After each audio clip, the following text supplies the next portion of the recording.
And we're live with day 5 of Final Fantasy XIV Online. Endwalker. Will I ever be consistent with the introduction? No. As for the Game Awards, since I did end stream tiny bit early yesterday for it, it was hot garbage. Like, it was so bad,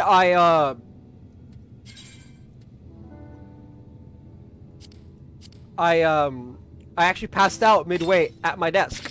I woke up with back pain and neck pain because I was like that the entire night.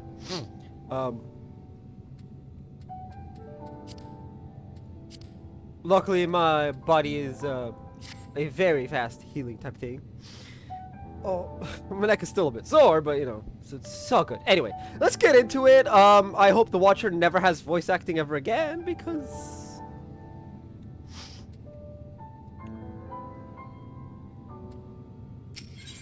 I'm still wondering who that dude was.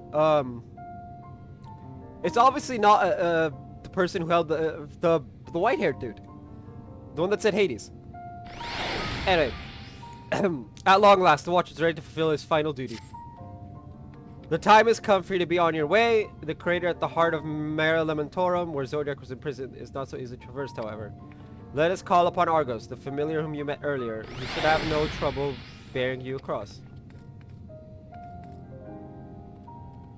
As Heidelin created me as the jailer, so too did she create Argos as the guard. It is his nature to appear when needed, and yet he's nowhere to be found. Strange. Mayhap the imbalancing of ether has affected him. Let us make for the crushing brand and attempt to call upon him. Here, you need to be, but recall the path you walked with Argos before, and you will find your way.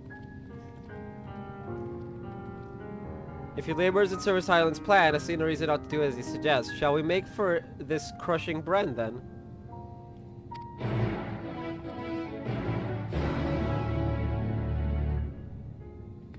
I mean, realistically, I could probably just blitz across.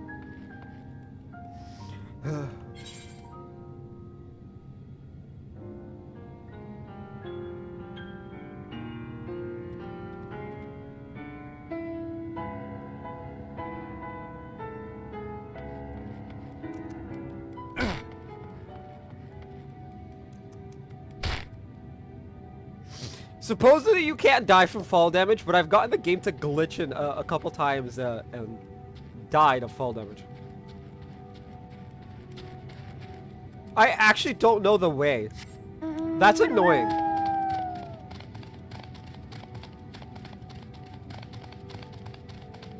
Like, I'm just gonna wander and hope for the best at this point.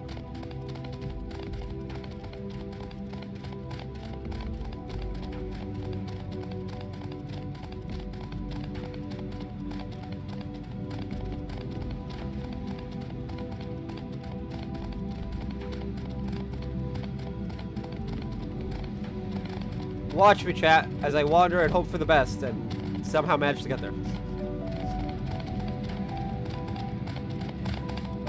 Ayo, why are the names very, like, Garlean-esque? I won't say Garlean, because they're not actually Garlean names, but, like, they very much remind you of, like, Garlemald and...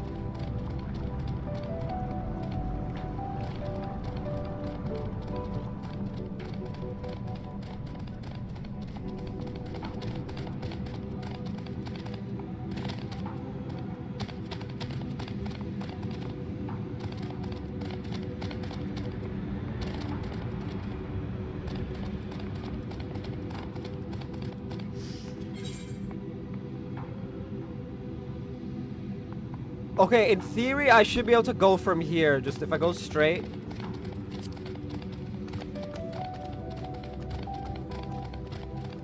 Right? Like, in theory, I should be able to get to it from the opening. But, you know.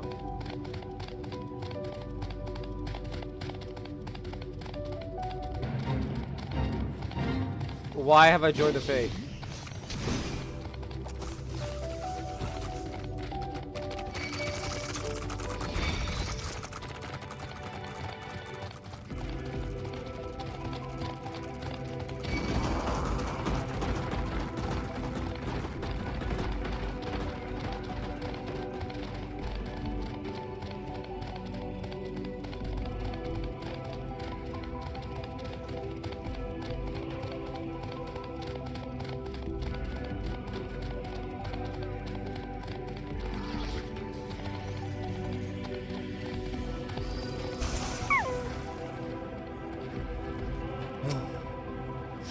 The place we seek is just ahead at the Chlorophosgrot. You see, Argos cannot manifest without sufficient concentrations of ambient ether. You'd be hard-pressed to find a greater confluence than inside this cavern. Follow me. Mans don't know what follow me means.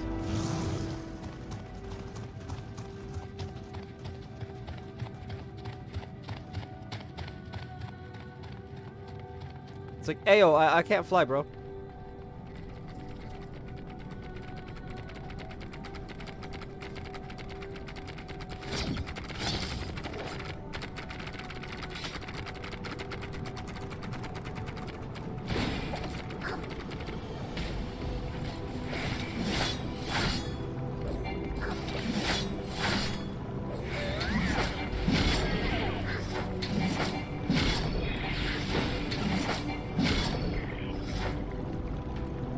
Oh, double Reaper. Let's go.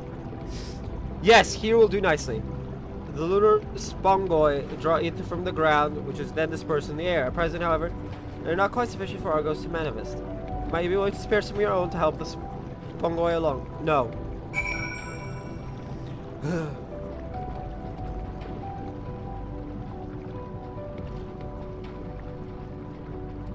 I'm actually being forced to do it. Evil.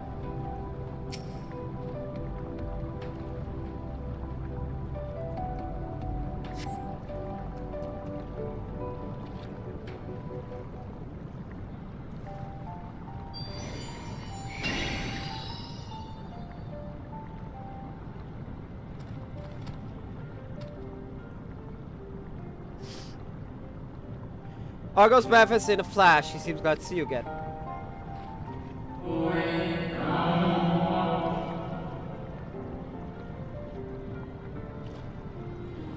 The most fascinating creation of Hydaelyn's, would you not agree? Should the need arise, he's even able to create reflections of himself on a whim.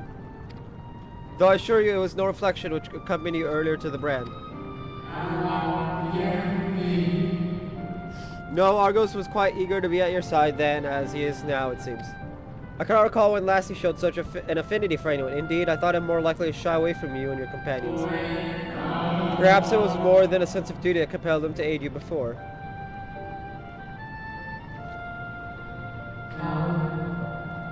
As for your companions...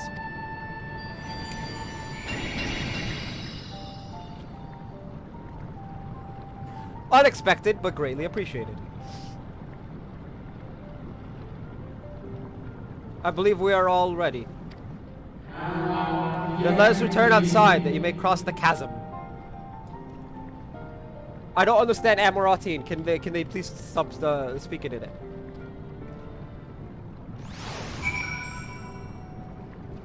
Speak with the Watcher.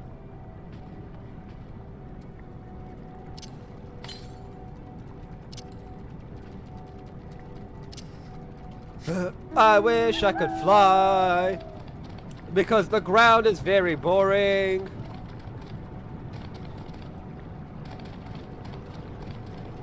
No, like, really, the ground is boring as well. It's also covered in monsters.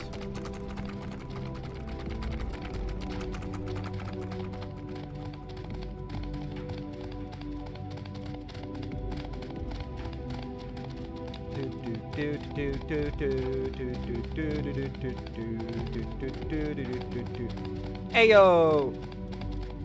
All the doggos.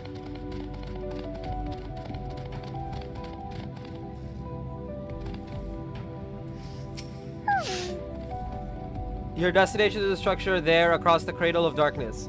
But climb onto Argos' back and you'll take care of the rest. Once you arrive, it should not take long to find the ship's crew. The facility is designed to rouse them from their slumber in the event of Zodiac's destruction. Either council, together you may guide the star and its people to a kinder fate. This is where we part ways, but know that I shall ever be watching and praying for your success. Speak with your Stola, why? Our allies' assurances notwithstanding, we cannot be certain what awaits us on the other side. It's probably best if we did not all go at once. I propose the two of us cross first. Well, Thancred and Uriel and Jay wait here.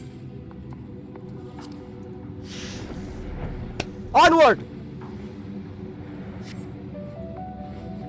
Malefic ether yet permeates from the crater. Remnants of Zodiac, most like.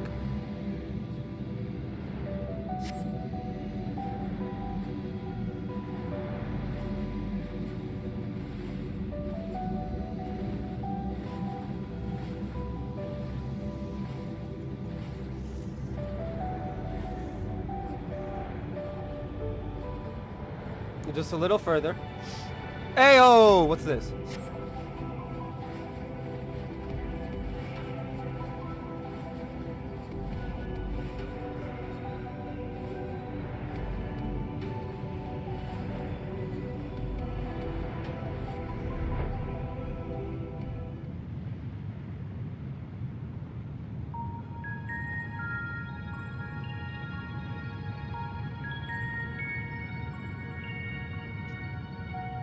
The structure is enormous, though that is hardly surprising given the size of the average Amoratine.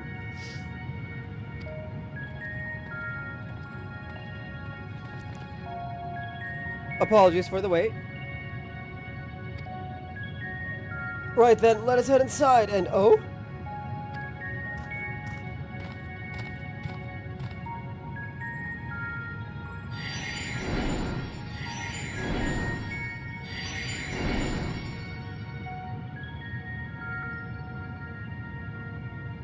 Most intriguing, a means by which he conserveth energy, mayhap.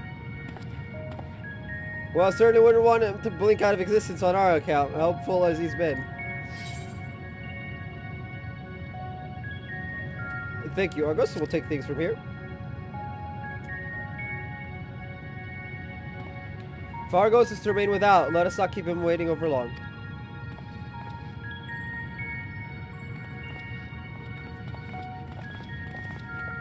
Ayo, I remember the Reaper job gear for 90.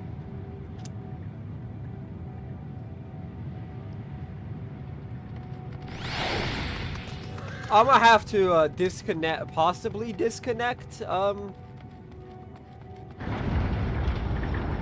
Once I get it,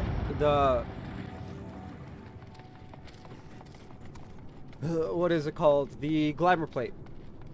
I'll have to unlink it so that it doesn't try and give me the 70 look.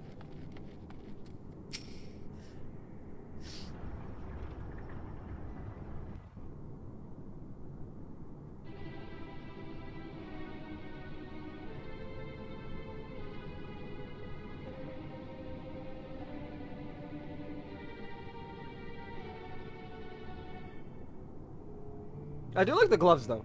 Our moonship pilot should be around here somewhere. Is that right? They're bandages. I like that. It fits. And if I could get them with all classes, I would.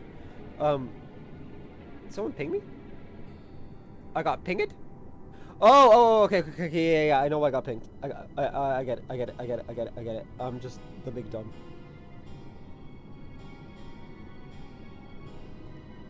Okay.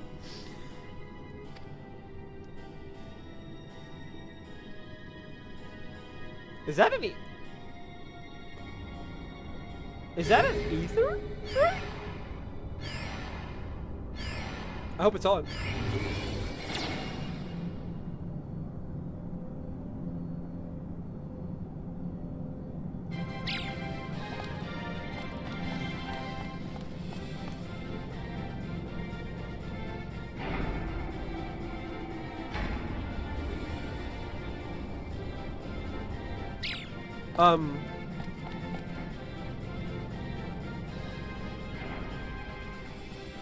Mice people?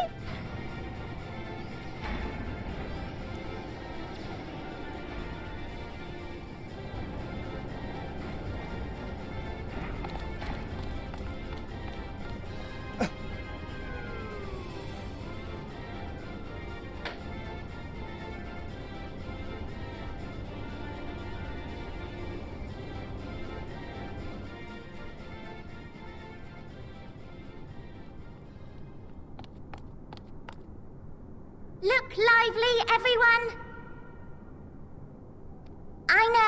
I know, this 1243rd inspection is a mite ahead of schedule, but it is of the utmost importance, for Zodiac, alas, is no more.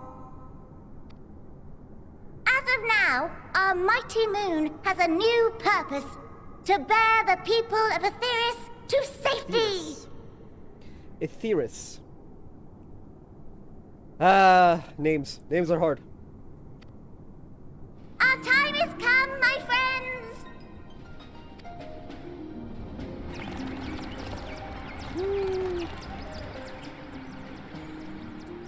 We must be swifter than swift. There is much to do before our guests arrive. I expect your workstations to be immaculate. And don't forget to relay our signal to Aetheris.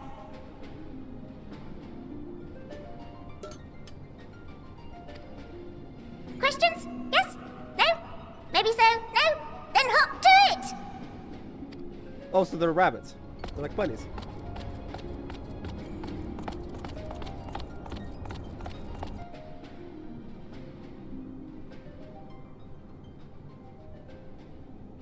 "'Tis a rather curious crew she hath chosen. Their endearing forms intended to ease the passengers' hearts, perhaps." Perhaps.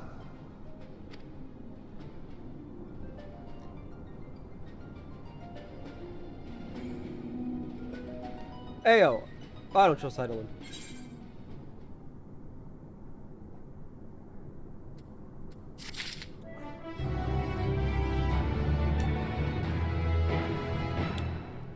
Like, I don't trust Heidelin at all.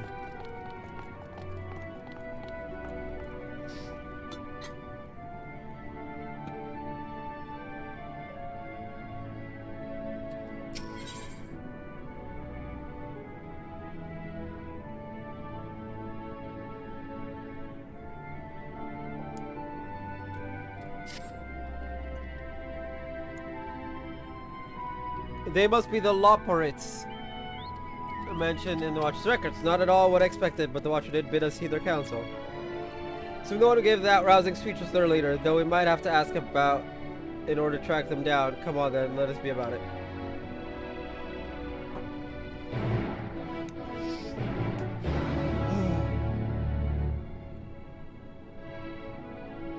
So, how do I get to the big, glowy... Woo! Glowy stick first.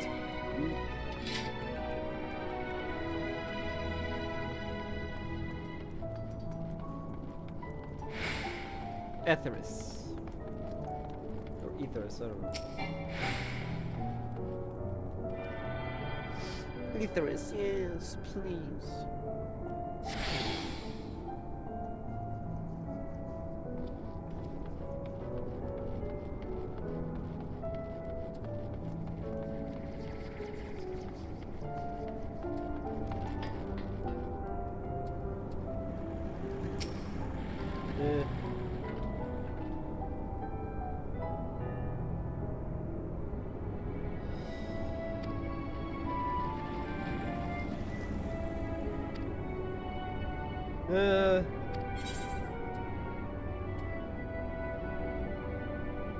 You could just kill things for that.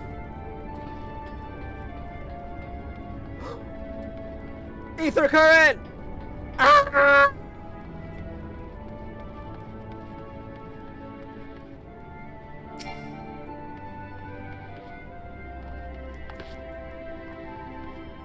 Gib!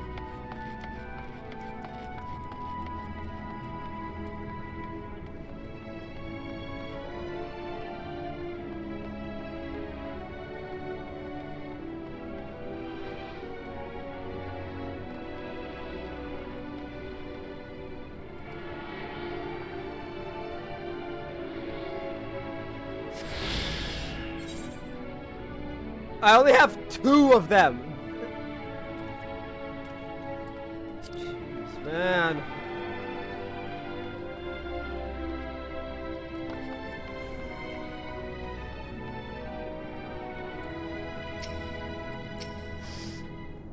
Hum hum hum.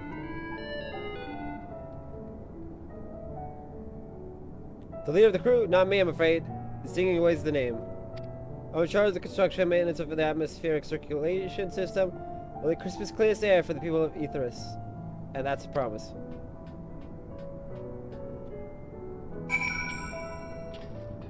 Teleport? No teleport, okay.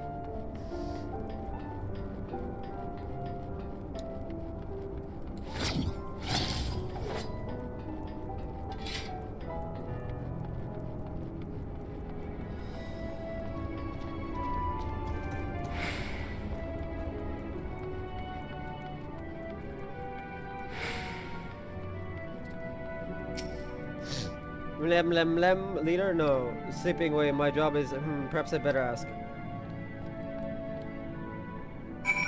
I think your job is to sleep. By the sound of their name, right? Singing Way sings, trading Way trades. So, by that logic, Sleeping Way's job is to sleep. Which, it makes sense that they're constantly drowsy then.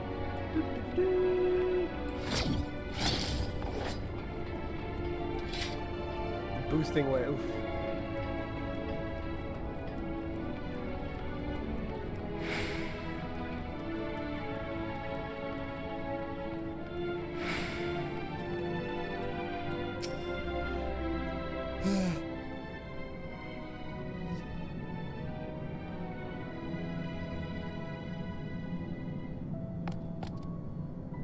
What? How in the? When did you get here? Who let you in? Why wasn't I told?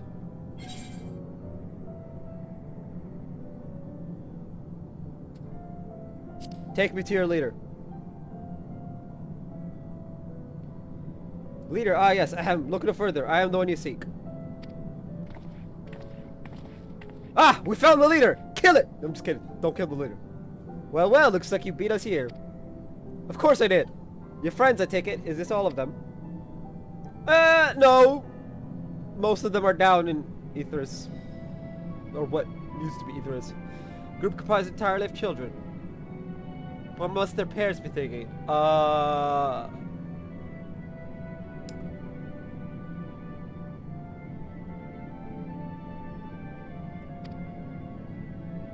This is a nursery. This isn't a nursery after all, though perhaps we should build one. Or did we build one already? No matter. You needn't worry your pretty little heads. All will be well, I promise. But goodness me, we shouldn't be standing about gawping. I must take you to meet the others. So, no one's gonna make a comment on the fact that they call us children. If you can run along back toward the entrance, you'll find a path that leads to the central platform on the upper floor. There's no wrong way to reach it, but it's the large glowing ball at the center if you should find yourselves lost.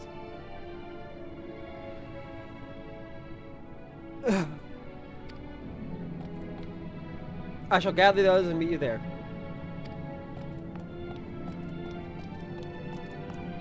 Well then, back to the upper floor it is. So no one's gonna make a comment on it?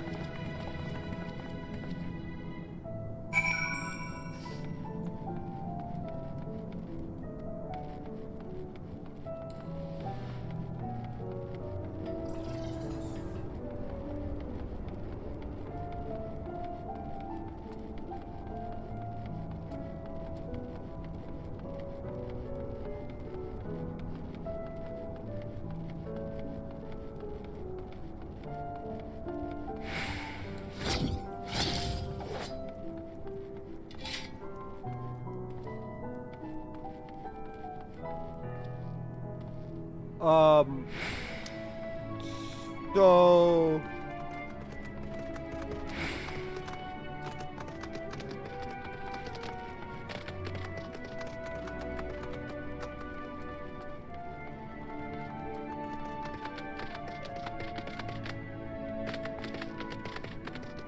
Well, they're following me, so that's kind of funny. But no, because I have no idea where I'm going.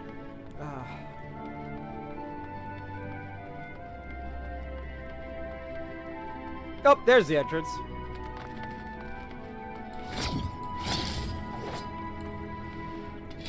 Yes, yes.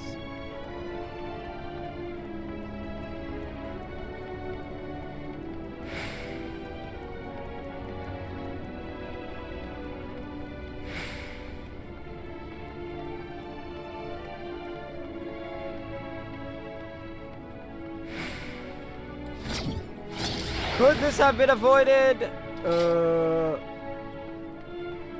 Possibly?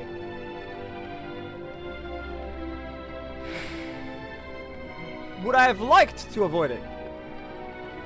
No, not as much.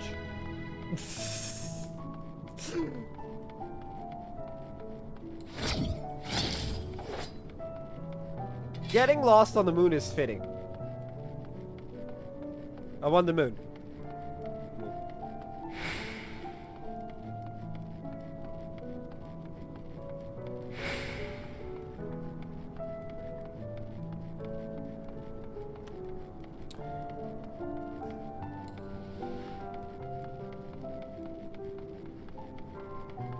There's no wrong way, and then I proceed to go the wrong way. I think it's kind of funny. So where's Mending Way? Oh, yikes. Hey, nice. That's some nice condition right there.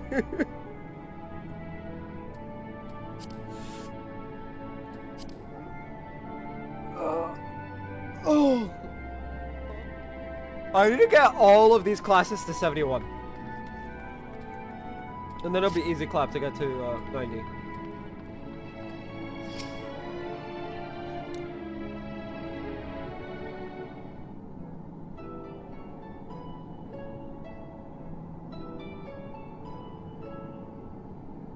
Right, of course. Introductions are in order. Ahem. Thank you, Dolores.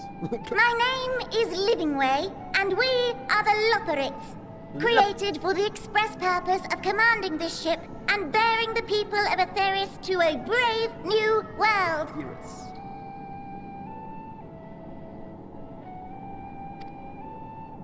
More specifically, I am the one whom she charged with the execution of her most vital plans.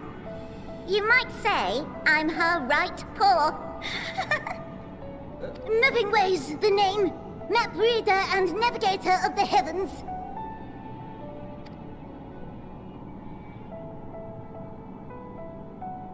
Pleasure to meet you all, but I'm still trying to make sense of this.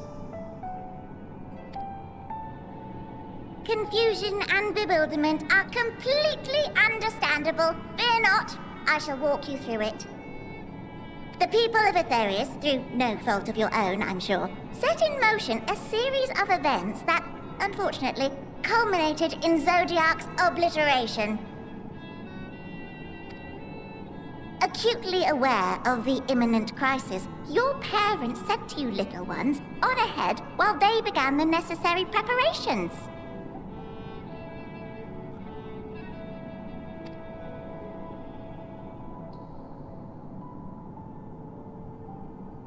Still not following? No? Very well, I shall elaborate further. Ayo, Heidelin, you wanna step in? I don't like her, but you know.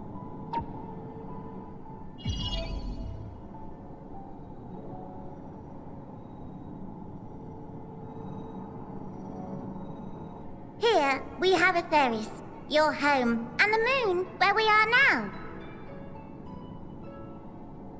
Without Zodiac around to keep things lively, so to speak, the celestial currents of the star have doubtless begun to degrade. A calamity of apocalyptic proportions will be visited upon Atheris, bringing an end to all life. Very sad, that.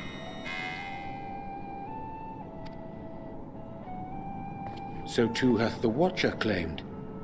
By thine unperturbed countenance, I gather this eventuality was anticipated. I'm still stuck on the fact that she keeps calling us children. The doom and gloom. Oh yes, quite expected. Imagine, if you will, that Atheris is a delicious carrot that I've forgotten to eat and left out in the midday sun. The most earnest wishes or prayers will not stop it from rotting to the core. So sadly, there's nothing to be done but to abandon said carrot, Atheris, in case the metaphor is lost on you, to its grisly fate. Oh, Lord. And this moon will serve as the vessel to deliver us to a new home. Just so! We will gather up as many people, supplies, and resources as our stores will hold. That's not okay. We want everyone. And then, once everyone is aboard, it's off to another star.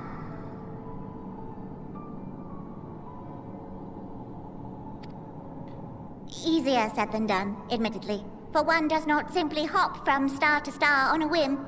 Which is precisely why we've spent countless years constructing the most propulsive of propulsion systems. We ought to make it to our destination in 2 shakes of a rabbit's tail.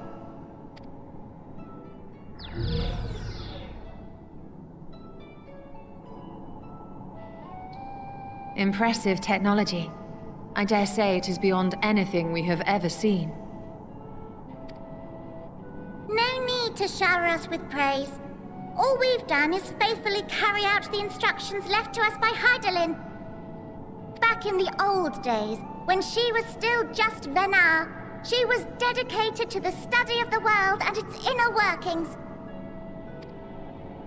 And the Watcher, the real one, not the simulacrum you met, was one of her fellow researchers. We and this wondrous vessel masquerading as a moon are products of their knowledge and know-how. There's certainly more to you all than meets the eye. Might I ask where exactly you intend to take us? We identified a few promising candidates for resettlement some time ago, but we cannot guarantee that they are fit for habitation. Moreover, the ship can only travel in short bursts.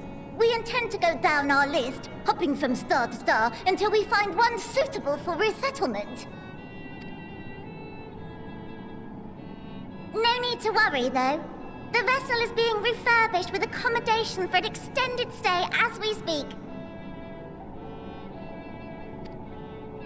While we did have to rely upon outside help to determine what amenities were essential, I dare say we have risen to the challenge.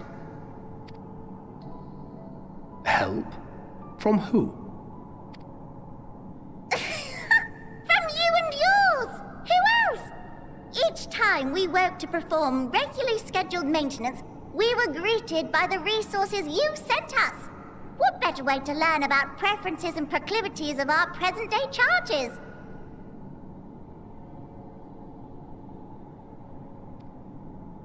Ah, but you're still adorable little children. Perhaps your elders were responsible for the deliveries. Ayo!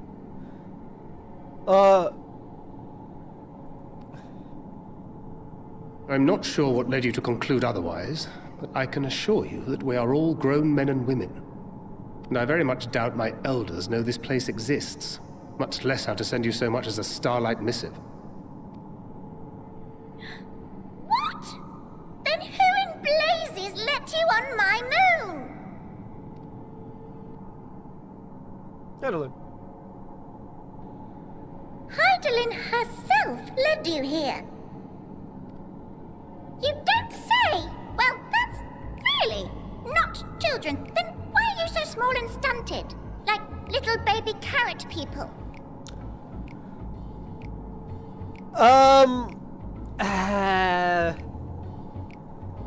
How to put this? Well, Amarotines were a great deal taller. In the present day, persons of such prodigious size are exceedingly rare. Yeah. So, you're saying everyone's not like the Watcher?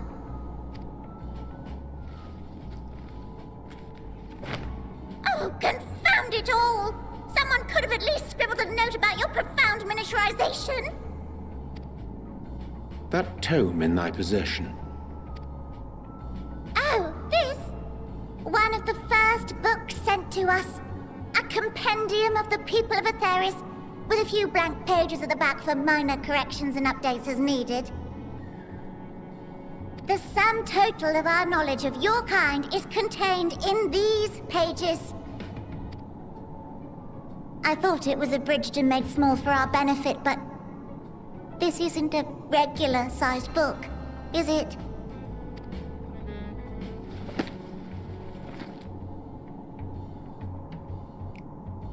Yeah.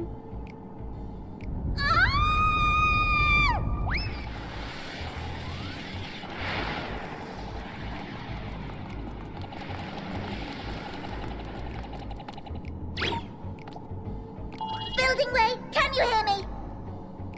Yes, we're all very busy.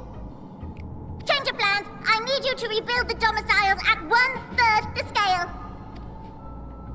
All of them. Yes, all of them, and but me no buts. See to it with all speed. Perhaps you could tell us a bit more about your terrestrial collaborators. I'm pretty sure it's Elidibus, Lahabre, and Emmet Selk. There's no way it's not the three of them. Yes, in due time.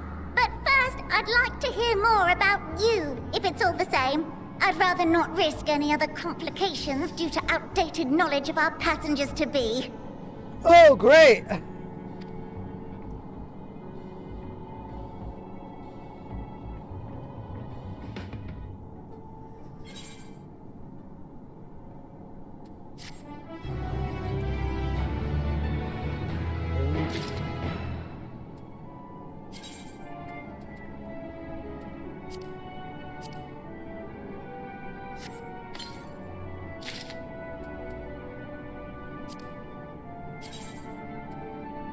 This is a coat? This is a coat!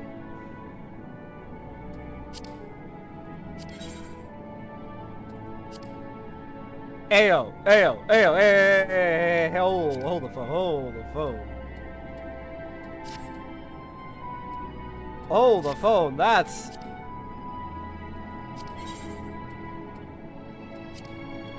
What does it look like in red? What does it look like in red? Ooh, that's good. Blue. Ooh, ho, ho, ho, ho. Ooh.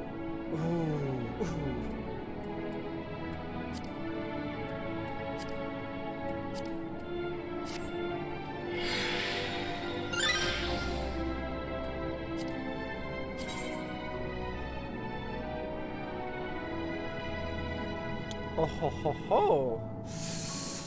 Ooh, this would be good for depending on what the gloves look like.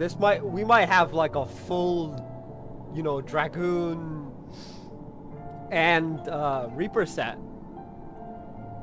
Ooh. Just shove it on both and call it a day. Oh? Interesting.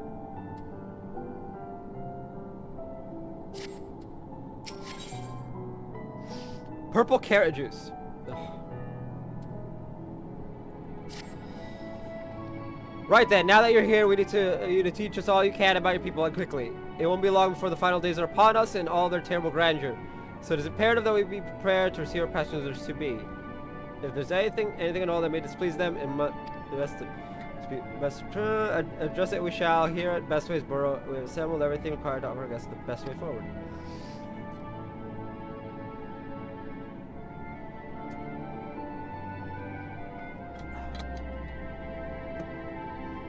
We have produced myriad amenities we understand to be essential for daily living, and I wish to hear your opinions on them.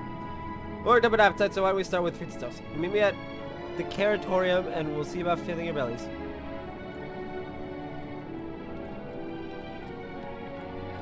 You just not want for enthusiasm. The notion etheris, right to its core, being a matter of course, is rather concerning, though.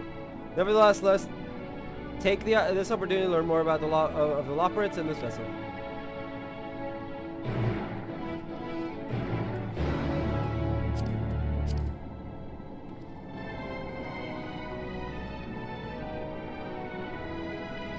It is down. Okay, so I can just drop. Whee!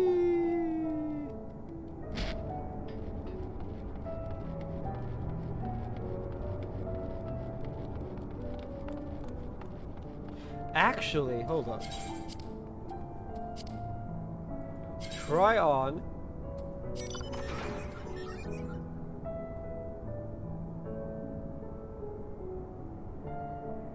Hey, yo, this actually looks pretty cool. This actually looks pretty cool as it is.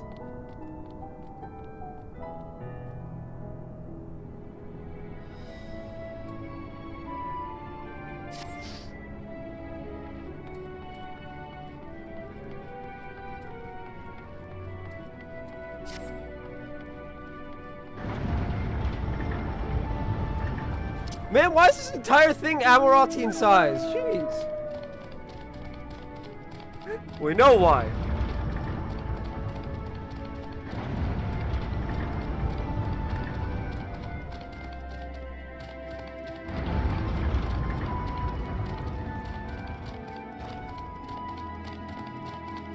Is that another Aetheric? There's no way.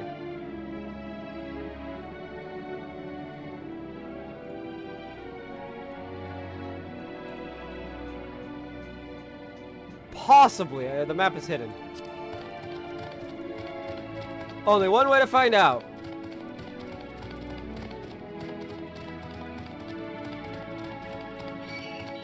Whoa! Why the...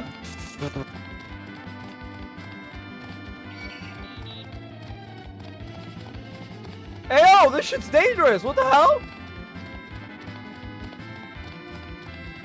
What about the kids?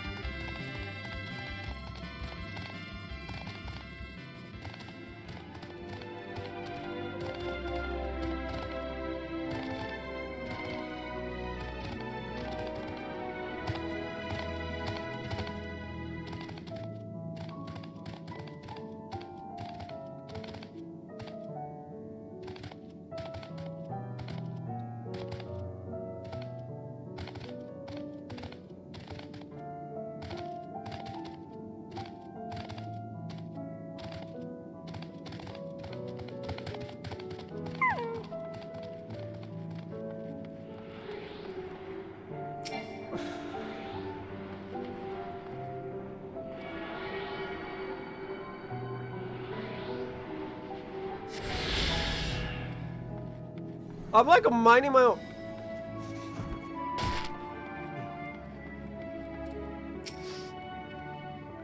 Welcome to the Caratorium. Here we create portals with various sundries required by our soon-to-be passengers.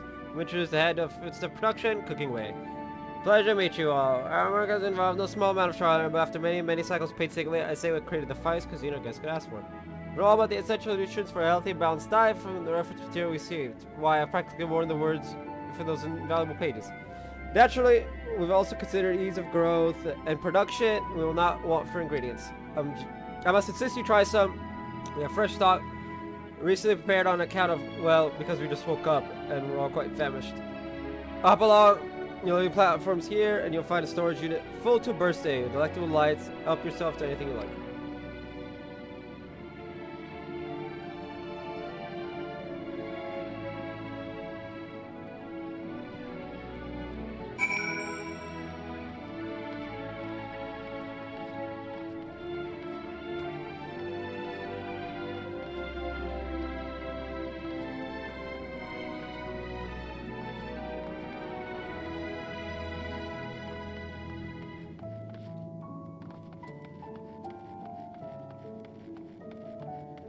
Who is blasting away and why is he up here?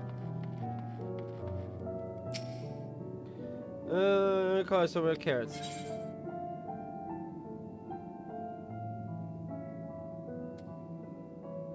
The ominous crimson carrot. Redolent aroma of this crimson carrot belie its staggering weight, except the length and girth only compound the mystery, leaving you perplexed as to the nature of this carrot. Yeah. I was like that. You elect to be taken. See the large carrot for now. Use star qualities will be proven to ask Cooking Way whether it's safe to eat first. No, you're supposed to eat it.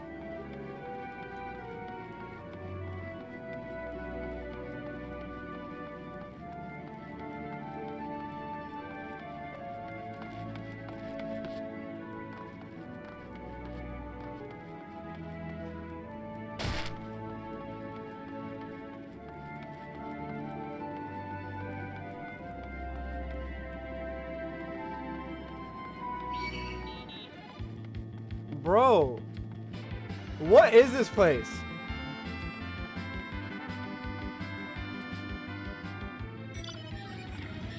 Why am I being attacked? Let's set your mouth to watering.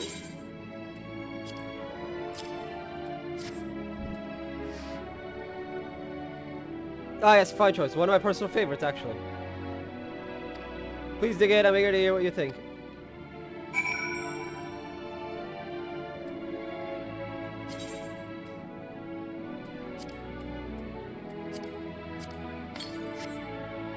Think about the carrot. The carrot is always tender, but as you get chew or more fills you, blah blah blah.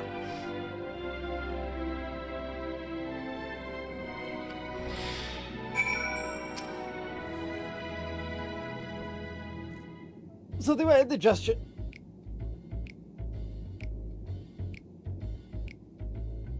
Oh, what do you think? Unlike anything you've ever tasted, yes? Yeah, carrot.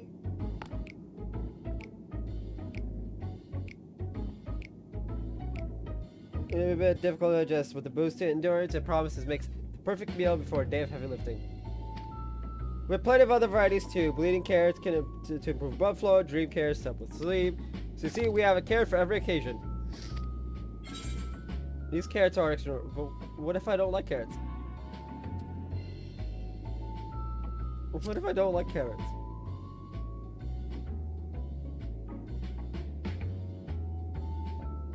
You don't like carrots?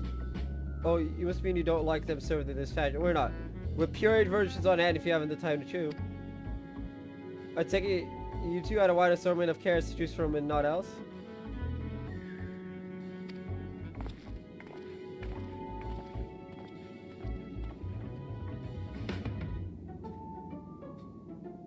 If I may ask, what exactly do these collares share with you about cuisine on Etheris? Surely you are aware we have an abundance of dishes and foods you can emulate. Of course we are, but well, it was only quite recently that we established contact. Even holding a conversation was a struggle at first, so imagine our surprise when they sent the amount of books and documents with no clear instructions. The sheer amount of information was overwhelming. If it wasn't for that encyclopedia I found, we would have been at a loss where to begin.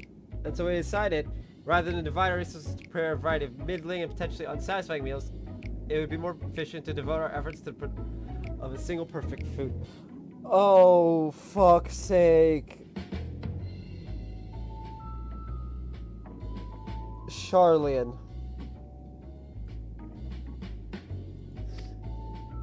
That's all well and good, but man cannot live on raw carrots alone. Have you considered cooking them? You mean steaming, boiling, roasting, and the like? I suppose we could prepare the carrots in other ways. But our primary concern was efficiency, and what's more efficient than sinking your teeth into a carrot fresh from production? Rather strange approach to take for one named Cooking Way, isn't it? Well, technically speaking, Cooking Way isn't my given name. When first created, we were all named in the old tongue. You know, that otherwise impenetrable parlance the Watcher speaks. After receiving the great tome of words, a dictionary that is, from our collaborators, we learned your language. Adverbs, gerunds, present, continuous verb conjugations, those the basics. Though we found the terms related to our given tasks and used them to form new names. Aren't they helpful? I hate it. No, not really, but it does explain a great deal. Wherefore didst thy kind deem such a change necessary? When the rest of your people arrive, we want to be certain they understand immediately what each of us does. You'd never be able to pronounce our original names anyway. I see. Upper critiques such as they are were helpful to you. Though you decides to preserve flora and fauna from Etheris here, Etheris as well, you'd be able to offer the passengers a more balanced diet. Until such day, one, I pray, comes sooner than later, it would appear there is naught but carrots on the menu. Excuse me while I go die inside.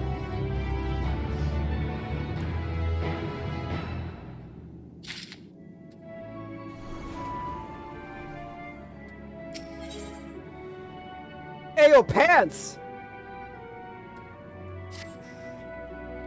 I think we've had our fill of carrots for now. Let's move on to other necessities, shall we? Clothing production is sure to impress. This way. Can I just buy the items?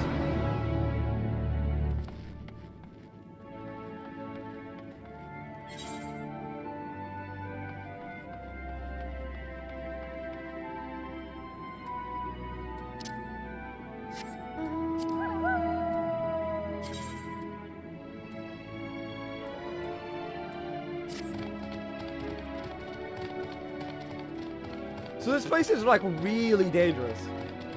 Imagine if this was like where you set your home thing. Your home point. You just walk away from the threat and immediately get killed.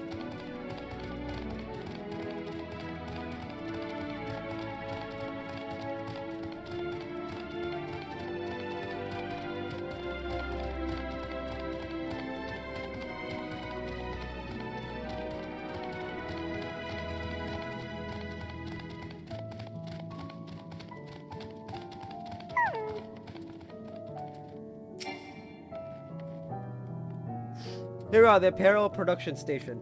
We try to employ more traditional methods for this task, creation magics. Heidelin and Earth for Wisdom bless us with the celestial affinity for magic or people possessed. We have other amazing talents, of course, and I know you're dying to hear about them. Okay, I'll leave with the details another time.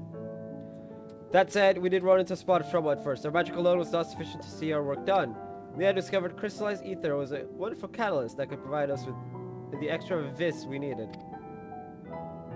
My, how resourceful.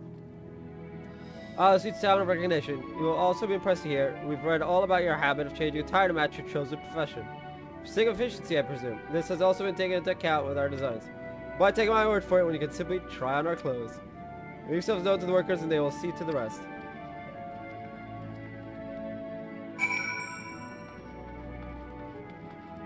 I'm terrified.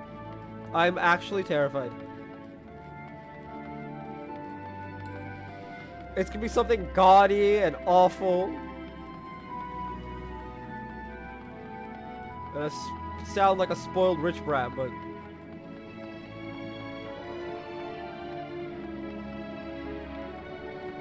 Do I really have to go up?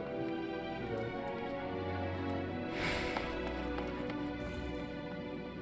These accursed stairs!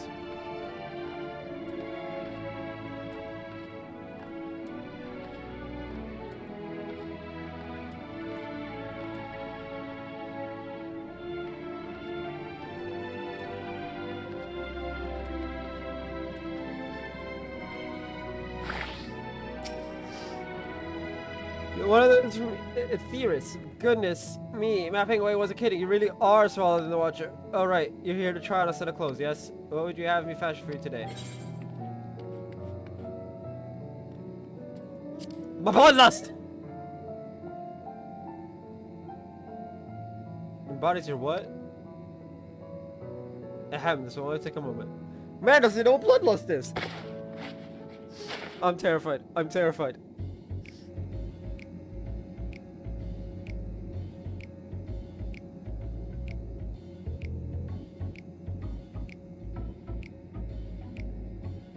There we are. Oh god. just, sorry. Oh god. A perfect fit, if I do say so myself. It'd be like if I said I understand what bloodlust is, but I assume it's something you enjoy. I certain the clothes are flexible yet sturdy enough to endure. Whatever it is you plan to do while wearing them.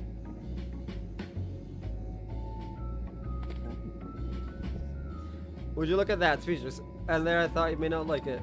If you've a mind to try something else, why not speak with my fellow artisans? I'm sure they'd be happy to oblige.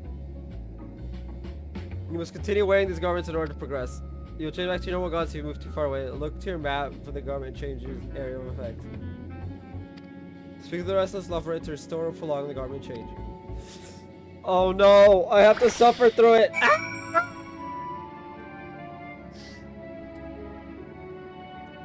Now this is just torture.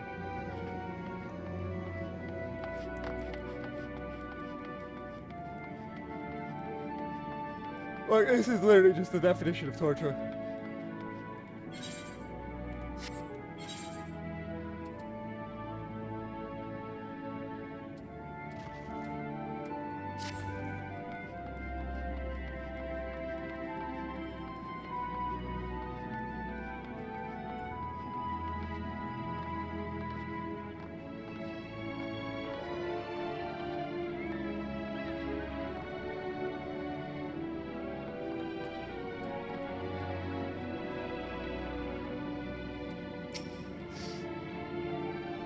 No one said you'd be coming, or how can I help you? You should try my clothes, really? Of course, it'd be honored. Did you have anything in mind?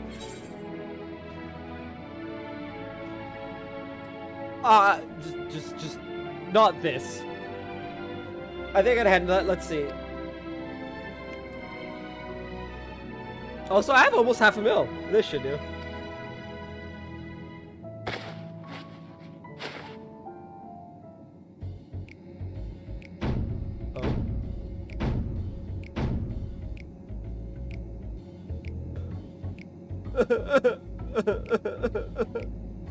Oh, I hate this. Ah! I should warn you. I also wasn't sure what to do and you didn't ask for anything specific. I take my work seriously, however, and I'm never one to disappoint. So I'm blend of concepts for myriad professions, all-purpose attire for the modern man of Etheris. Etheris. I was worried how the cards would turn out when put to proof, but it looks stunning on you. When we go and show a living way, I'm sure she's eager to see what we've come up with. You must continue wearing these garments in order to progress. You will change that.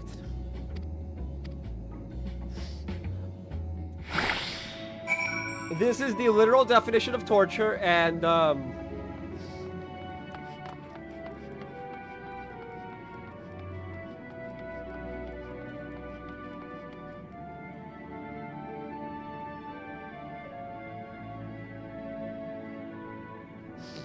like,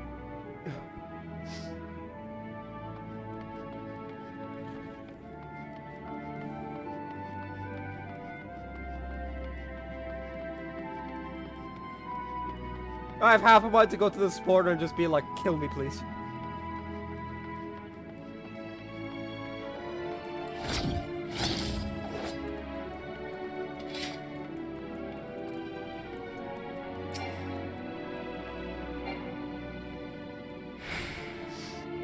My, don't we look splendid? The result of much trial and error, but I know quality work when I see it. Shh, you needn't speak. I can see your adoration for the moon and Uloperates in your eyes. No doubt your friends feel the same having sample creations. I think I'm not moving from a theory, so I'm just gonna let myself die.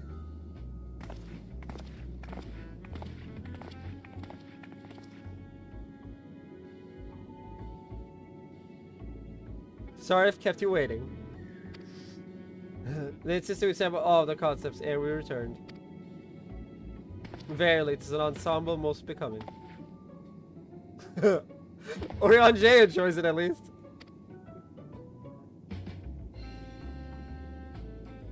Everyone else is just like, I hate life.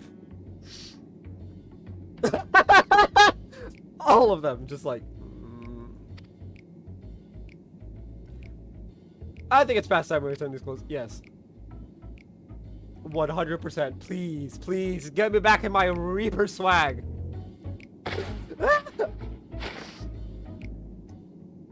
Honestly, the Endwalker game on its own is... I was so confident our garments would meet with approval. Whatever are we doing wrong? Everything. The Watcher taught us that, in his time, everyone wore the same robes. To do otherwise was against social etiquette. We thought we could appeal to modern taste by tailoring the robes to specific professions, but... Please, you mustn't be so hard on yourself. Should we resort to evacuating the people of Etheris, they will most certainly have need of your attire.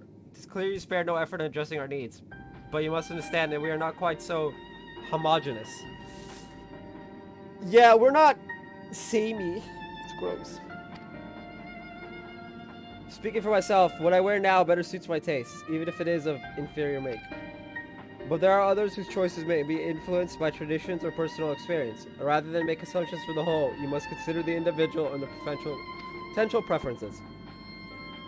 I fear we underestimated the complexity and diversity of your people, so even if we'd memorized every tome we received, I doubt we'd have fared much better.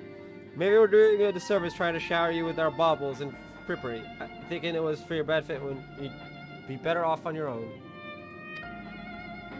There are some who might agree, people who prefer to keep others at arm's length, even when they know they shouldn't. As one such former fool, I'd like to ask you a question. This plan to evacuate and escape the final days, did it account for the reflections of the source as well? Not that I'm aware of. We were born of Heidelin's love for Etheris, and the salvation of the people on that star, and that star alone, has ever been our aim. Surely it's better to devote ourselves to saving one world than to divide our efforts across 14 and risk failing them all. I suppose you're right. Living might we have leave to explore best ways burrow unattended? You have given us much to think about.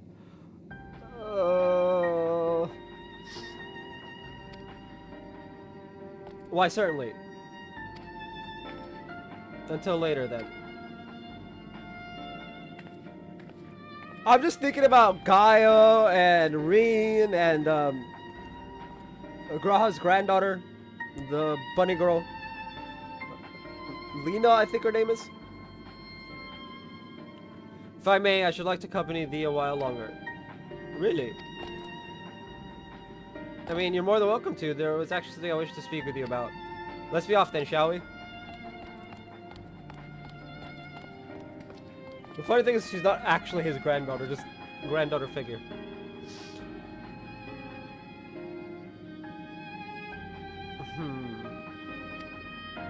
Fidgeting Loperate. Alright, it's time to murder the Loperate. Yeet. Ouch.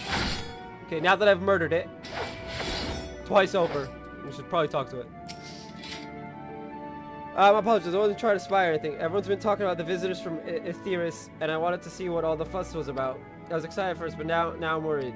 What if the people of Etheris refuse to come? What if we can't save them? Sigh, it's clear we've made a mess of things. Oh, but wait, you still haven't visited the domiciles. Once you see them, you'll understand how wonderful the moon truly is, I'm sure of it. I'm waiting for you by the teleporter near the entrance. Oh, the name's Growing Way, by the way. See you soon. Hey.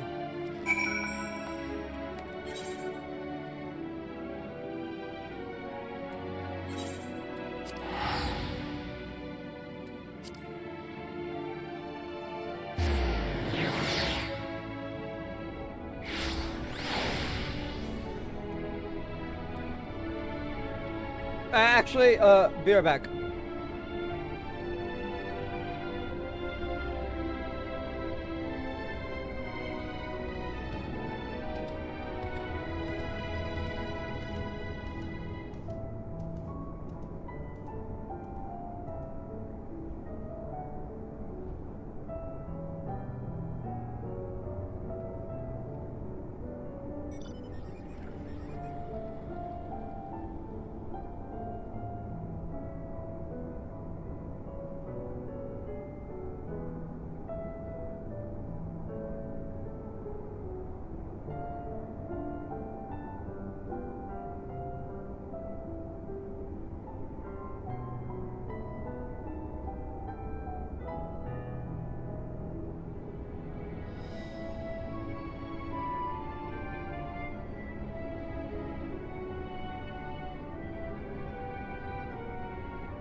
I'm back! Ah!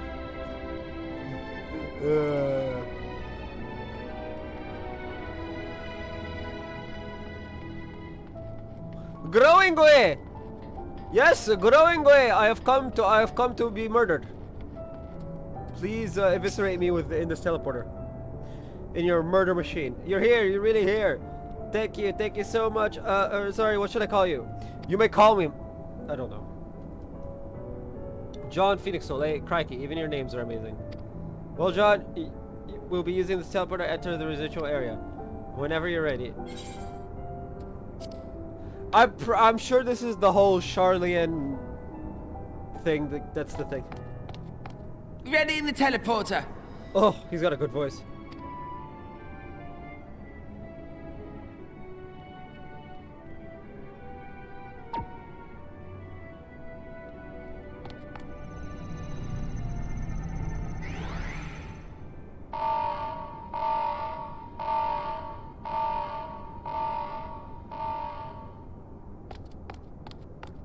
Huh? Access to living quarters restricted due to reconstruction. Then where is it? Oh no!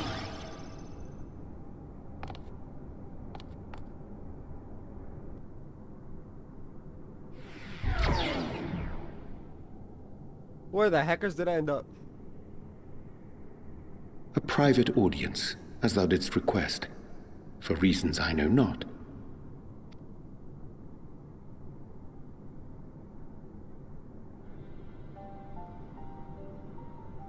Just a precaution. I'd rather I didn't have to ask the question at all, but I take my responsibilities very, very seriously. Do you and your friends, by any chance, find our accommodation wanting? Be honest, brutally even. Yes, very much so. 'Twould be ungracious of me to belittle the efforts of thee and thine.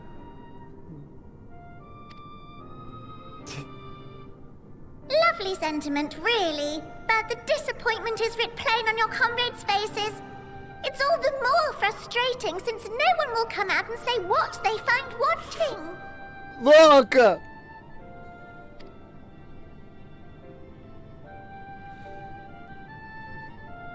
If there are faults in our work, we need to know. We will do better. But time is not on our side. The final days will wait for no one. If your people are to be saved, we must take quick and decisive action. This vessel must serve as a home for as many passengers as possible, for far longer than we may like. Which brings me to my request. Our collaborators on Atheris are doing what they can to prepare for the voyage. Would you be willing to go and lend them a hand? It's about to get oh no. Having seen the moon for yourself, you could speak to its many splendors, learn what else they might require, and assuage whatever concerns they have.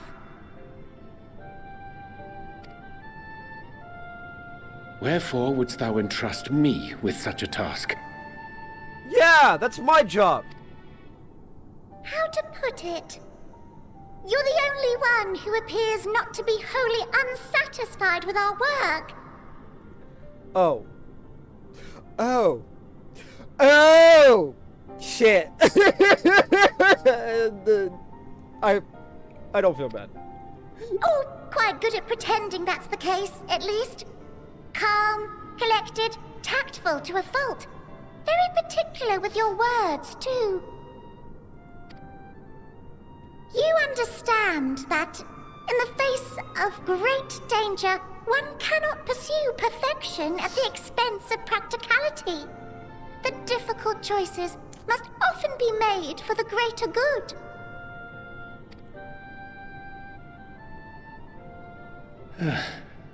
And so fate doth conspire to set my feet upon this path once more. Oh god, he's flashing back to when he worked with Artbert and crew, and he's like, oh fuck me, not again. Poor Yonjay. Come again?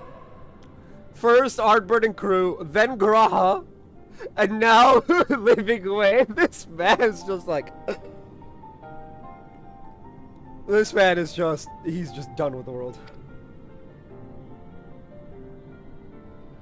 Ah, idle musings. 'Tis no trifle, thou dost ask. Yet full well do I understand the urgency and necessity. I... Oh, dear me! Dear me! I was terribly sorry for the mix-up. It's a bit of a malfunction. I hadn't realized the residential quarters were inaccessible, you see. But you're still in one piece. So, all's well that ends well, yes?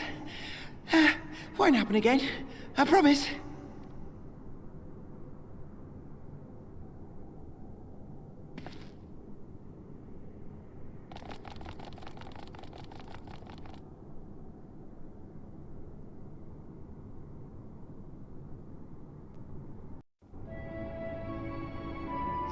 My heart. My heart.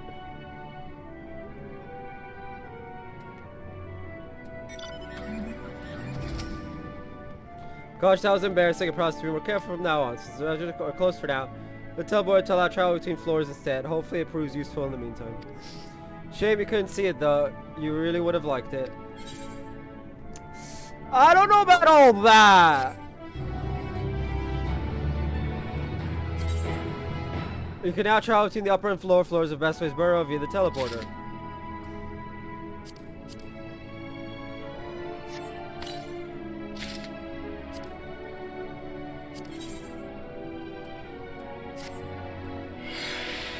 We got, of course, diet. Try on.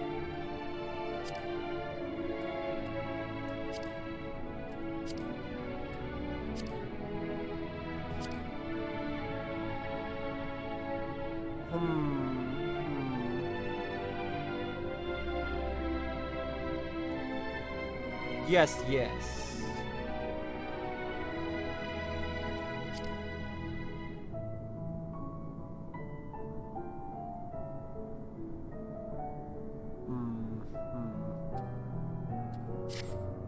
I'm still thinking about the previous the I can't even show it. You guys have seen it. All's veil that ends veil. Oh god.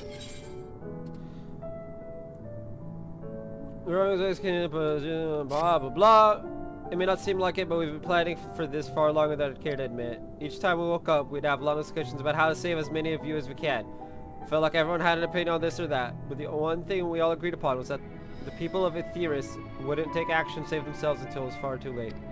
That's why we're striving to make the moon a vibrant, magical place they'd hop at the chance to visit, rather than waiting for the flames of oblivion to get them off their tails, force them to accept our invitation. The residential quarters may not be up to their standards just yet. There are plenty of other places worth seeing. You've already had a look around the Curatorium, but wait until you see what's waiting for you at the east end of the borough. Follow me.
Good hair through this door is greatest ends veil. It was named as such because it's the veil to end all veils, the most beautiful forest you'll ever see. We understand the people of Etheris enjoy taking leisure walks through natural spaces and the like, so I'm sure you'll enjoy it. I always start with a nice stroll to the fountain, this way. Am I gonna get attacked by supporters? Again, and again, and again, and again, and again, and again.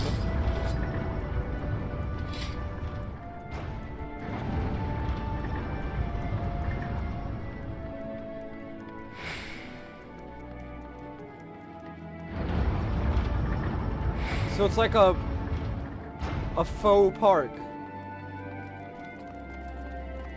These look like Aetherites, but you can't teleport to them, which is weird.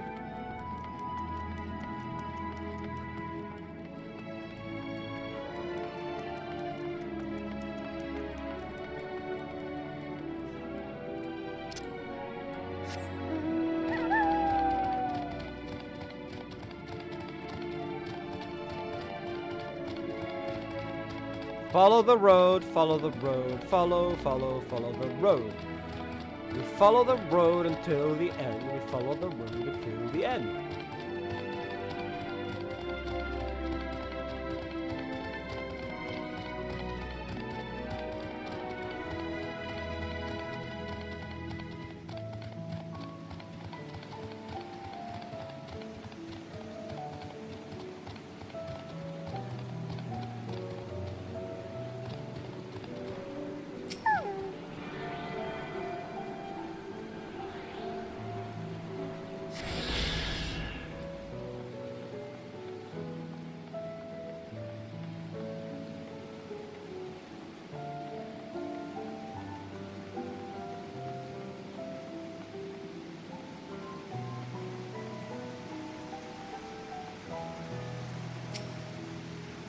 So what do you think of the forest? Isn't it positive, pleasant, simply sublime?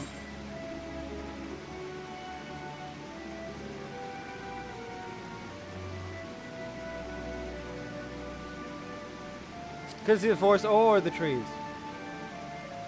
You pulled my tail. You're in the forest right now. Believe this place is a challenge, let me tell you. Since we were born here, we've never seen trees in person before, let alone a forest. The information sent by our collaborators was quite enlightening, but after much deliberation, we decided to use crystalline constructs in place of living trees.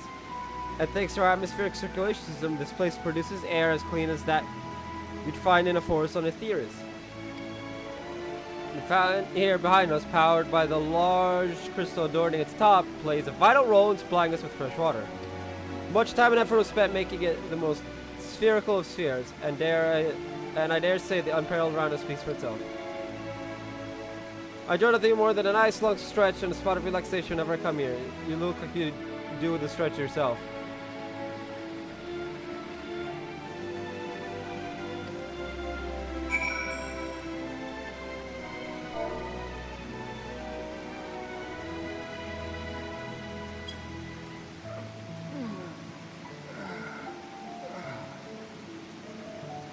That's fair. I feel more relaxed simply watching you.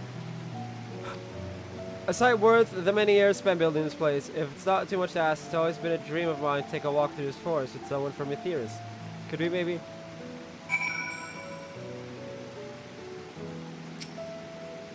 You will? Be still my quivering whiskers.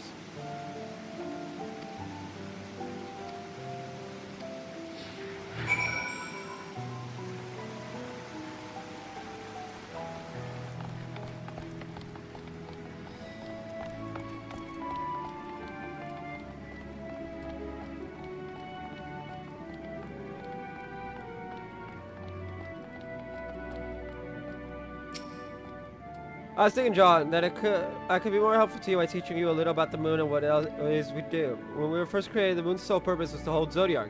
There's absolutely nothing to be found here. Adventure Island gave us our first task: furnish the moon with propulsion systems capable of facilitating travel to other stars. Sounds impressive, I suppose in some respects it is, but it was only possible thanks to all the knowledge Heidelin shared with us. We also had a lot of time to get it done, 6,000 years, give or take. But anyway, let's keep moving. You know, I didn't ask.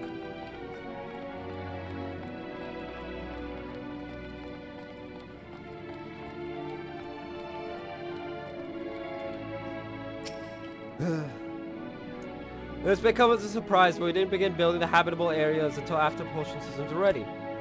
Considering how long it took, I wish we'd started sooner. We would have thought we'd need 4,000 years to make all this. It certainly wasn't work. We didn't rush either. We had to create infrastructure and countless supporting systems, some of which wouldn't be operational until hundreds of years later. And then there was the brief period where our productivity came to a screeching halt, when that bizarre red satellite was sent up from Aetheris. The Allagan's mischief, I think. We thought maybe some new nefarious actor was colluding with Zodiac. All we could do was stand by and brace ourselves for the worst. Can't tell you how relieved we were when Highland informed us of its destruction. Oh yes, there was much joyous humming that day.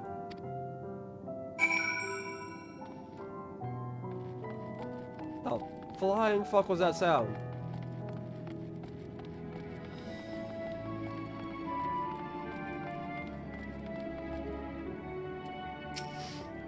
Say, do you notice anything peculiar about the treetops? I mean, apart from the fact they're made of massive crystals and not trees. I'll give you a hint. It's the golden rings emanating from the glowing spheres. Along with the device fixed near the ceiling, they fulfill a role similar to our sun, and do so better even. The sun and similar celestial objects in the great expanse radiate energy that is harmful to your bodies. These rings shield you from that energy while allowing you to bathe in the perfect amount of sunlight, or rather a close approximation of it. Pretty impressive, wouldn't you say? Oh, and if you look closely, you'll see different types of trees have ever so slightly different curvature. Yes, indeed, this forest truly is the greatest.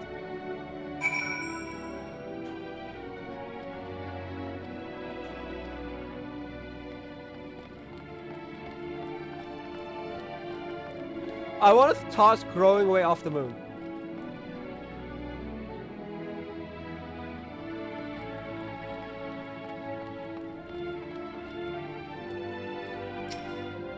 There's something else I want to tell you about. Oh right, the postal system in the middle facilities were completed around 2,000 years ago. With that, the most important features were fit for purpose. Which is all well and good, except we still knew absolutely nothing about the present-day people of Aetheris. Why not go visit Aetheris yourself, you might ask? Strictly forbidden. Were our technology or knowledge of the moon's true purpose exploited for evil ends, the results could be disastrous. But then there were a few more rejoinings, and it became increasingly difficult to converse with Heidelin. Fearful we might lose the ability to communicate with her altogether, we beseeched her to find people on Aetheris we could trust out. We were quite fortunate everything worked out as it did.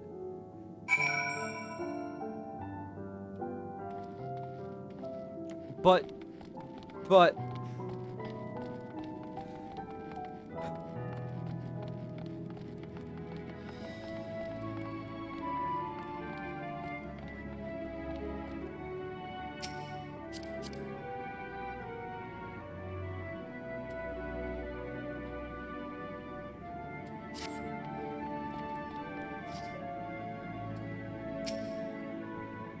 Please, please, end the quest. End the quest! With the exception of routine inspections and maintenance, we remained asleep and waited, hopeful Heidelin would find someone who would help us. Eventually she did, and though our power was waiting, we were able to speak to them directly for a short while. We shared with them everything we could, including our knowledge of the heavens, and a means to travel here to the moon. And they certainly wasted any time with what we taught them. No more than a few years after that, our collaborators found a means to convey messages and supplies to us from down below. With all the letters, books, and other resources they sent, we learned enough to start making more meaningful changes to the moon. And now you're here, hopefully enjoying yourself as much as I am. I knew you would like Greatest Endsvale. I knew it. Thank you again for coming here, by the way. I know it was just a walk through the forest, but it meant a lot to me. Ishtola, save me! There you are. Thank you for already received the Grand Tour. Shame we missed it. Growing away, I've been looking all over for you.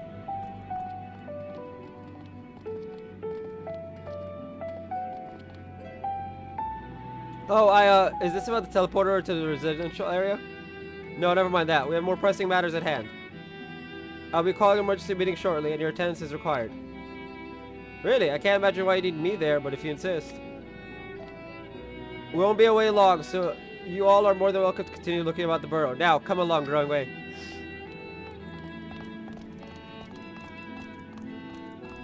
Before we arrived, you seemed to be in the midst of a rousing conversation with your guide. Did you learn anything of import? Not at all.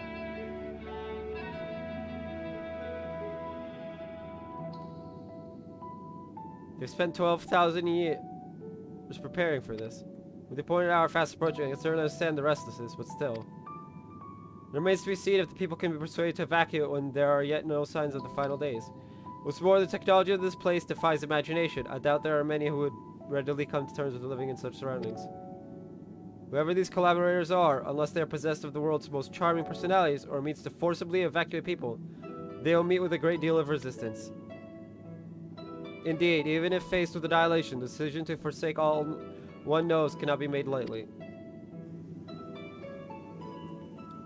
I'm pretty sure the collaborators are the Charlians. Forgive me, friends, but I must beg your leave. There's another matter which yet begs for mine attention. Of course, we can accompany you if you like. Nay, that will not be necessary, if you will excuse me.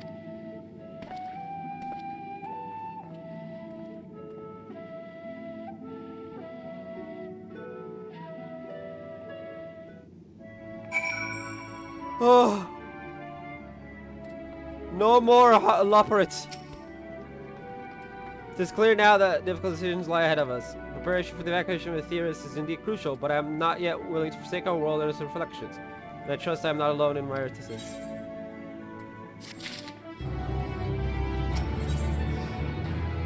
The shoes!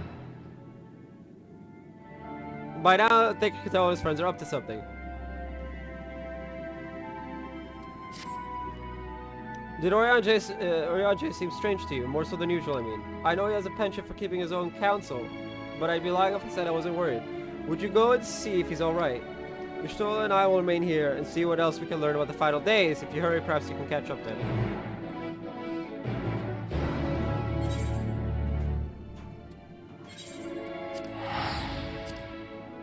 Teleport! No! Don't make me follow!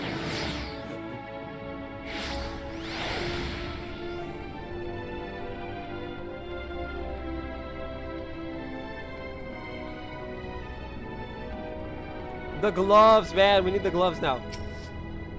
Surveying, surveying, surveying. Will I ever stop pseudo singing? No. You will all suffer.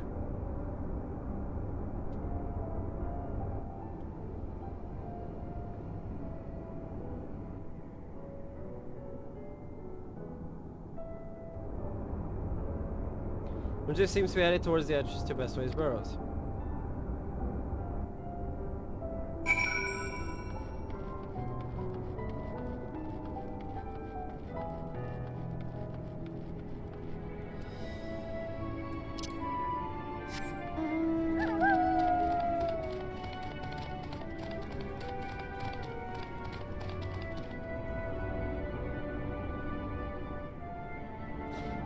Anyone notice that there's like a mending person that's supposed to be here, but is it? They're probably on like an upper floor. Anyway. Her name is Lena. Hey, I was right. Wind up Gaia.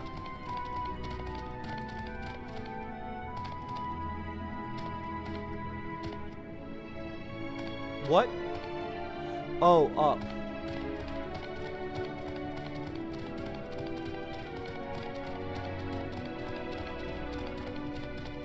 This map will be the death of me, by the way.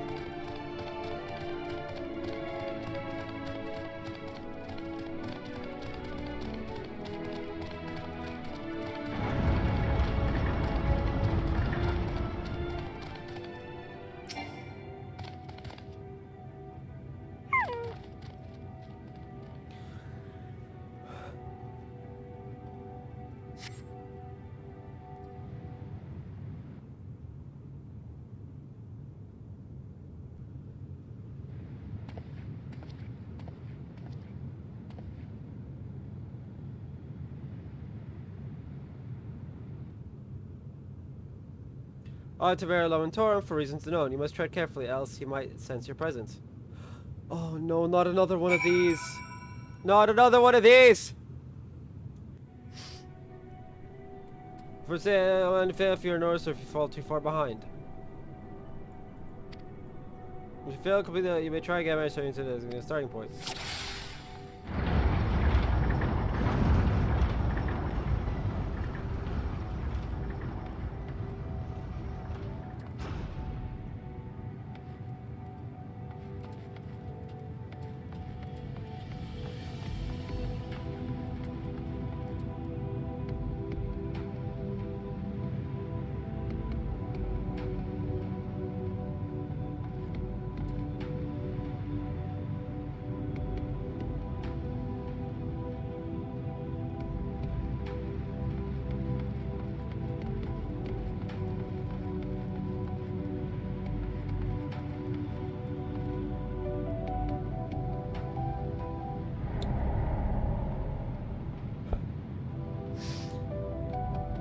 I always fail these! Can I fall here? Okay, good. I was like, can I fall here?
Heck me.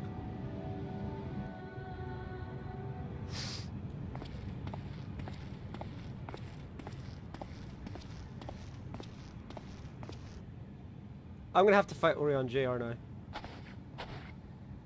Thine arrival is timely as ever.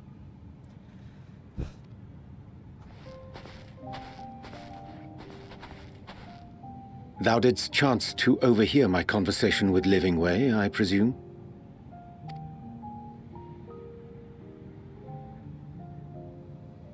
'Twas not mine intent to move in shadow. Nevertheless, I have been asked to do that and more yet again.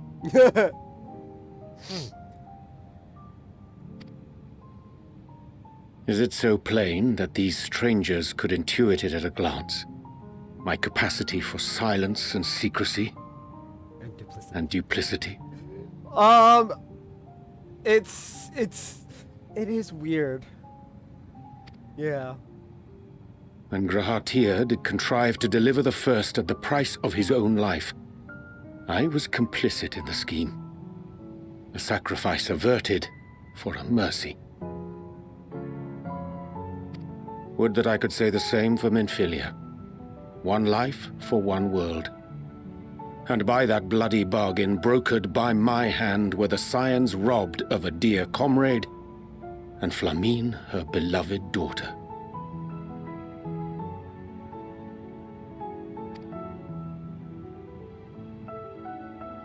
Two souls, whose selflessness was beyond measure, whose resolve was unshakable. They would not be moved even had I thought to protest. But protest I did not. Far from it. I pushed them forward. No effort did I make to seek out alternatives, ones that would not demand such terrible costs.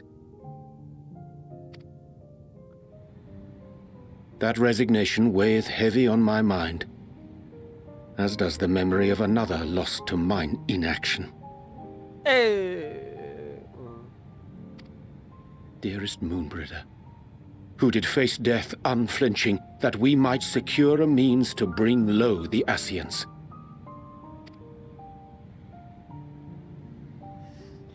In her hour of need, I did naught. Dutiful disciple of Louisoix, ever looking to the greater good.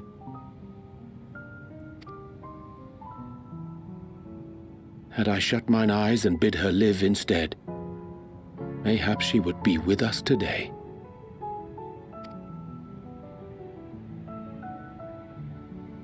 Was he even in the room with us? Selfish wants, born of everlasting regrets. Most days I put them from my mind, but could think of naught else when asked to swallow the same bitter draught. Subterfuge and sacrifice. Mayhap the right moral choice, but one I regard with great trepidation.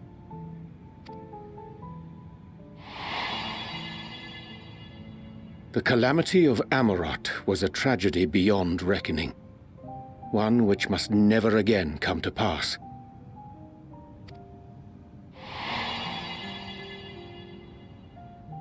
Thus must we struggle, haunted by ghosts of those we have lost, clinging to those we pray we can yet save.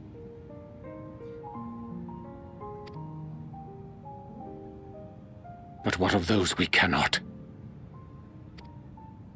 How do we make peace with the dreadful algebra of necessity?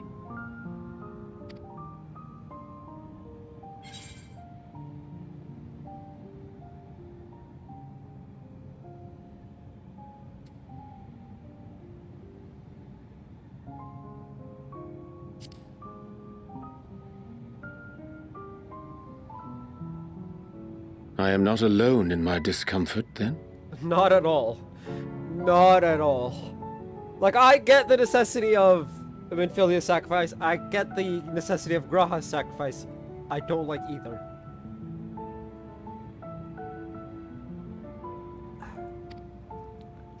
And this is just... It is surprising, though perhaps not.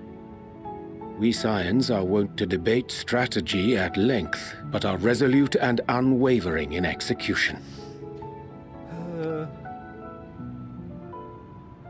Strange. Scarcely can I remember when last we spoke alone, and so candidly. I don't even think it's happened before.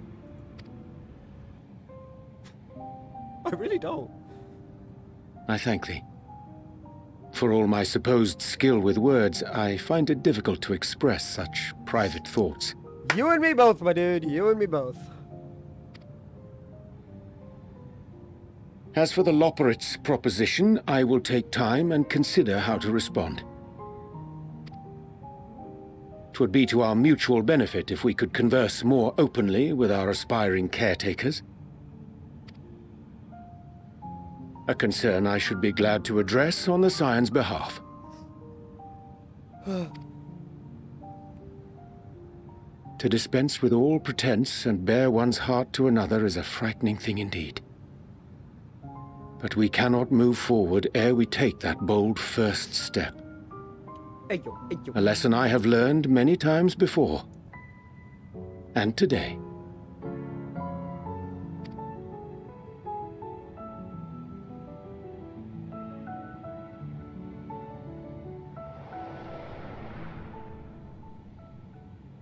What are they saying? Curse these ears! I've heard bugger all!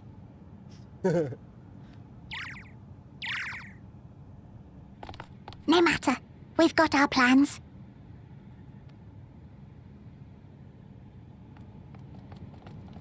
Ayo, are these guys villains? Is that a thing now? We've gone from Fandaniel to the Loporrits.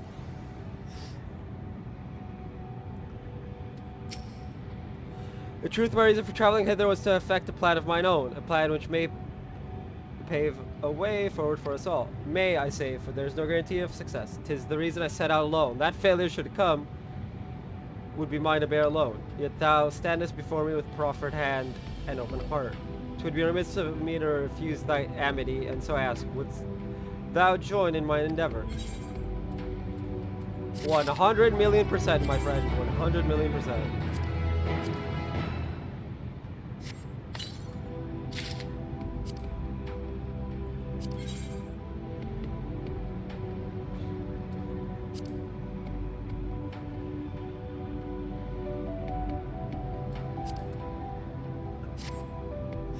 All right, let's see it. Try on.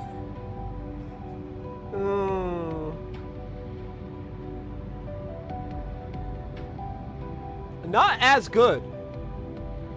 I'm thinking this body, right? And then the rest being like the gauntlets and essentially just one-to-one replacement.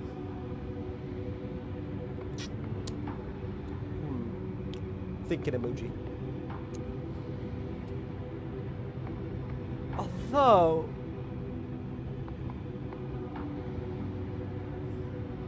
it's funny, these boots are like perfect for my Bard Machinist glam, since I was looking for boots exactly like this for it.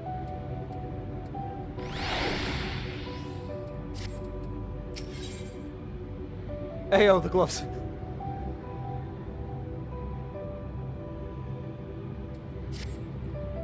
I thank thee for accompanying me. 'Tis a simple plan in truth. We shall not be long away from Best Ways Borough. Difficult decisions must needs be made in the coming days, but I nevertheless believe we are all of one mind in our desire to save the people of Aetheris. Aetheris. To make clear our resolution to the Loperates, I would offer them a gift, but its making doth require a most singular ingredient.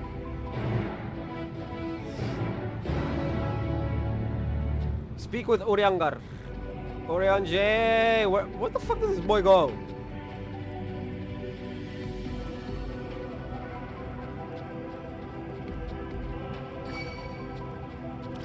Hey, yo, bro.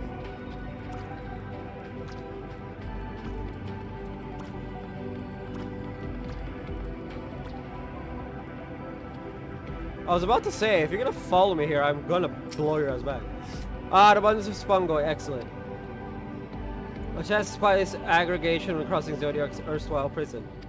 Using a spell taught to me by the Nemo, I believe these shall suffice for the gift I would fashion.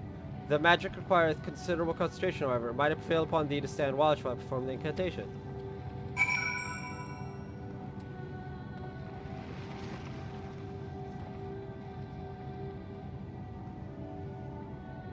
Hey, oh, I see that darkness.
Hey, I nearly died.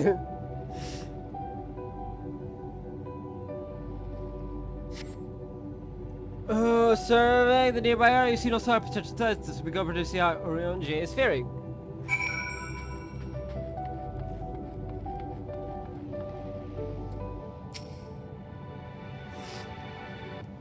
Orion J remains fixated on his work.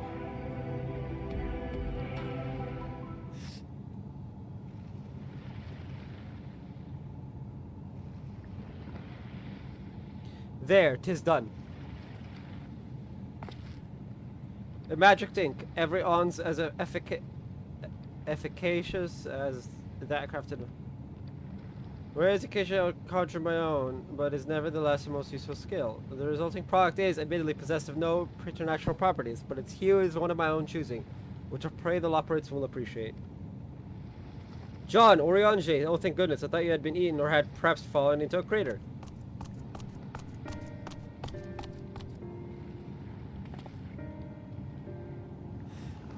Ishtola has been looking all over for you, John. She says she needs to speak with you about something most urgent, dire even.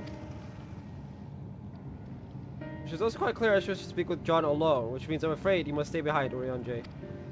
But worry not, it just happens we need your help with an errand, delivering a package from the Watcher's Palace to Bestway's Burrow. It's quite large and heavy, perhaps even too heavy for we poor Loporrites, and we would be ever so grateful if you could lend us a hand. I get the feeling that I was just lied to.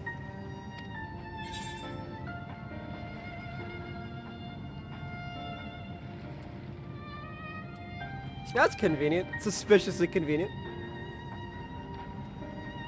Are you insinuating I would pray the trust of Heidelin's chosen, or worse, do anything to risk getting on Ishtola's bad side? Yes! Yes I am! 100 billion%! She's clearly not one to be crossed, nor made to wait. Now off with you. Worry not, John. I shan't be long.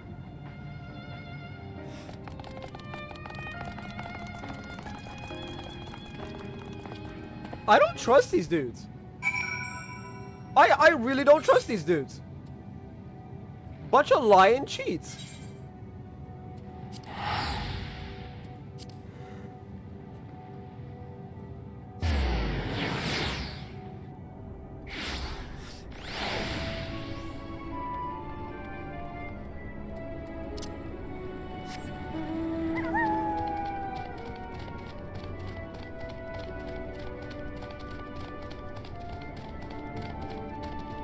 It's funny how I've gone full Reaper main. Should actually switch that. Shit. Reset set number.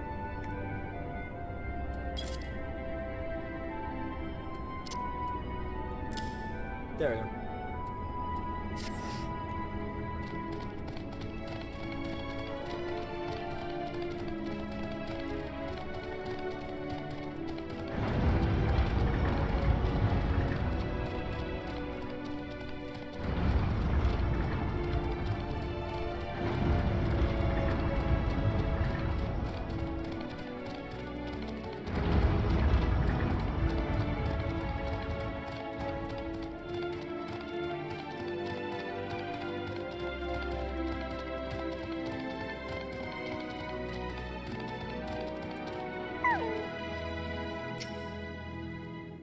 Oh, John, we thought you'd be away for far longer.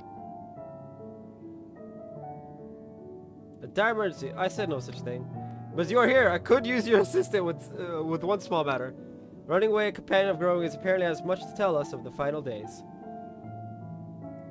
The problem, however, is that he is determined to live up to his name, refusing to stay still long enough for us to hold a conversation. Is there anywhere he's likely to stop and rest? Perhaps there's a way to slow him down. What's the rush? I was thinking we should wait here, maybe enjoy a cold mug of carrot juice, and no, well, if it's really that important. You could try using these balls of moose flesh, not to be confused with the other thing. Ahem. His other little feature is his incessant chatter, so you'll have no trouble fighting him in a crowd, and when you do, try lobbing your balls at him. Crew would have improved effective. He was here in Grace Enzo when last saw him. Let us split up and find him.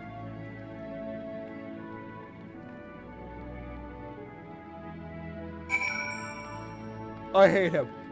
I hate him already.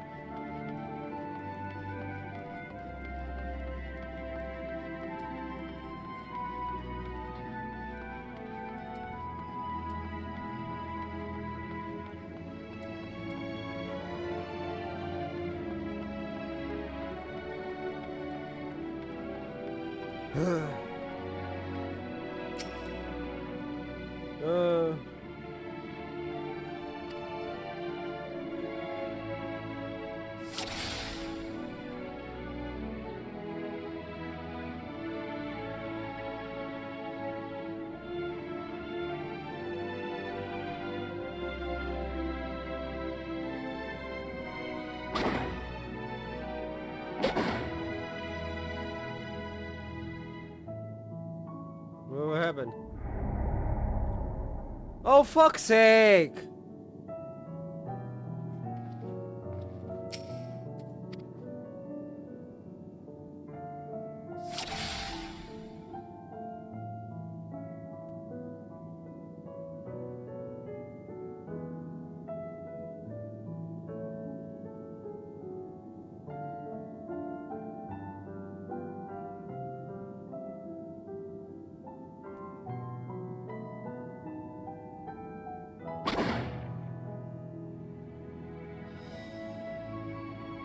What happened? Failed.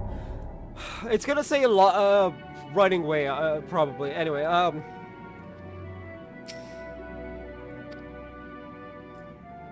hate this. I hate this activity.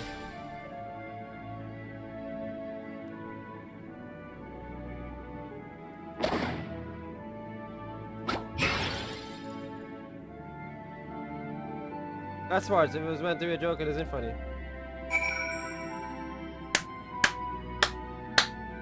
Running away question mark. Oh well, it was still funny.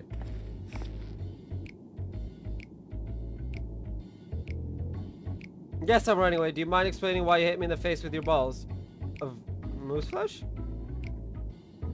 You won't sit still? I'm highly knowledgeable about the final days. Oh, I'm highly? That's the most ridiculous thing I've heard since I woke up. Who told you that joke? As if we got time to look into the final days when there's so much to do before the Great Voyage. It's true that Highland did impart to us some knowledge of the event, but I know about as much as any other operator around here. Less, probably. I don't know why anyone would think it's funny to go around telling people I'm an expert. But better hope I don't get my paws on them. Sorry I couldn't be of more help, but if there's nothing else, I have work to do. And I'm off. I really don't like the Loporrits. They're all a bunch of liars. Just like... No. I mean, yeah, actually, just like Heidelin. She is the big liar. She is a primal, and therefore must be killed. Not really, but like...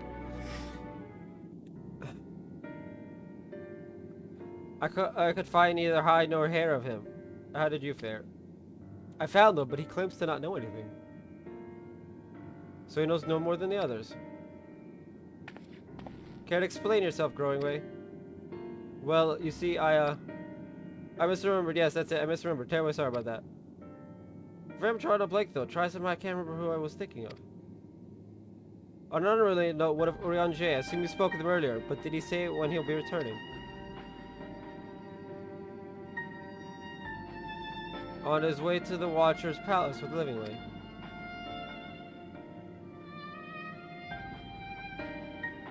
Between growing a sudden lapse of memory and your lack of other leads, maybe our time would be better spent letting Urian J a hand.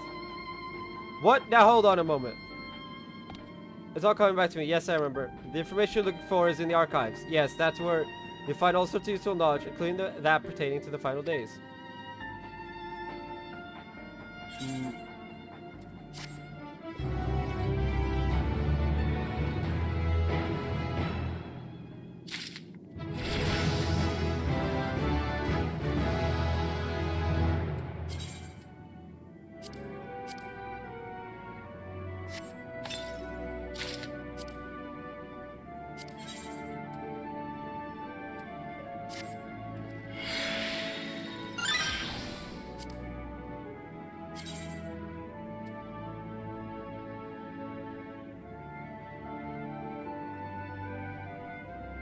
Ew, not bad. I'd still prefer just taking this coat and putting it on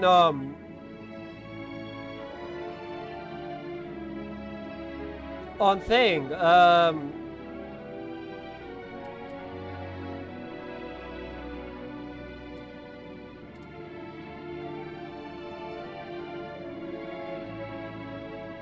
But it's actually not bad.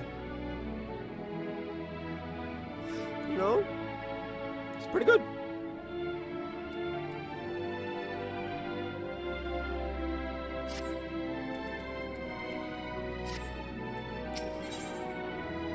Heart of the matter. It's fitting with their energy, but is it from excitement or worry? Oh, what to do, what to do. I promised if I would help, but... No, I promised I'd help, so that's what I'll do. The archives are on the second floor of the main plaza, the eastern wing. Follow me. Suspect the law poets are up to something, but if there is aught to be learned of the final days, I think it best we play along, for now at least.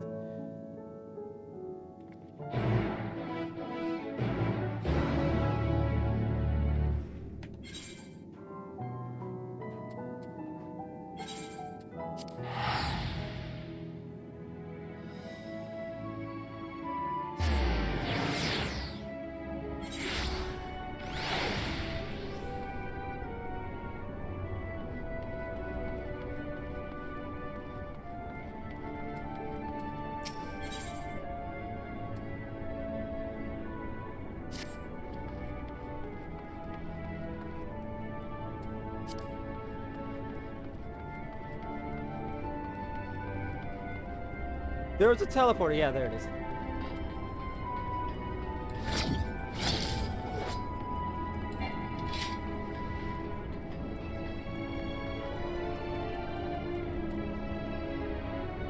I thought we could use the teleporters.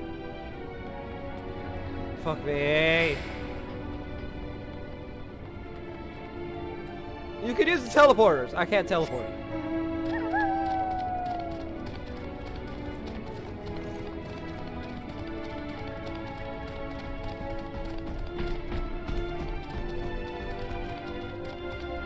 I'm less annoyed than I normally would be.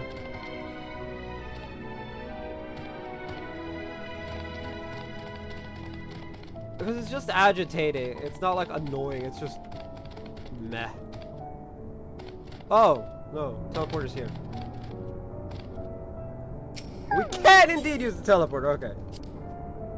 I was about to be like, excuse me.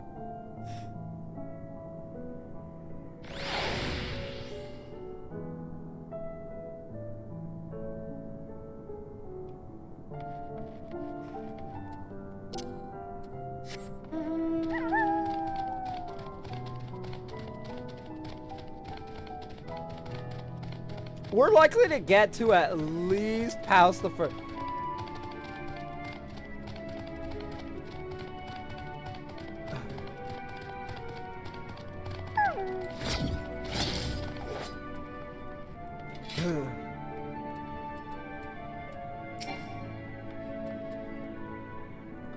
I want to throw Growing Way off the moon. I want to throw all the Loppers off the moon.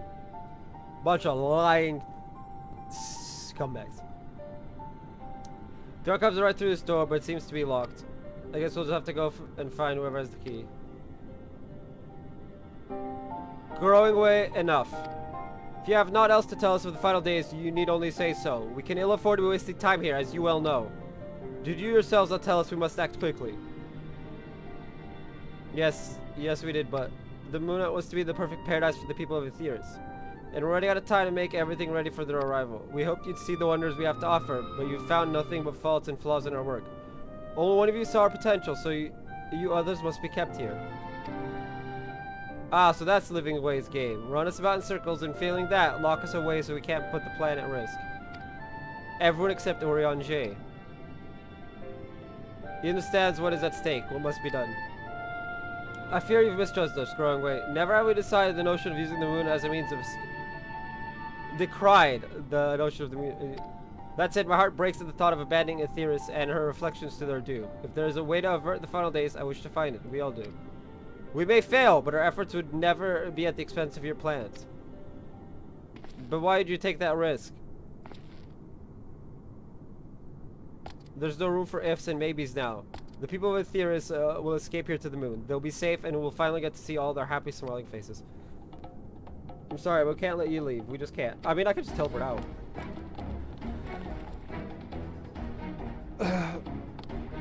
Do what you must, but try not to hurt them. I'll be back in a moment. Don't do anything rash while I'm gone.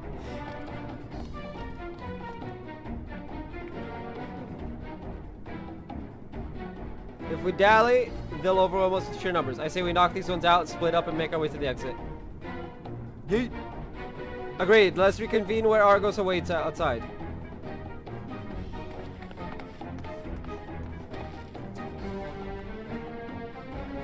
Fucking evil! They're evil!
No time to waste teleporting. Geronimo!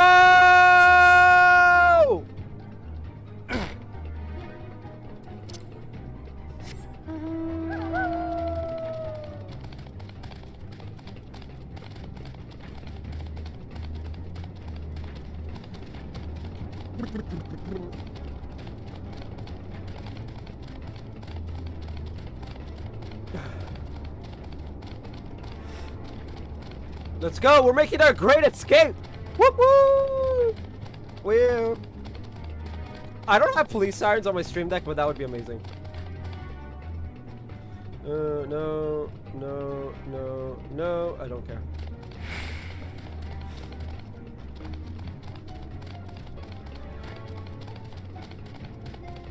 Honestly, things are heating up, but it's also going by quicker, which is good. The quest shouldn't take an hour each. For those not keeping track, what I'm doing, like, they're taking like half an hour each before. Now they're taking like 10 minutes, which is good.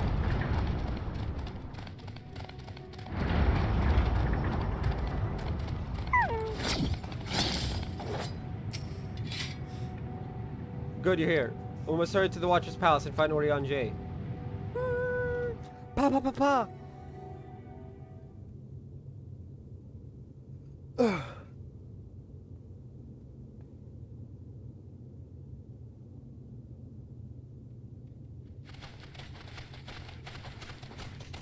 And what, pray tell, do we seek at the Watcher's Palace?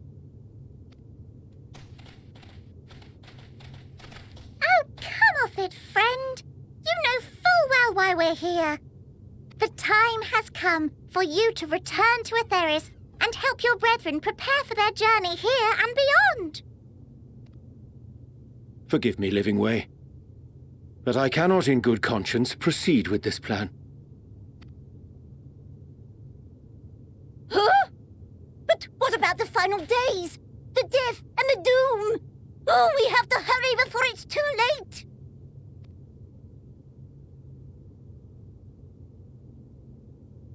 Your unflagging commitment to your duty is endearing, to say the least.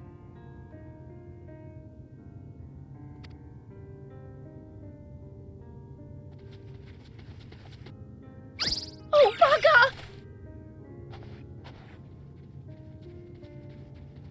Orion J is like, stop. Be at ease. They bear you no grudge, nor do I. How could we, having come to understand your purpose? For millennia, you and yours worked tirelessly towards the singular purpose of this heavenly vessel's construction. An art... By any measure, okay. 'Tis clear you have spared no effort. Why, your very names are a testament to your dedication.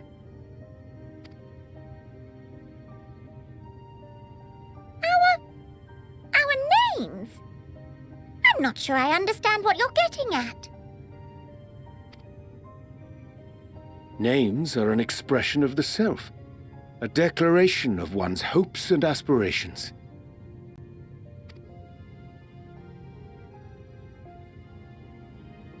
Your use of contemporary, uncomplicated nomenclature doth ensure clarity of purpose. There can be no doubt that your love for the people of Aetheris is boundless and pure.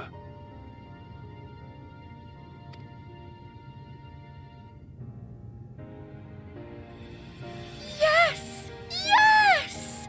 A most mellifluous phrasing! We Loporrits were born of Hydaelyn's love for Aetheris. Theris. That shining, shimmering blue jewel, brightest star in the sky, brimming with life and possibilities. For as long as I can remember, I've toiled in anticipation of the day when this vessel might be needed. All I've ever wanted was to meet those she cherished so dearly, to serve and serve well. That goes for all of us, don't you see? So help us help them. Lead them here where we can keep them safe. If there's anything wrong with what we've built, we'll fix it. We'll make it right.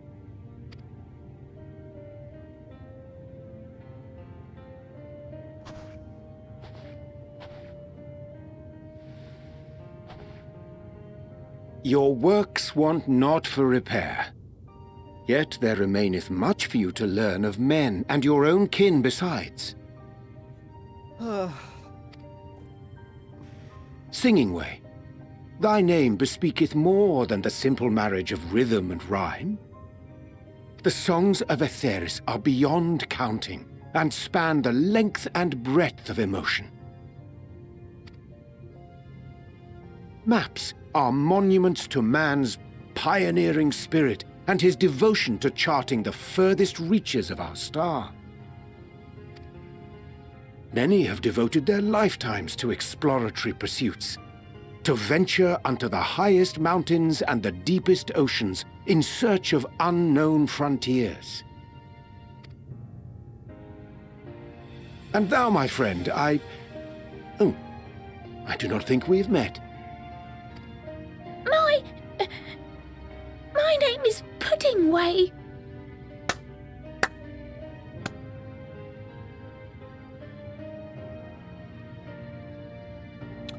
His name's what now?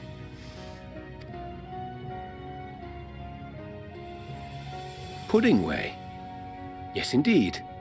A name of deep and abiding significance, I'm sure, but one perhaps better communicated through delicious deeds than tasteless words. Oh, jeez. A judicious application of fey magics at a later juncture may be appropriate.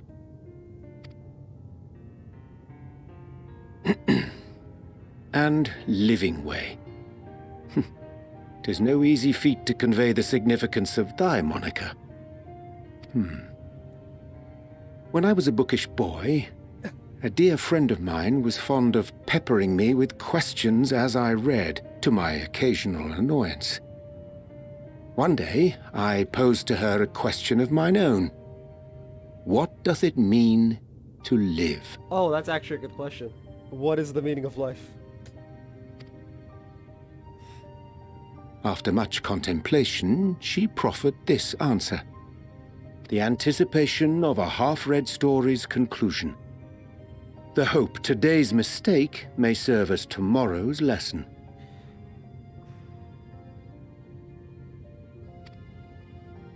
The wish that a new acquaintance may one day call thee friend. She believed it to be all these moments and more.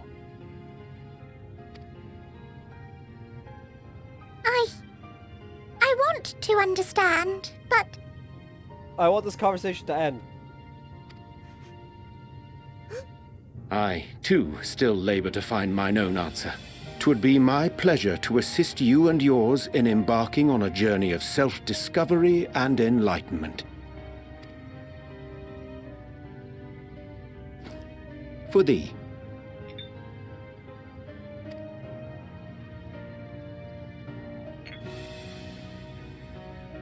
Ink as blue as the waters of Aetheris. Made in haste, though I assure thee, the quality has not suffered for it. The people need not be persuaded by honeyed words. Nay, I have faith they shall do what is right in due course. Until they do, I beg your patience, friends. And with that ink, let us fill the empty pages of Livingway's compendium. An open exchange of ideas will surely afford you all a better understanding of modern man, and with it, ideas for improvements and renovations. But more importantly, it shall empower us to together find a way forward.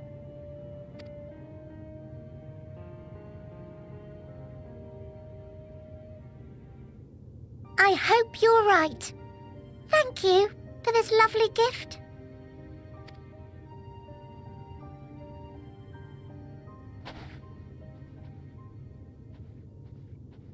There you have it. I shall remain with the Loporrits to ensure that all is in order. Though we must needs prepare for every eventuality, you would all agree that the evacuation of our star is a last resort.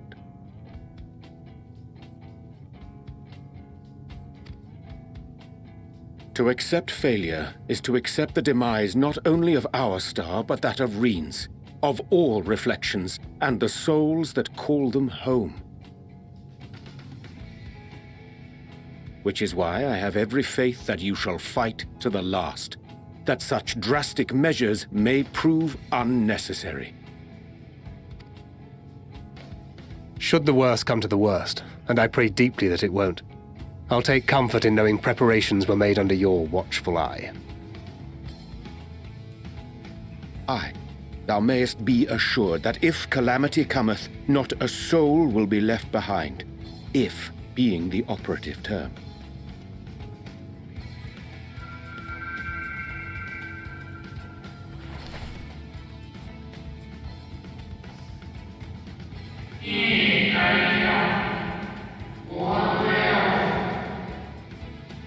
That flower, how came it into your possession? Heidelin.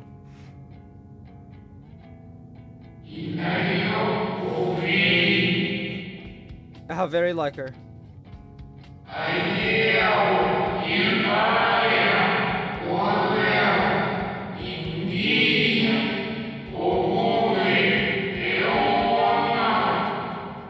Guided by its light, you may come to know her true intentions which remain a mystery even to us.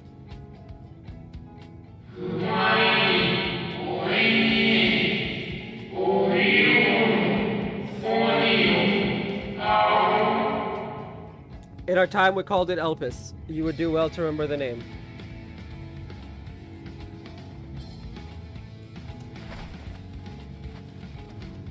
I hate to interrupt, but I feel like I need to make amends for all the secrecy.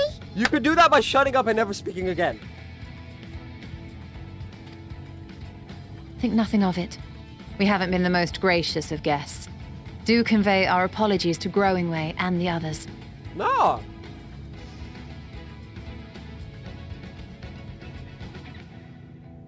In all seriousness, no, I don't actually care.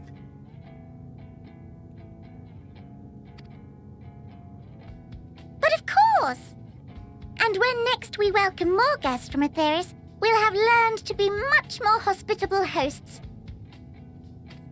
Oh, and circling back to the matter of inappropriate secrecy, we ought to discuss our benefactors. Agreed. The Charleyan Forum, yes? Ah! What? Called it. How did you know? The more I heard, the more obvious it became. The forum's aims align closely with those of your anonymous patrons. A telling coincidence would be an understatement. Though had we not taken it upon ourselves to peruse certain restricted tones in Labyrinthos, we might still be unaware of their plans. But let us continue this discussion upon our return. I dare say we have kept Alphino and the others waiting long enough.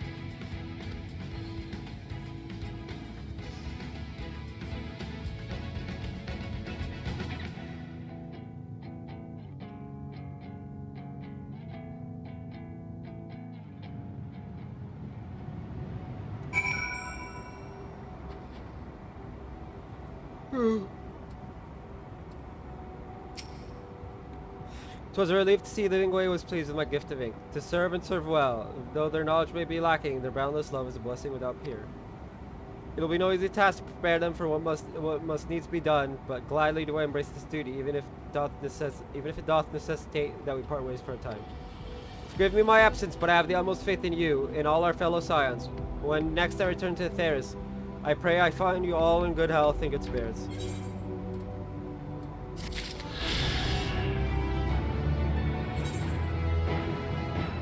Ayo, ayo, ayo, ayo, ayo.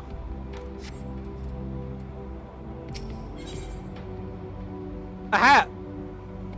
Yeah. So the moon concluded, Ursula is keen to return to Theris. With the Loporrites in Orion's capable hands, we needn't worry about our affairs here in our absence. Knowing now the face of their earthly collaborators, there's much discussed with Alphino and the others. Let us return to the Tower of Babel. Our battle for the star will soon begin in earnest, and we must be prepared.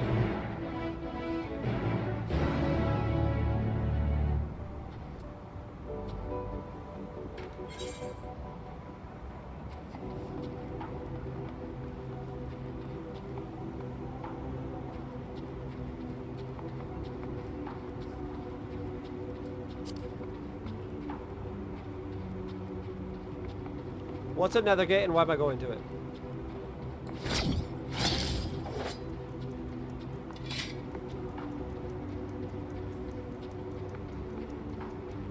Oh. I was kind of hoping it'd be a giant gate.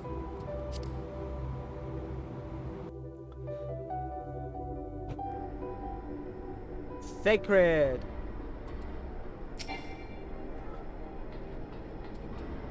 Oh.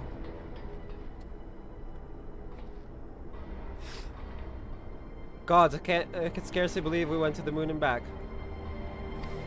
We'll have time to reflect on that later. Right now, we need to head back to Camp Broken Glass and deliver a thoroughly detailed report to Lucia. I'd like very much to know how everyone's getting on here as well. They'd only just begun to treat the Temper prisoners when we left. I share your curiosity, but warning our allies of the final days is of greater importance. I speak not only of the contingent, of course. The heads of state of every nation must know what we have learned. We know not when or where or in what manner the final days will begin to manifest, and so we must see that everyone is prepared. Agreed, though we may wish to stress the importance of discretion, lest the public be set into panic. Not that anyone in a position of responsibility should need to be told as much, but it bears repeating. Anyway, first things first, to Camp Broken Glass.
It's good to see you all again. No worse for your lunar adventure out.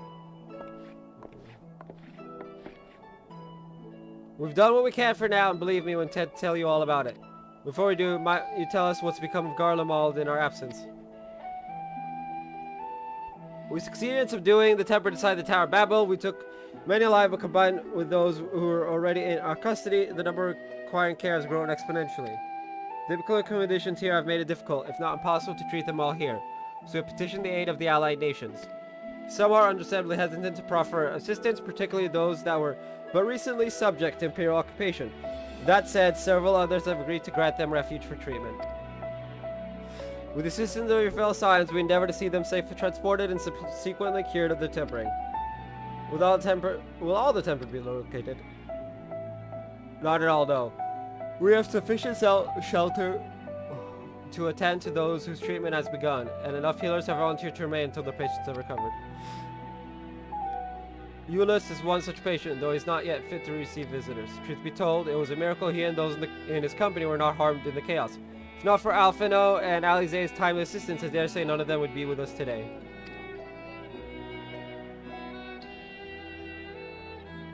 In light of recent developments, have the Alliance leaders come to any decisions regarding Garlemald? Given the tremendous ramifications of what has happened here, it will take time to determine what must be done. In the meantime, they intend to work with the Eastern Alliance to keep a close watch over the provinces. We have other news to share. Shortly after Anima was defeated, we received reports that each and every tower has vanished. For a mercy, the process was apparently not quite as violent as that you experienced in Thavnair. Those who were trapped within them have been rescued and are receiving treatment. To hasten this endeavor, the beast tribes have received instruction in the magics needed to cure tempering. Master Motoya is no doubt thrilled. The Mother Porksy affords her so many visitors. Yes, we are grateful for our ongoing efforts, as well as those of our comrades near and far.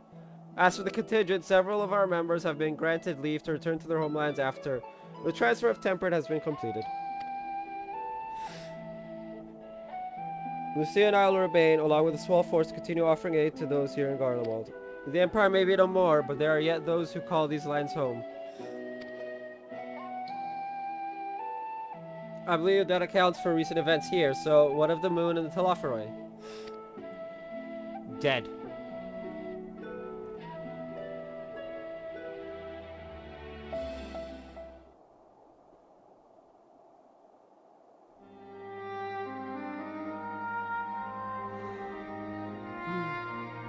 The final days, gods, I pray that your victory would mark the end of our troubles.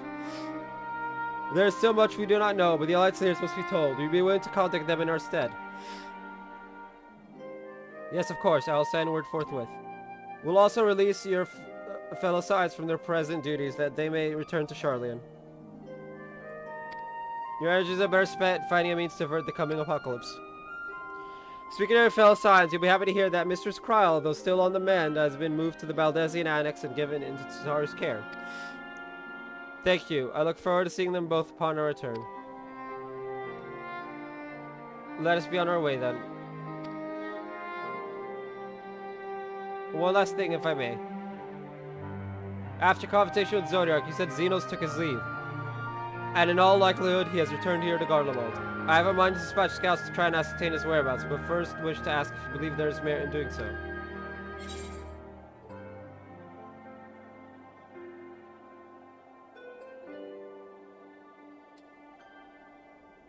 An admirable but futile endeavor. Mayhap you're right. And I suppose if anyone is to hunt him down, it must be you. Who else could even hope to bring low that monster? Pray forget I entertain the notion. While on the subject of Xenos, the 10th Legion has made an official proclamation. They denounce the Crown Prince and condemn his role in the Empire's downfall. His very title has become a source of shame among his former subjects, and its continued use serves only to hinder relations with foreign nations. For this reason, he has been declared Xenos Viator Galvus, outcast and enemy of Garlemald. Van Daniel's no more, and now his own people turn against him. It seems he's not but his bloodlust to keep it. He's not to keep him company.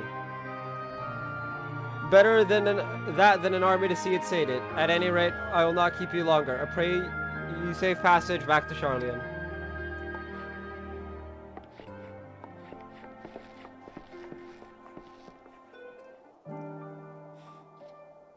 Speak with Kryl at the Valdesian Annex. Woo!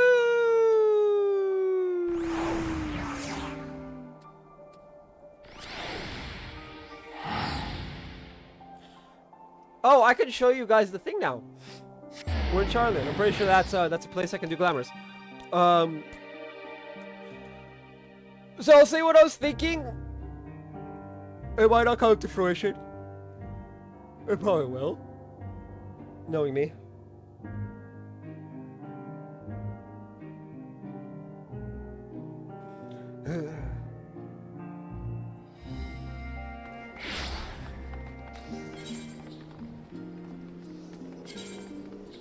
Called it 12.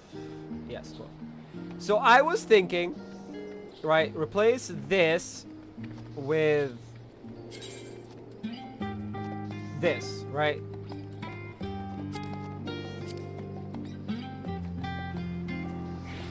I can apply the glamour plate.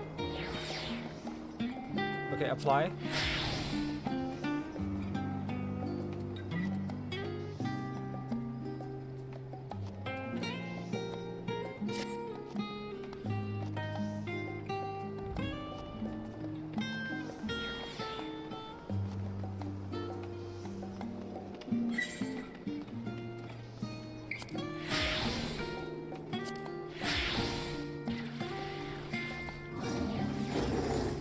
Why? Oh, is it because my stuff is 80?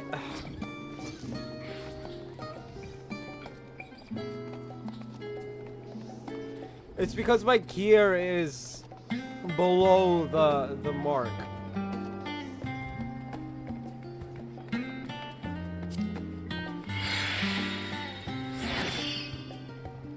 Because look.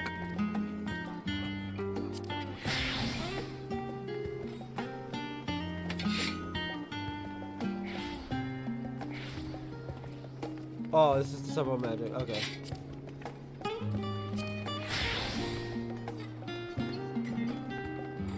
Yeah.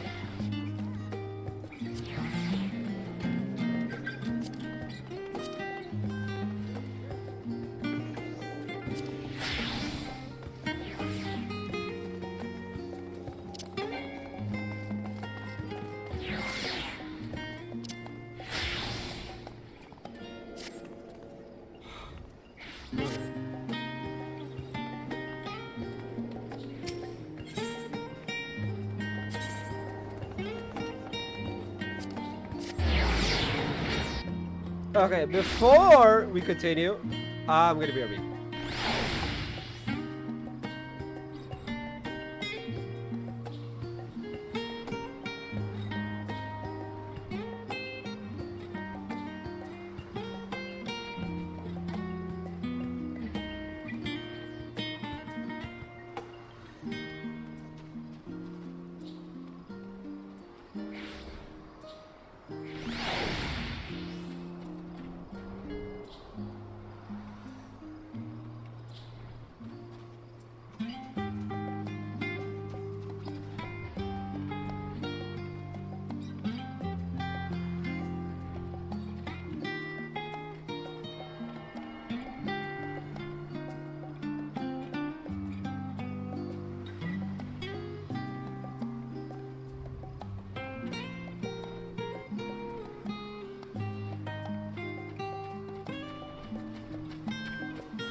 Ah.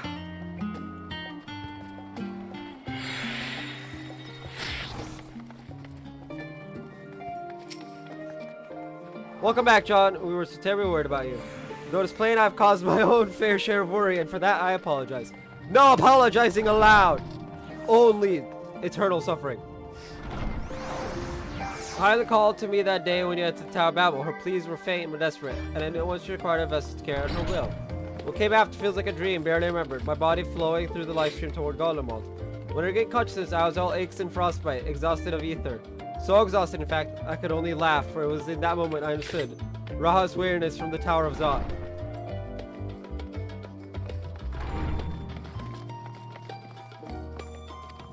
Well, that I could laugh at a time like this, though we prevent Zodiac from being unleashed upon the world. I'm curious to know what else took place there on the moon.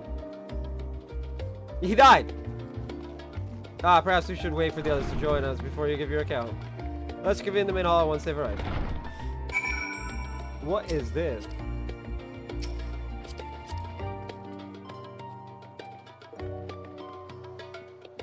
The Kinna sickle? He's level 90 and wearing level 8 not... Did they not do the role quests?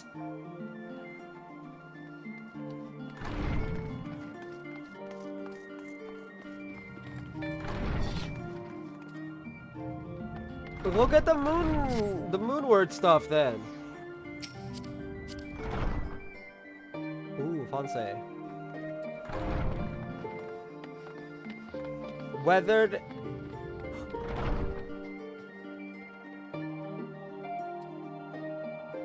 It's the 80 job gear. Right? Weathered is the 80 stuff.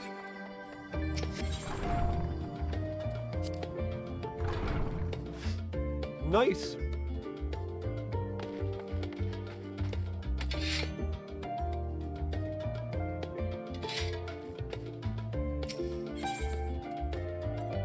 Wait for your comrades to arrive. I do love me my comrades.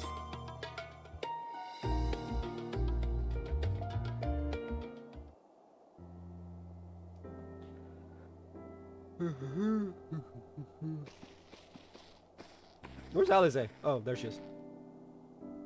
Sorry to have kept you all waiting. Not at all. We understand. You've been quite busy. Will Orange be joining us? No. Duty keeps him away, I'm afraid, though John could explain why better than I. Words?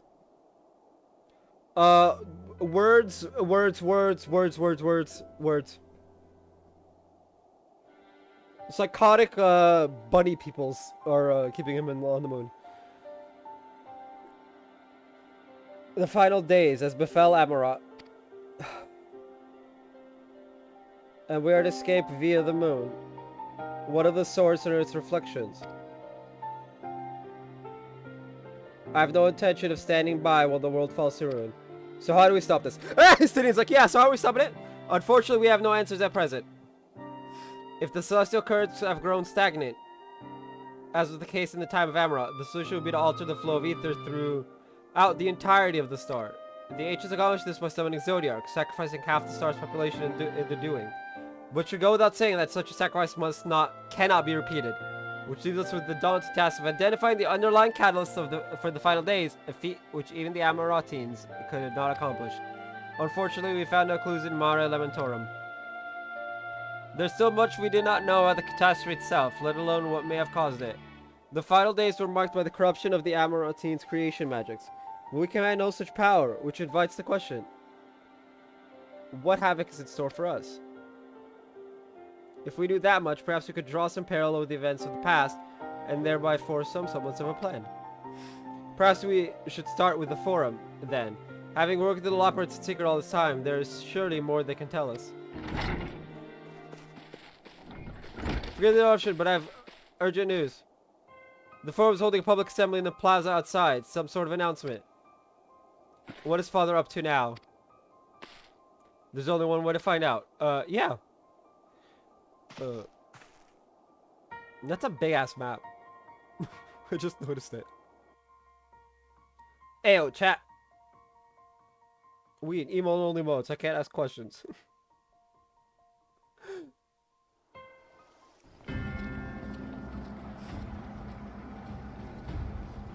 Well, the four are a bunch of cowards and idiots, so probably about to say something monumentally stupid.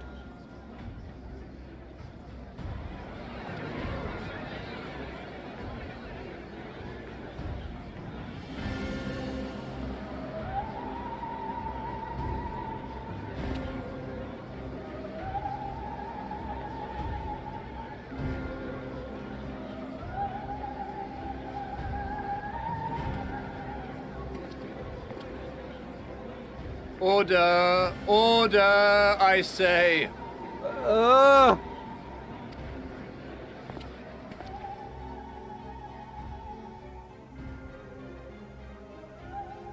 thank you all for gathering here on such short notice. This day we must speak of grave affairs and their implications for the future of Sharlayan, nay, of this very star. Said affairs concern all citizens, and so we have called for a public assembly.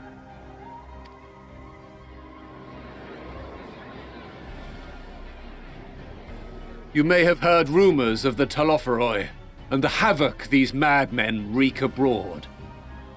Under normal circumstances, we would pay little heed to petty disturbances outside our borders. The final days, however, are another matter altogether. For we dare not ignore these prophetic words of Eld. The End-Bearers will come, ushering chaos and calamity. The final days descend and devour the very star. I've never heard this prophecy. Is it true? Will all that really happen? Calm yourselves. The time has come to speak of the Forum's most sacred duties. But first...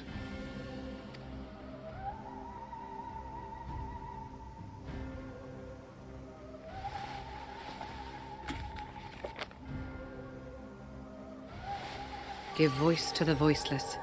Let bindings be unbound. By unanimous decree, I declare the enchantment broken.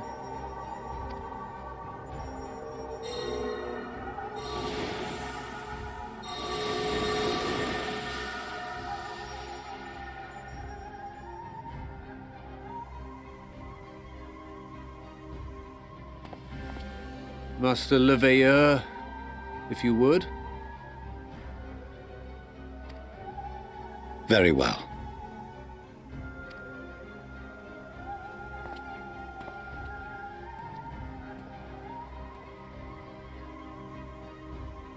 "270 years ago, our forebears began an expedition in the Dravanian hinterlands, in search of a route to access the ethereal sea.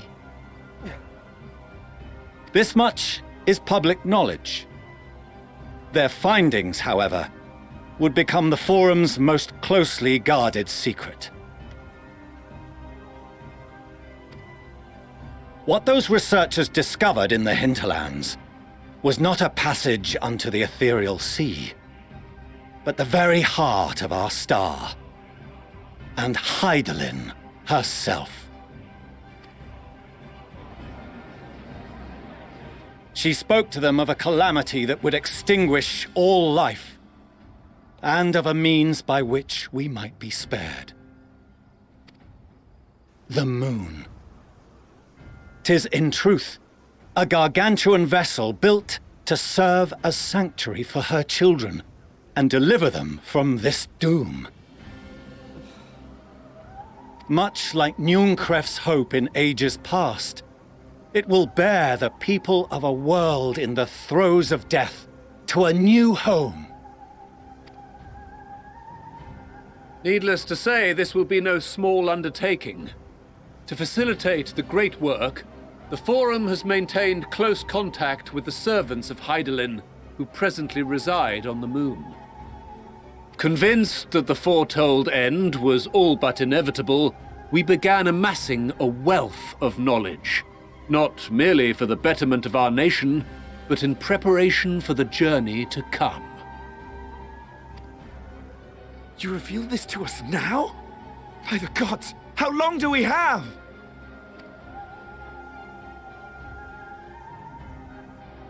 While we cannot say with certainty, we believe the hour to be nigh. We received a transmission from the moon suggesting as much not long ago. Which is why we must in earnest begin preparations for the great exodus.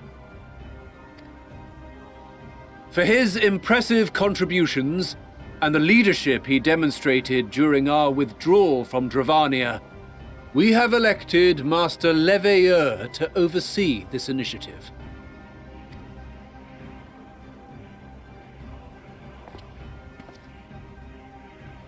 Fellow scribes and scholars, my countrymen, we face a threat of unprecedented scale.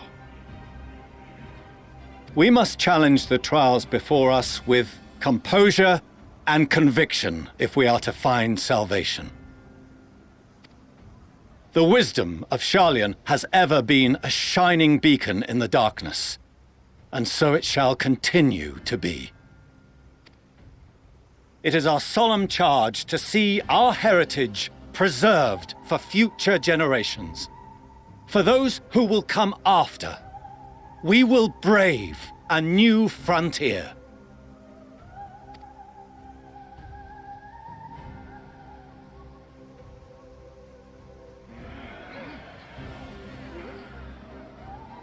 Administrative edicts will be relayed to all major institutions ere long. In the meantime, carry on with your duties.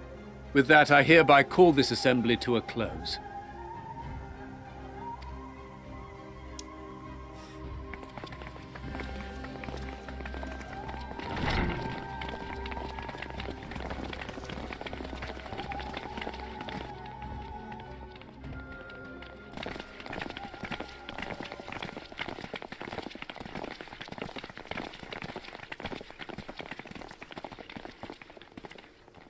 Do you remember what Mother told us when we visited home?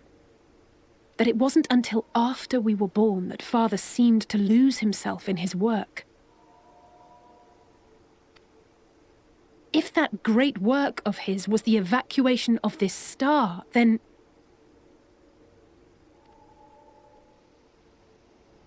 Yes. It wasn't for his benefit.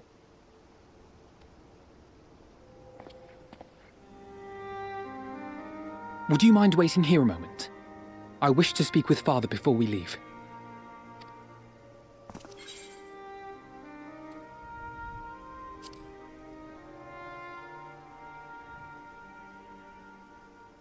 I may look daggers at him, but I will neither speak nor draw them.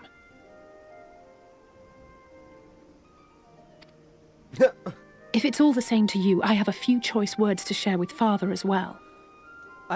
I don't know if we should see this or not.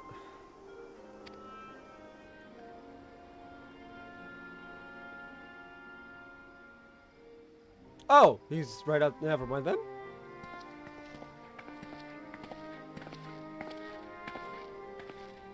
So, come to call us cowards and bid us join your fruitless battle against the inevitable. Nay, we do not object to the Forum's proposal. On the contrary, those who wish to flee have every right to do so. Urianger is cooperating with your associates on the moon to ensure that all is ready should evacuation be our only recourse. Then whatever your business, I suggest you be brief. Though we cannot boast the boundless wisdom of Sharlayan, we have first-hand knowledge of foreign cultures and have conversed with no small number of peoples. These experiences have taught us fundamental truths that cannot be recorded in any tome nor charted on any map. The beating heart of this planet is its people, many of whom would give anything, even their lives, to protect the lands they love.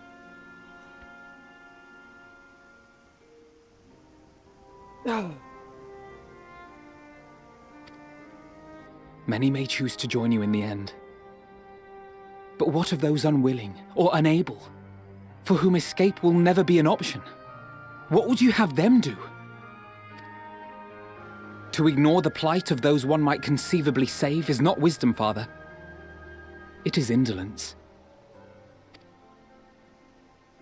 This is why we choose to fight. We'll not ask for your understanding, Father. Only that you don't turn a blind eye to the good we have done, that we can still do. We're not children in need of protection. Hold fast to your principles and let the world burn if it please. But we believe there is still another way. And if there is, we will find it. You see if we don't.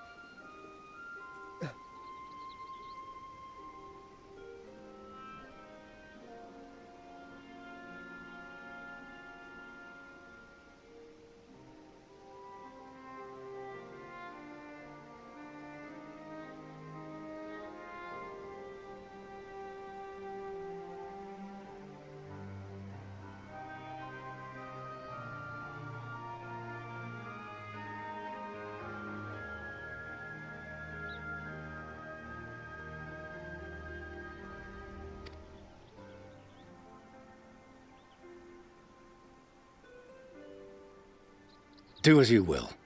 Just stay out of our way.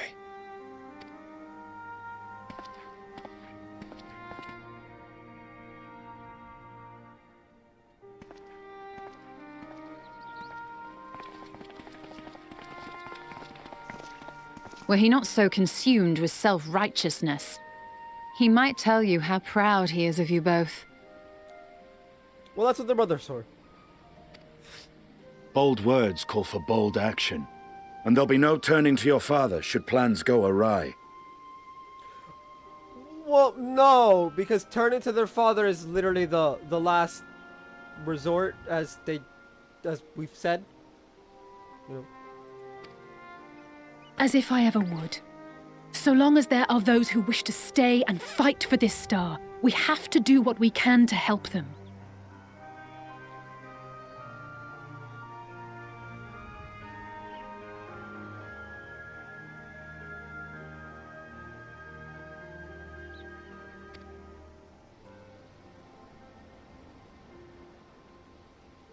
And if we're to do that, we'll need to be well rested.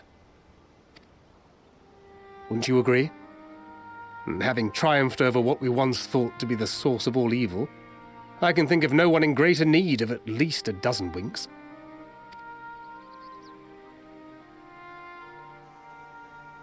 Shall we then? To the Annex, to prepare for tomorrow.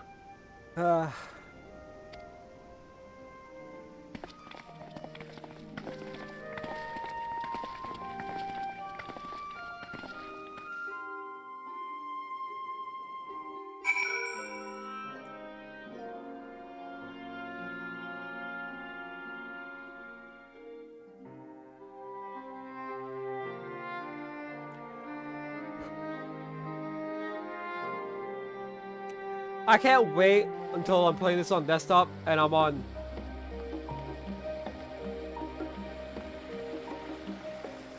an SSD and I'll have near instant loading times. Until then, loading times will wait.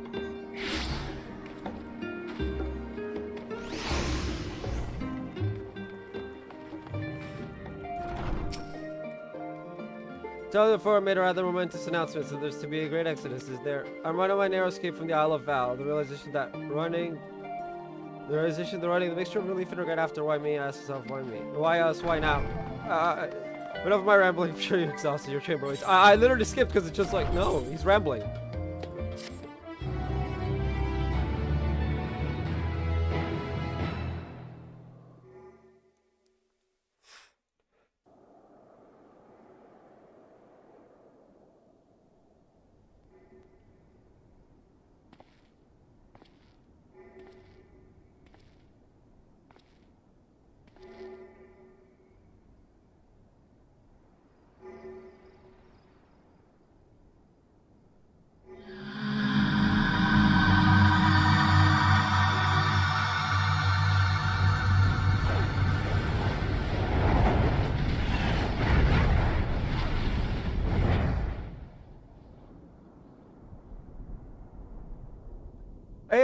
can Heidel turn off the echo, please?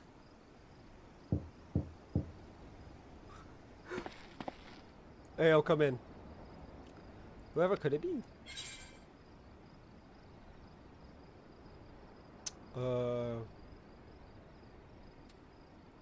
Grahatia?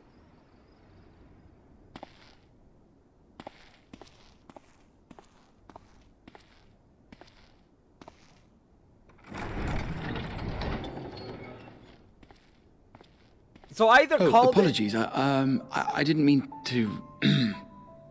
If you could spare a moment before bed. Okay, so I either called it, and I am a literal gamer god, or it could have been any one of them, and at that point I wish I'd clicked Ishtola, because it would have been better to have a conversation with her, but I only clicked Graha because he did this exact thing before. Thank you. I fear this may be the last quiet night we have to talk for quite some time. I'm getting a sense of deja vu.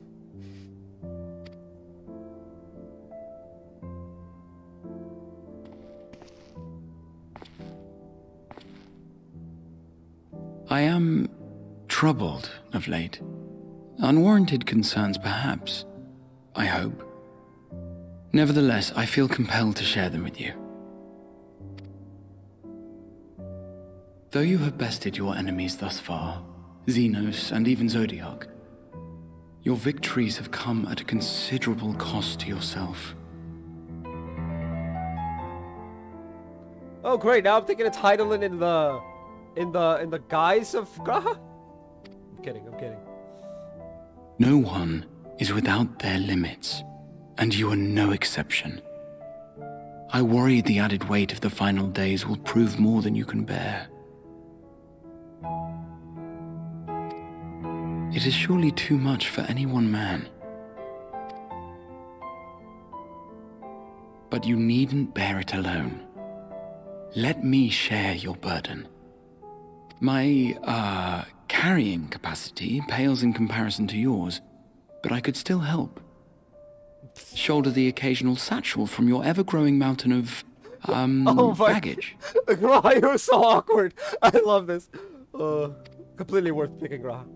You have already done so much to help relieve me of mine own encumbrances. 'Tis only fair that I repay you in kind. You know, there's only one way to find out if it is optional, if it is who you pick. I click Y'shtola when I play through the alts.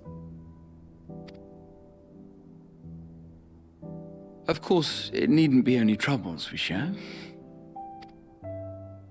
Moments of joy may seem few and far between now, but there will come a time when we look back fondly on this journey. The inquiry at the Forum, our march through the snows of Garlemald, our impromptu dinner in this very room. All of it. And that is to say nothing of the journeys yet to come. To the ends of the world and beyond.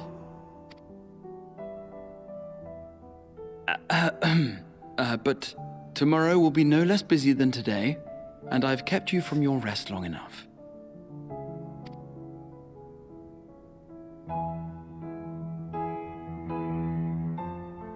Sleep well, my friend.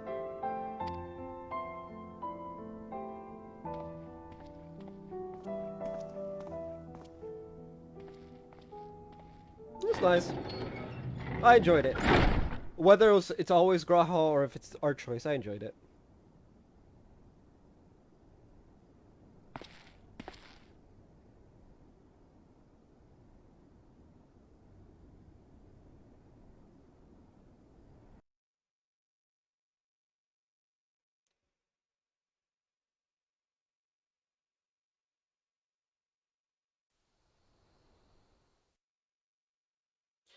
Earlier, in the Alamigan Quarter. Is Xenos gonna appear and like lay waste to the Alamigan Quarter?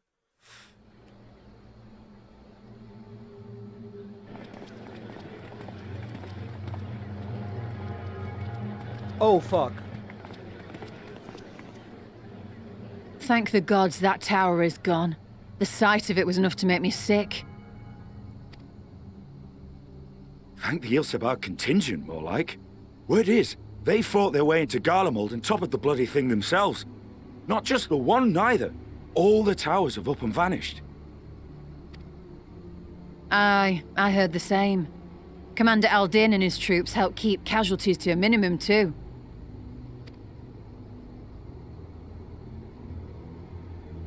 But is it true they brought back tempered Garlean soldiers? Oh, no. As Commander Aldin tells it, they've a treatment for that now. But don't you worry. Cured or not, they've no plans to bring them into the city proper. I see. Well, that's a relief then. I know we've brothers and sisters among the lot, but I can't say I'm eager to welcome them home.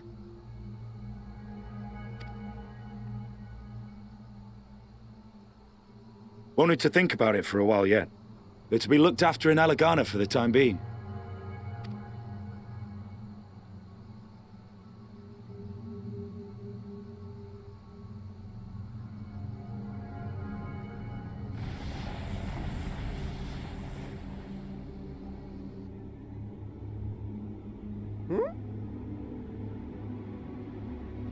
That's weird.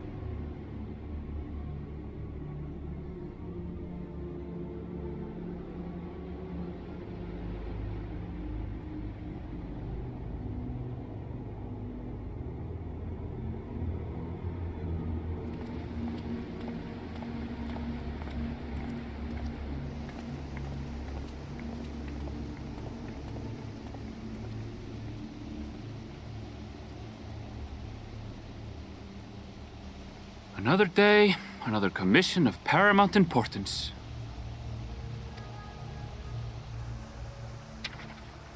Well, what have we here?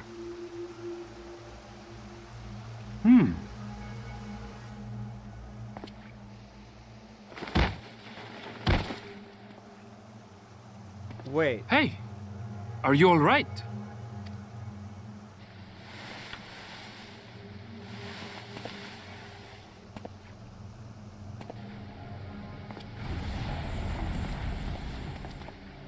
Was that? No. The shadows play tricks, nothing more.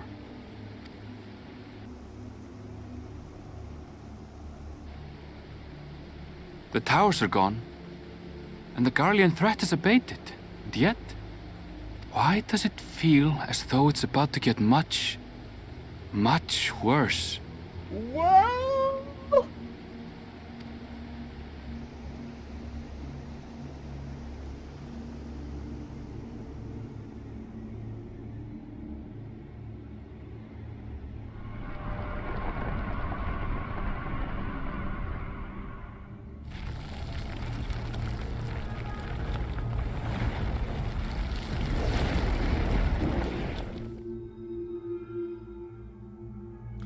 What?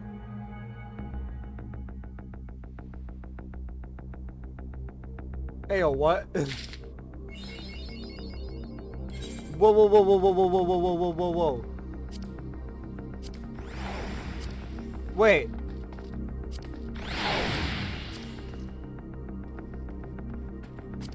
Whoa, whoa, whoa, whoa, whoa, whoa, whoa, whoa, whoa, whoa, whoa, hold up.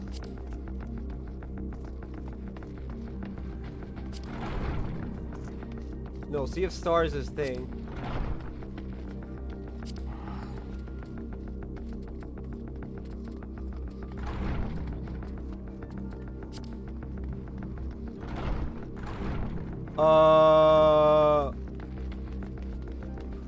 How do I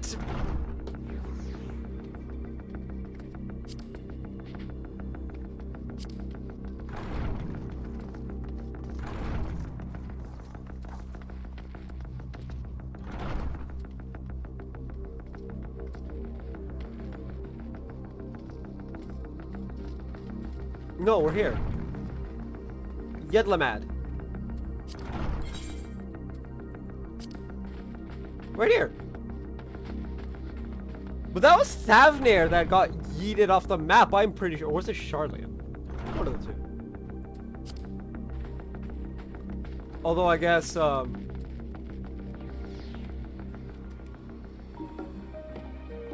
pretty sure that was Charlian that got Yeeted off the map.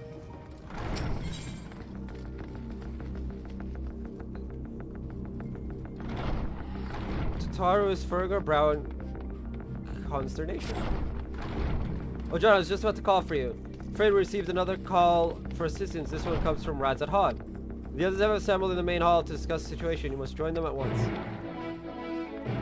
I was right. It is Thavnair.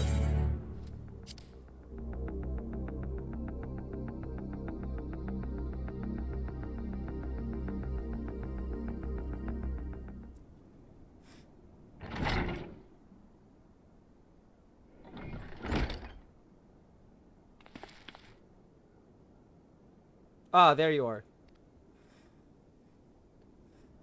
Ugh.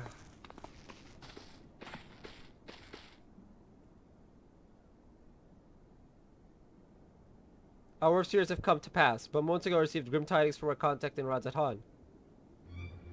Vile beasts have appeared as if out of nowhere, claiming one victim after the next. What's more, they say the very sky burns above them.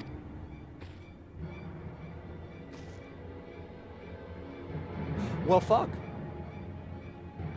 Good gods, are the final days already upon us? Yes. Yes, they are. It would appear so. Sadly, that is all the information we have present. No doubt the people of Radzat Han are busy fighting for their lives. Then we must go at once. They need our help.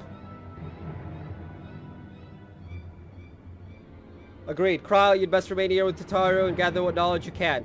You are in no condition for a long journey, I imagine.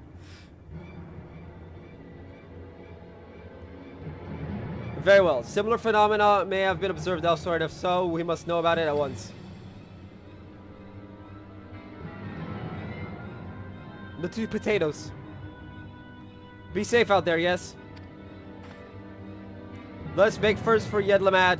We must prepare ourselves for what may lie ahead. I wish I could fly. Well, I wish I could just teleport straight into Radzat Han. Journey to Thavnair.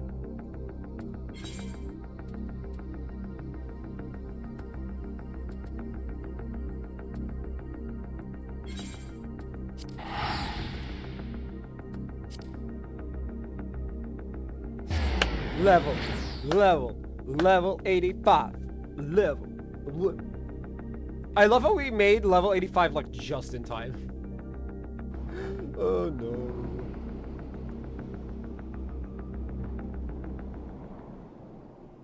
And lo, vile beasts did rise.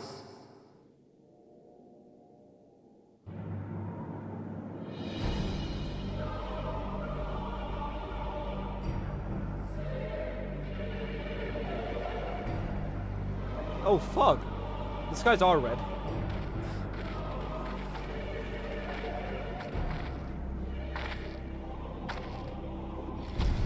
Leaving naught in their wake but blood and ash. Sun scorches earth and boils seas. And our sins ascend unto the heavens. Three dooms to unmake all we were.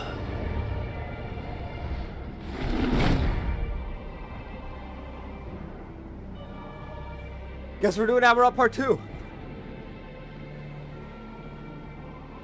The sky burns. The final days are truly upon us. My friends, I trust you have heard the news. We have. What can you tell us of the situation, Your Excellency?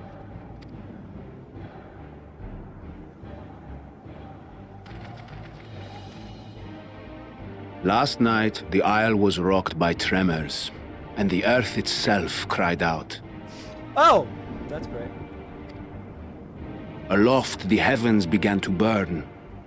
From all about, unholy beasts, the likes of which we had never seen, came forth in fury and rage. They're Amarati, but like... No. To say they came forth would be inexact. The people of Radzat Han themselves, transformed insight into these baleful fiends.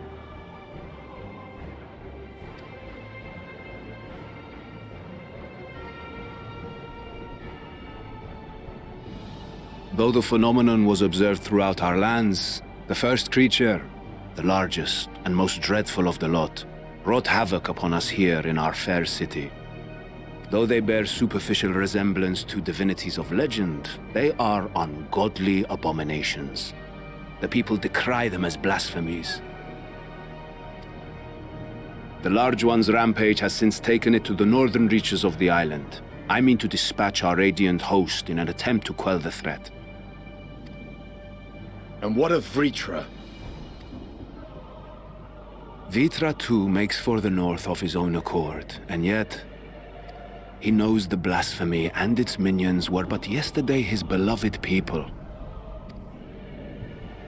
I pray his boundless compassion and mercy does not deter him from taking unenviable but necessary action. Yikes. This do be the scary.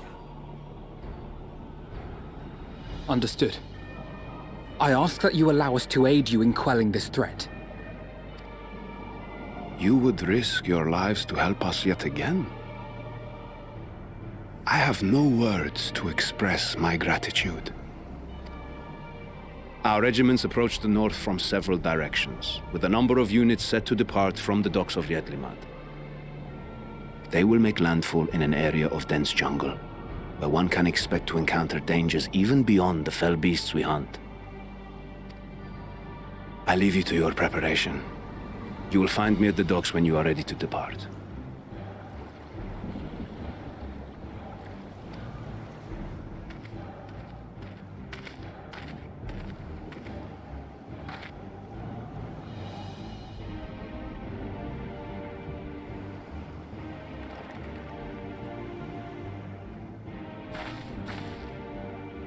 We're as prepared as we'll ever be. Let's go.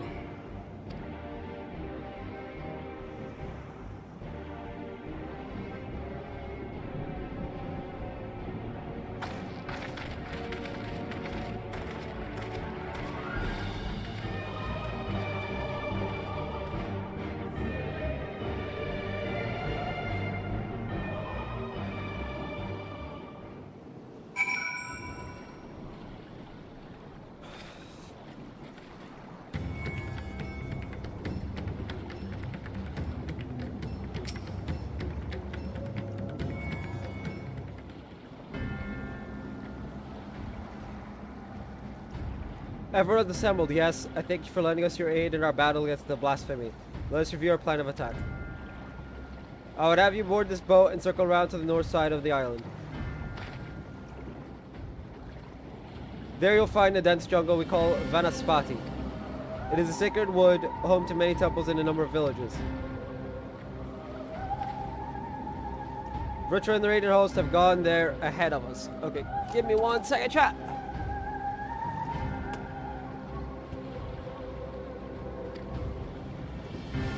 I ask that you join them and do all in your power to destroy this blasphemy.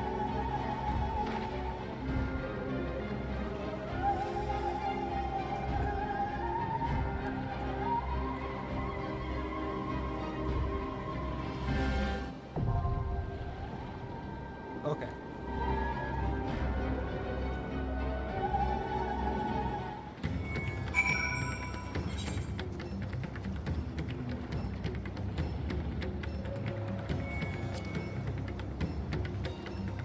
I love how this is now 50, 60, 70, 80.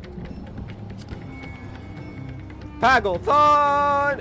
And Motori's Relic is now 70. No.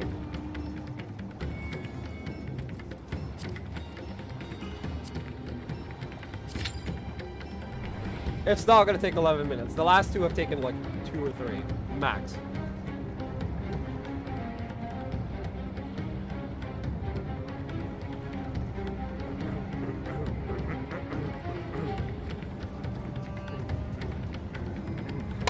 We're just missing a tank. That's hilarious. Not even 30 seconds. Let's go. That's what you get for playing at day 1. Well, day 4. 7, 8, 9, 10.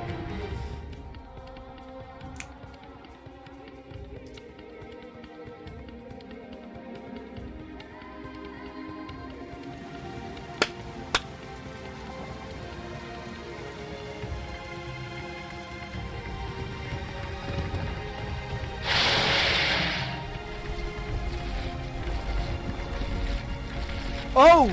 Holy, this is literally the ship from Amarant.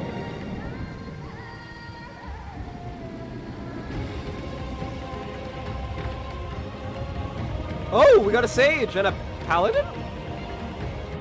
Okay. And, oh, let's go.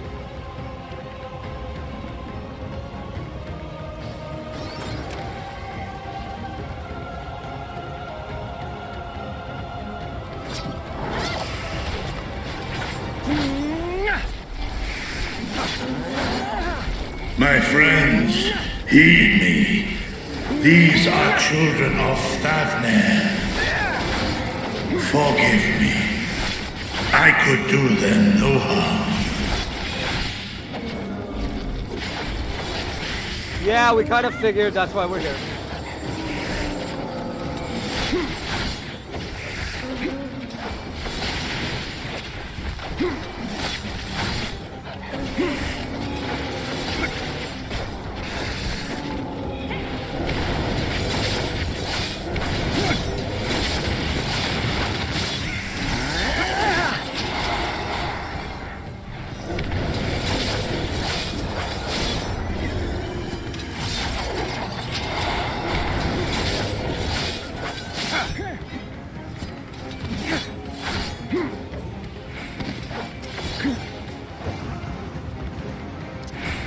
If this is the only way,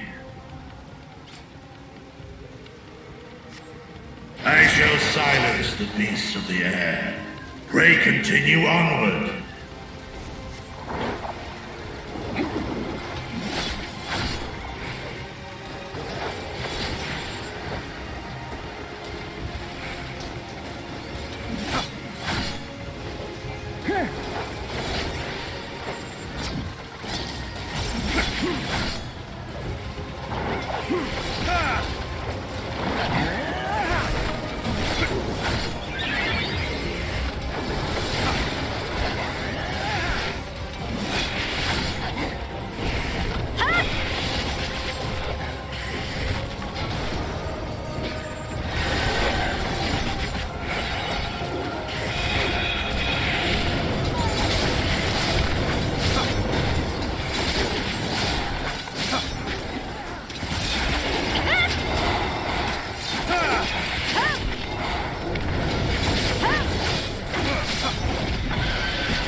I...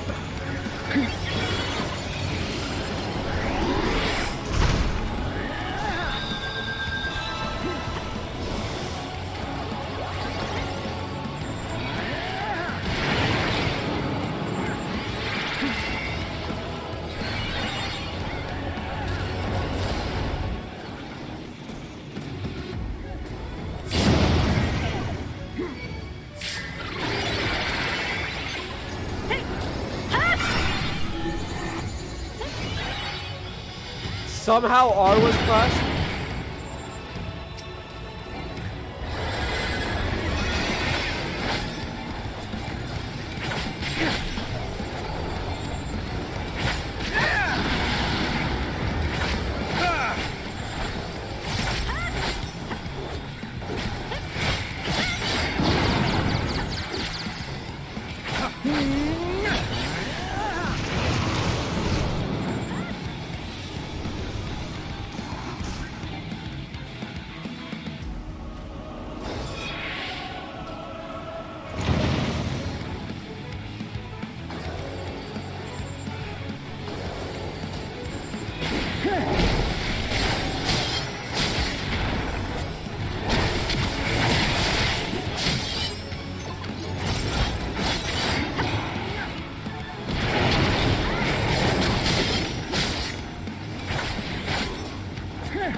I'm getting annoyed at how much I'm like.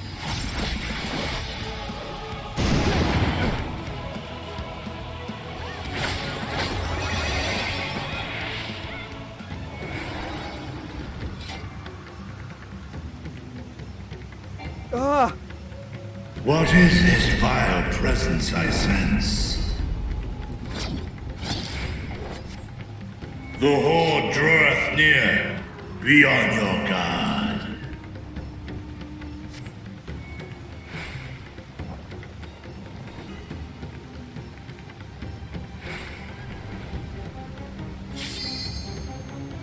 Wait, does this mean that the horde?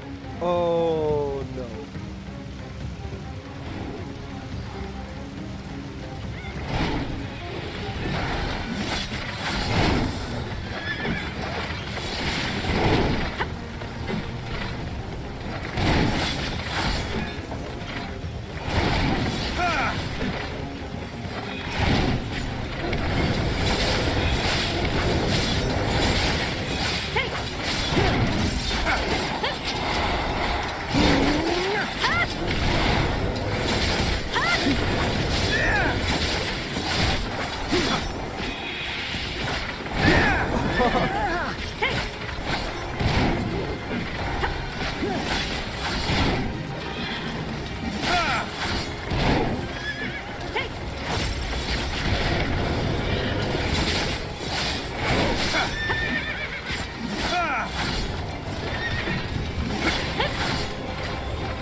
arm is like...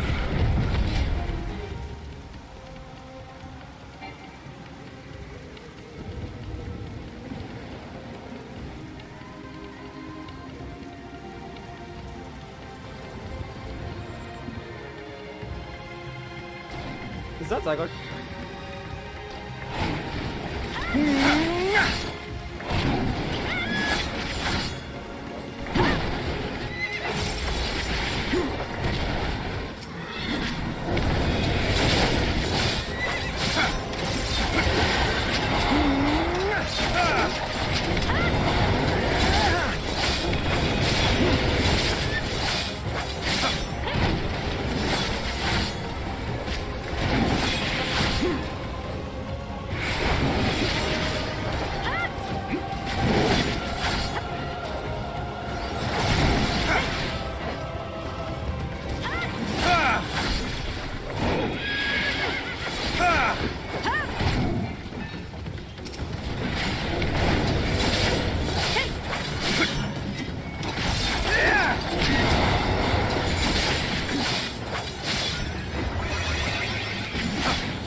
Oh! The bubbles. Okay.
I got some helmets.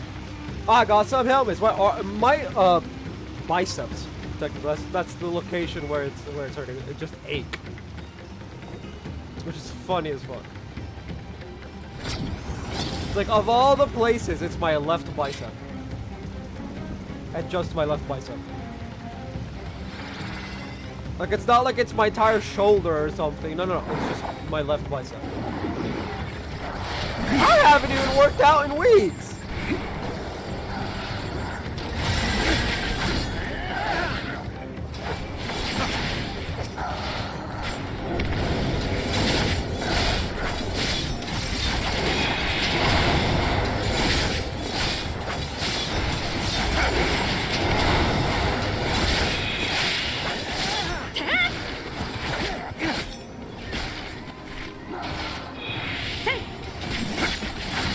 Spinning scythe! And furrow! Oh, nightmare scythe. Spinning scythe! Wait for it! And furrow! Nightmare scythe. I'm gonna keep calling it furrow.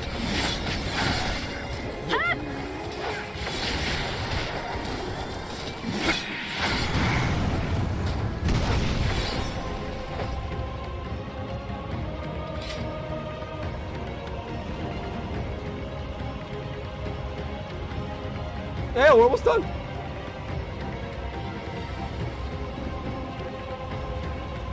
I'm pretty sure that's the final area.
Who triggered the cutscene?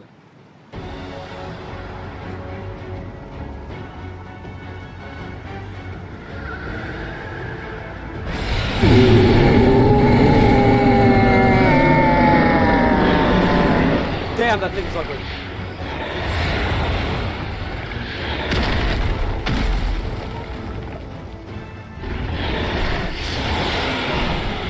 Blasphemy!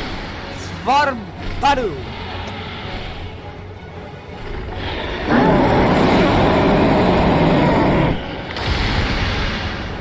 Damn, that thing is ugly!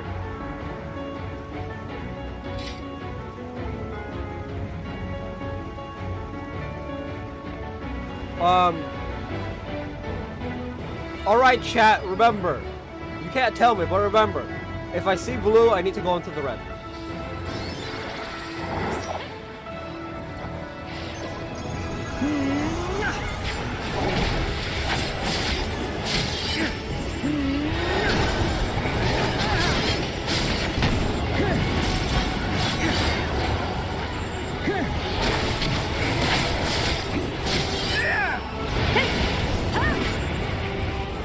Blue, blue, blue, blue, blue, blue, blue. I see red, so I go in blue.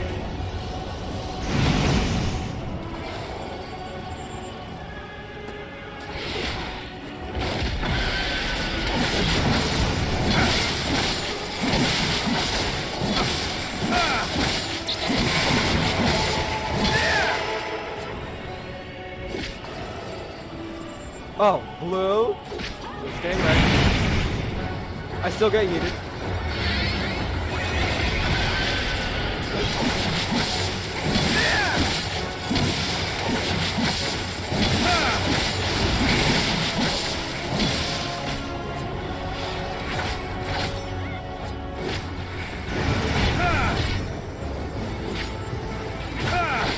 I don't see a color.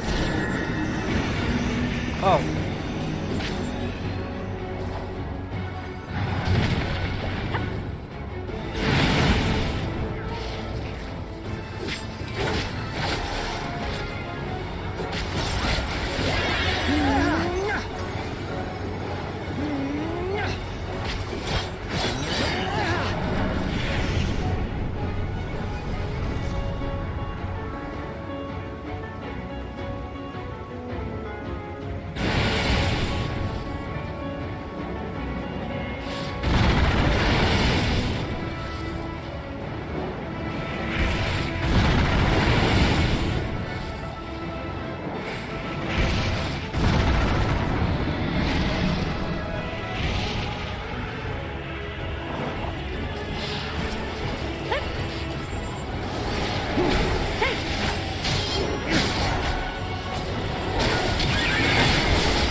Right as I was about to heal. Oh well. I'll get the post-rest heal then.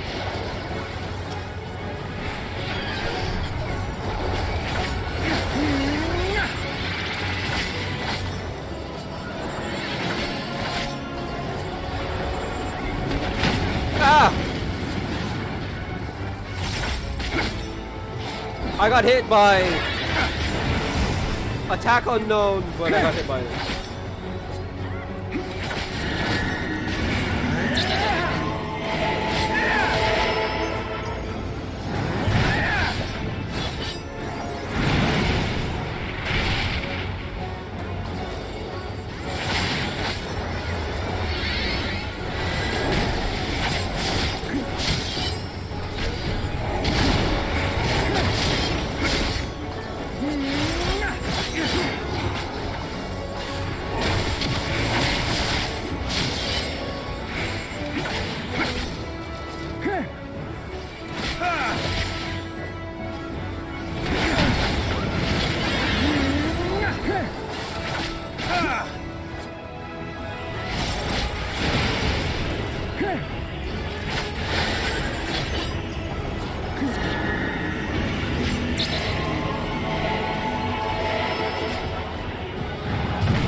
With only 3 deaths? 4 deaths? Something like that?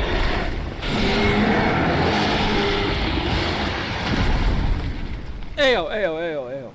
It's all good.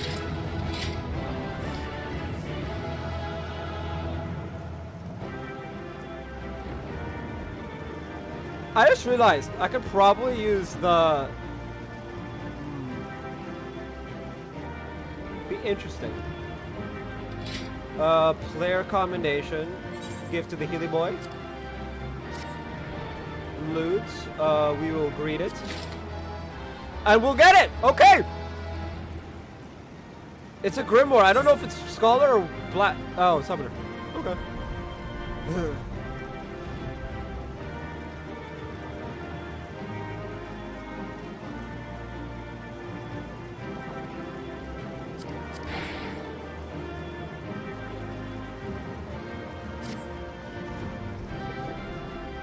And we did it before 245.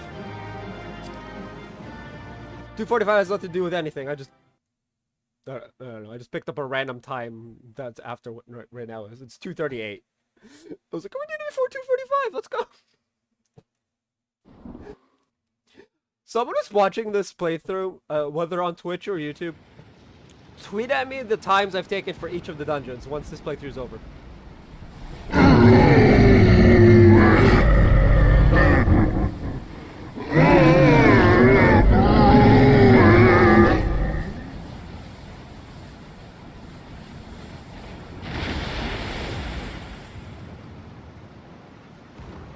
As I feared.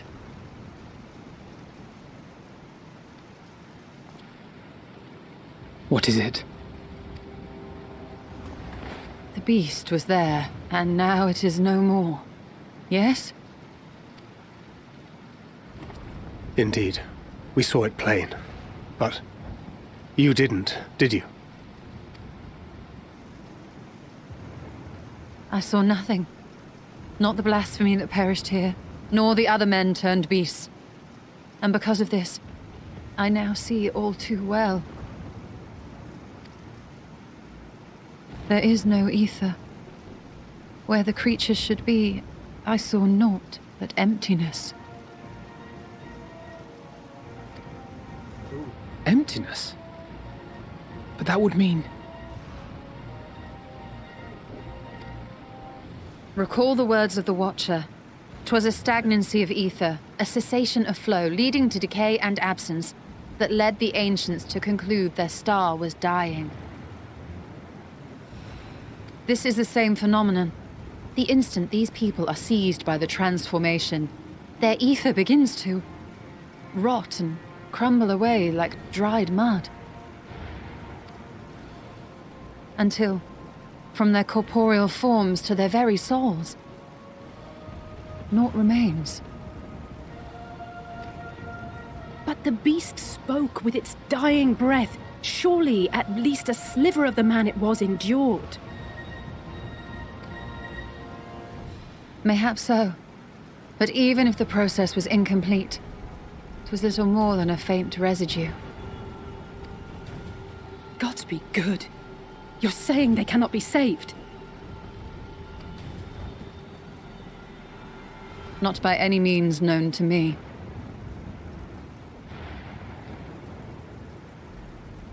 Or by any means at all, like as not. For there is naught left to save.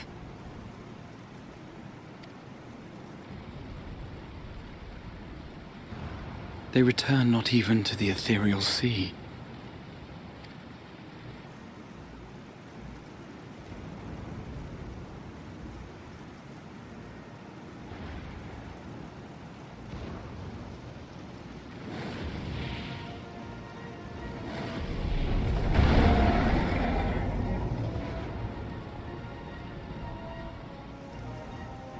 The beasts rage on, their hunger insatiable. Even deprived of their master, they perpetuate his legacy of hate. Once proud sons and daughters of Thavnir, all of them, and now I spill their blood.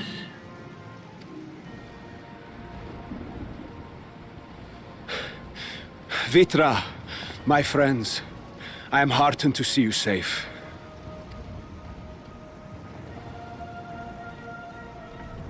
You put your secret at risk. Those closest to me already know the truth. A truth I must now share with one and all.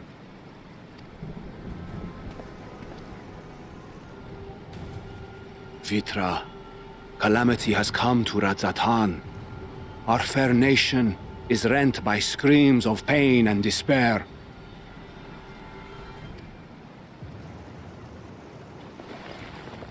More than ever, we require a strong leader to shepherd us through the storm.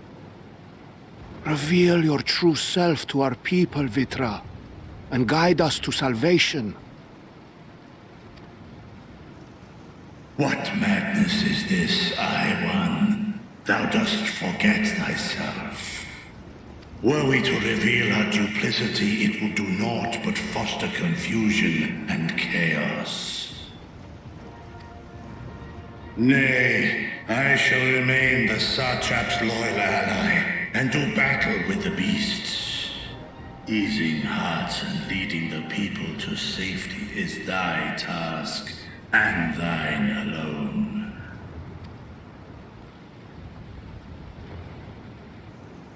I ask that you remain at Ahewan's side, and render unto him what aid you may.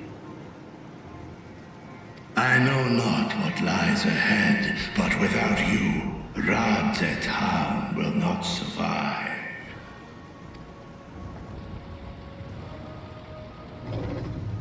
Take me with you. I am as at home fighting in the air as I am on land. Take me with you. Were my words unclear? I require no assistance. Thy place is at Ahewan's side. Estinian, here.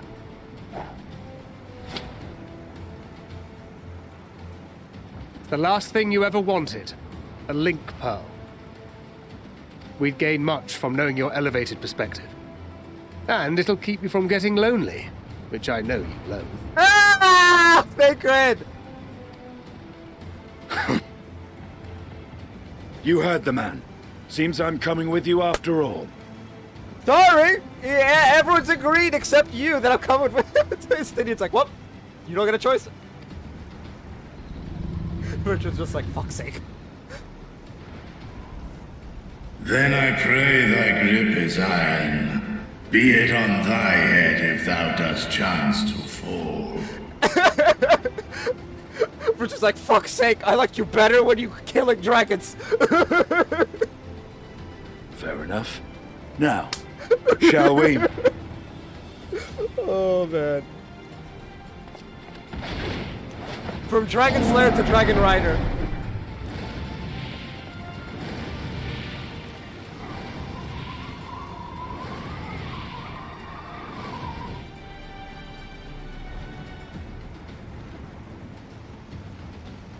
I fear it is as Vitra says. We will not survive this on our own. While I am loath to impose upon you again. Oh. I would insist if you did not. 'Tis the very reason we have come. It's like, excuse me, you're supposed to impose on us. That's literally why we're here. Then once more I find myself without words to thank you properly. Let us return to the capital and plan our next course of action. The question is, am I gonna get fast travel there? Am I gonna have to fucking walk in this nonsense? No square, I have to walk. Like, legitimately no. Oh! Wow, they didn't make us walk for once.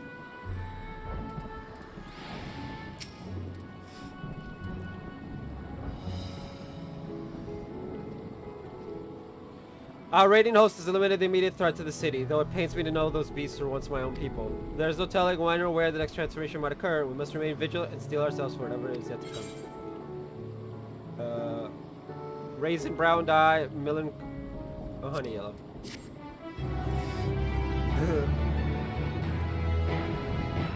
You may now enter Vanaspati with a party, blah blah blah. Hey, let's go check to see if the Aetheryte is available to us. It's not. I just want him. For the memes, I'm gonna do it.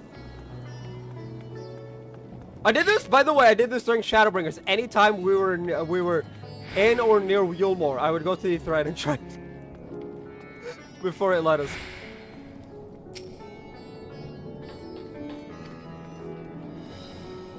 Bro.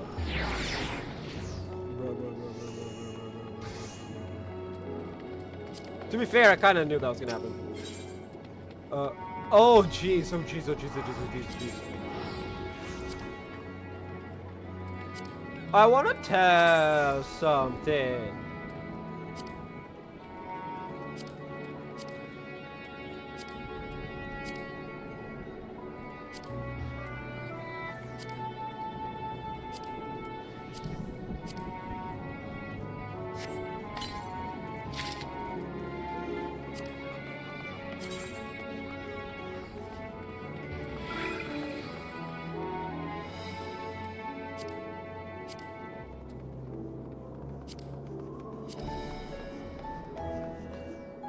fucking chin strap. That's hilarious. Okay, C.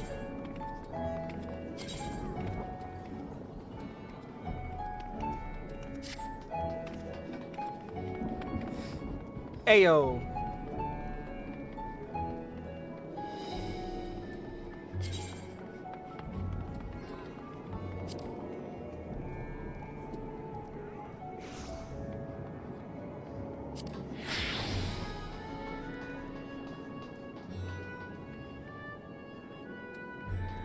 Oh, on me? Like now, it actually matches really well.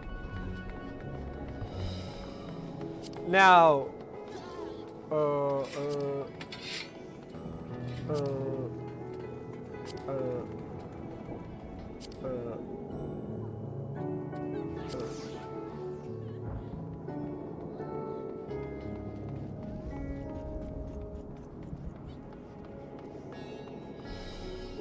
meh.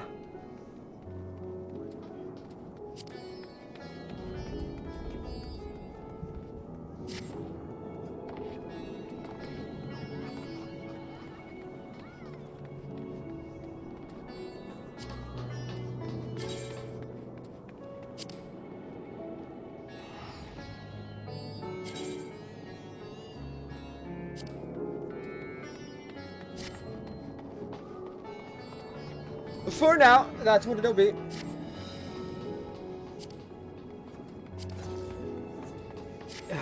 Until I got the job gear.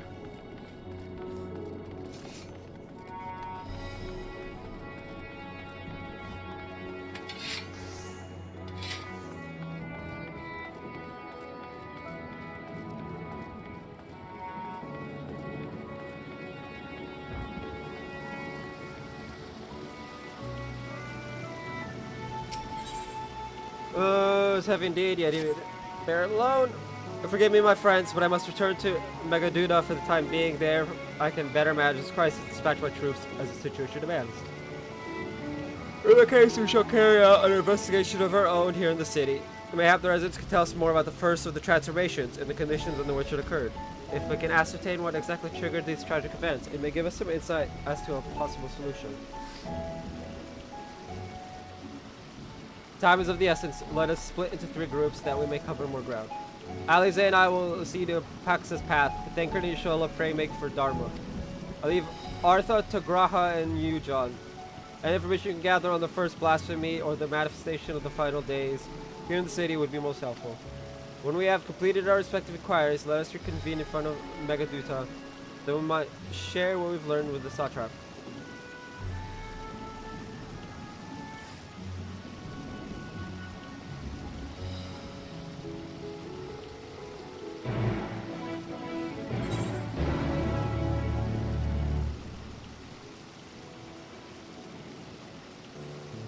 I do like it though.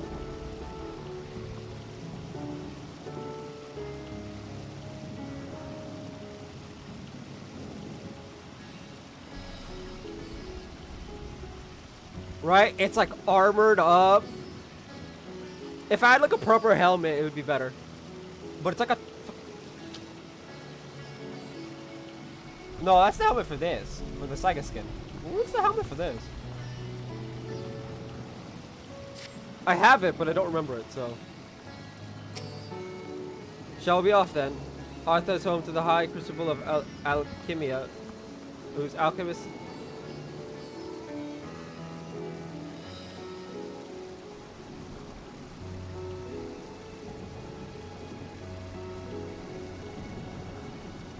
Here's a little fun fact. It's the Arabic word for chemistry.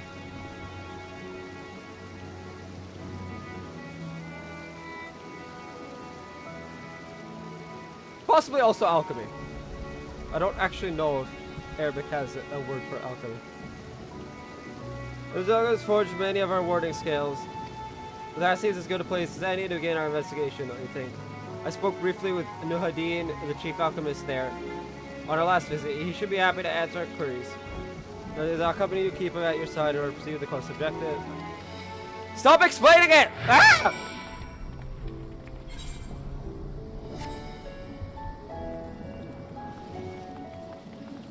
Ayo,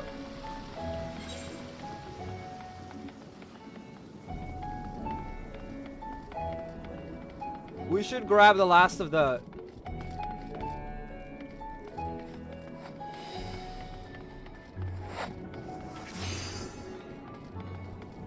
Wait a second, there's a bunch of shops here. Razat Han.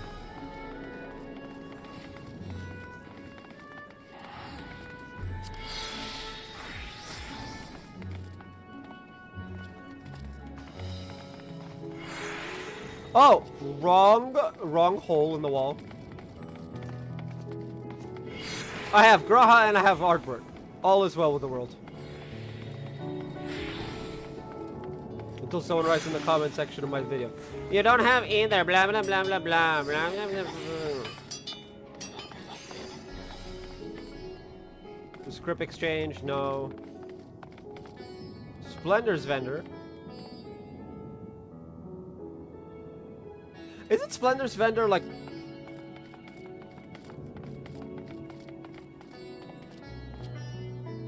Materia melder, materia vendor, ooh, fancy. Materia, yes, tell us about it. 9, 8! Oh, it goes up to 10 now. That's nice. I'll need to go into the market for that. Varsa.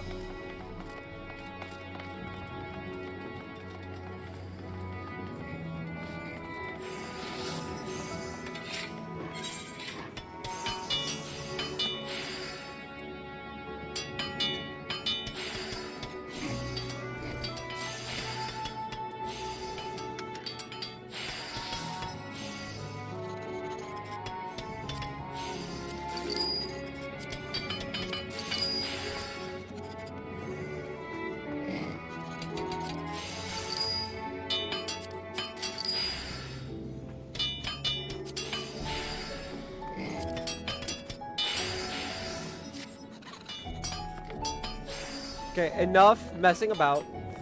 Now we go and talk to the dude.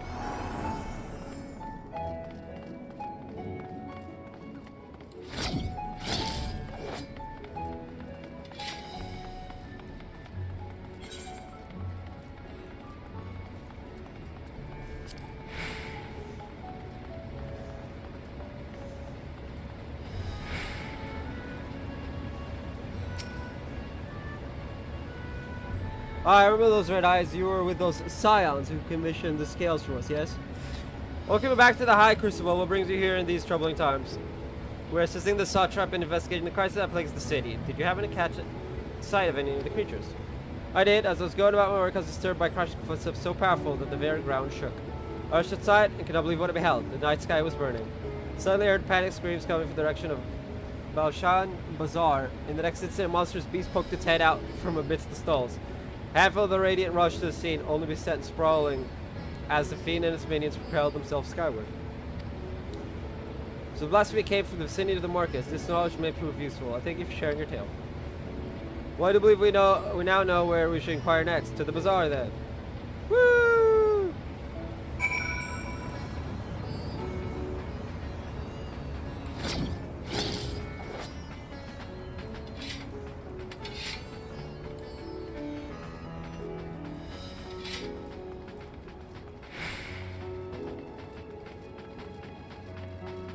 Bro, Arbert, hurry up.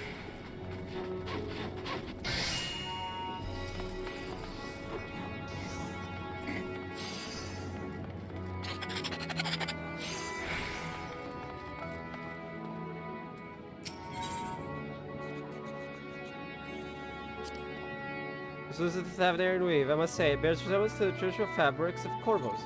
Small wonder, really, given that it's just across the water. Not that I am much of an expert in Corvosi culture, of course. I have not had the occasion to visit my ancestral home since coming to Charlotte. And like us not, I will never reside there again. That said, in recent days I felt more acutely aware of my heritage, and grateful for it. It is thanks to my forebears that I inherited the royal eye, and with it the wisdom of ancient Alec. And so, well, I simply hope that my countrymen are safe. And one day, when this calamity is but a memory, I'd like to see Corvos again, if only once.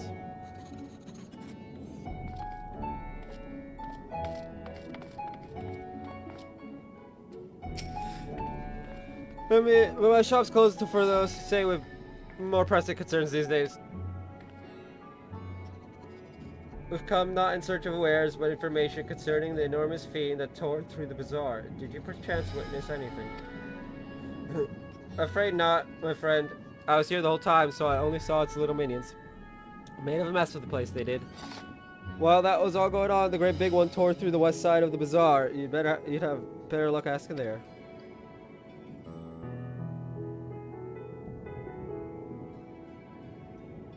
Did I hardlock the game? Ayo! Oh no. I was about to be like, did I actually just lock the game? I was like, not again, damn it!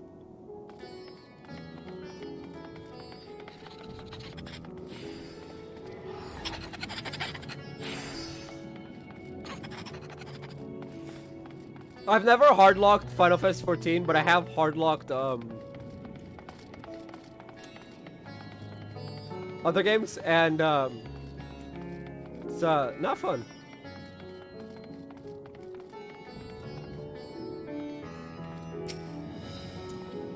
It doesn't matter, Trevor. If you're lost, perhaps I can be of assistance. We're not lost. Your offer is most appreciated. We're not lost, but we are in need of information. Might you know anything about the gargantuan beast that rampaged through the bazaar?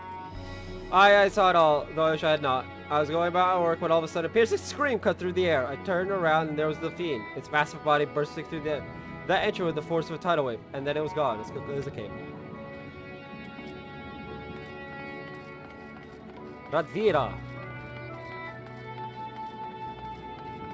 I do like the aesthetic of Radzat Hot. Sisters have mercy. What is happening to the world? What am I to do? Is nowhere safe? Settle down, friend. The danger is past, at least for now. If it's not too painful to remember, can you tell us what you saw? First I heard the screams, then a horde of ravening beasts came charging toward us. One of them was huge, bigger than a Merid, throwing people about like ragdolls, and it was eating them. I hid under the counter, saw others do the same. But the shrieking and wailing kept getting louder, more voices in the throng. Beasts or victims, I couldn't tell. I knew not what was happening, I still don't. That is enough, my good man. You were brave to share with us your tale. Many of our fellow merchants are safe. The High Crucible, too, has survived mostly unscathed. Pray stay close to your friends and loved ones, and rest your body and mind while you are able. I suspect that is the most we can expect the people here to tell us. I think it best we find a place outside the bazaar where we might rest and review our findings.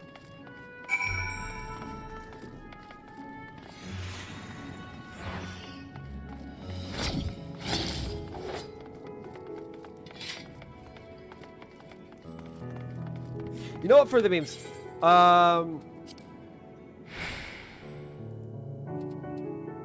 Glamour plate. Remove glamour.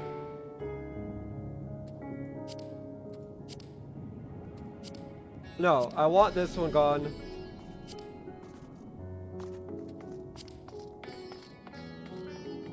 Wait.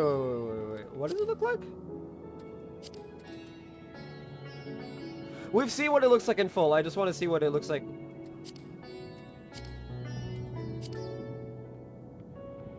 The spell, yes. Die. For fuck's sake.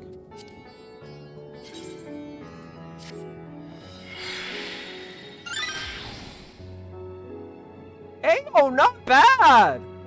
Not bad at all!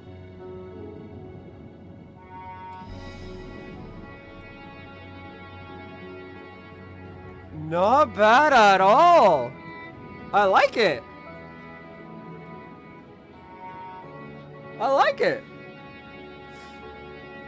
I'll keep it like this for now. I'm not switching out of Reaper anytime soon, so...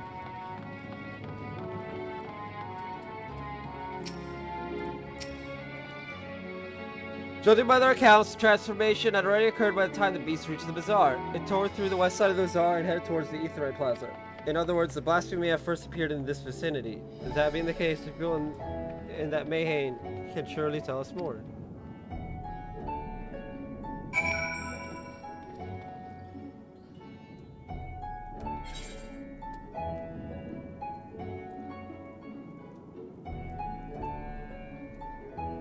I'm not the biggest fan of the like navy blue right here, but other than that, yeah, it's pretty good.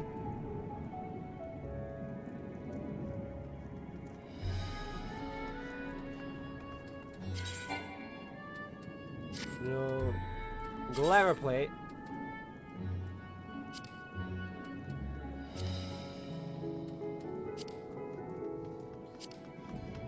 Although this does look better.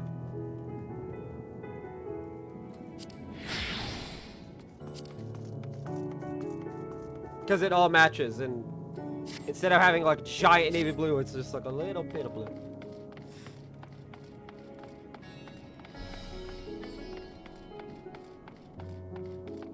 I love how I was gonna keep it for all of like 2 minutes, maybe less.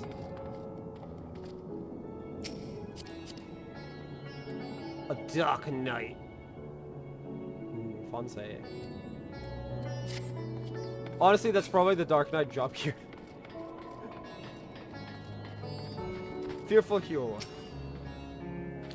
Going after the enormous beast, are you? Aye, I saw it, including the very instant that poor bastard transformed. Damn the gods for putting me there. Start over there by the window. A few men, merchants probably, talking and drinking. Conversation must have taken a turn for the worse. Next thing I know, their leader, I suppose he was, buries his head in his hands, and black mist was swirling about him. Then his whole body bursts apart, and there stands a hideous, slavering beast, massive and foul, all gaping maws and bulging eyes.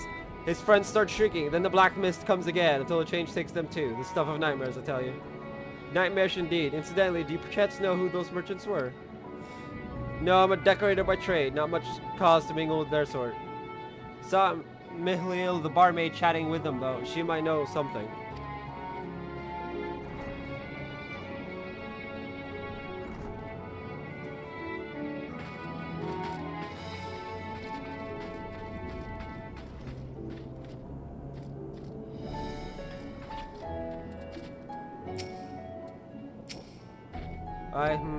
Oh, pardon me, I was just... Anyway, take a seat wherever you like, or business per usual.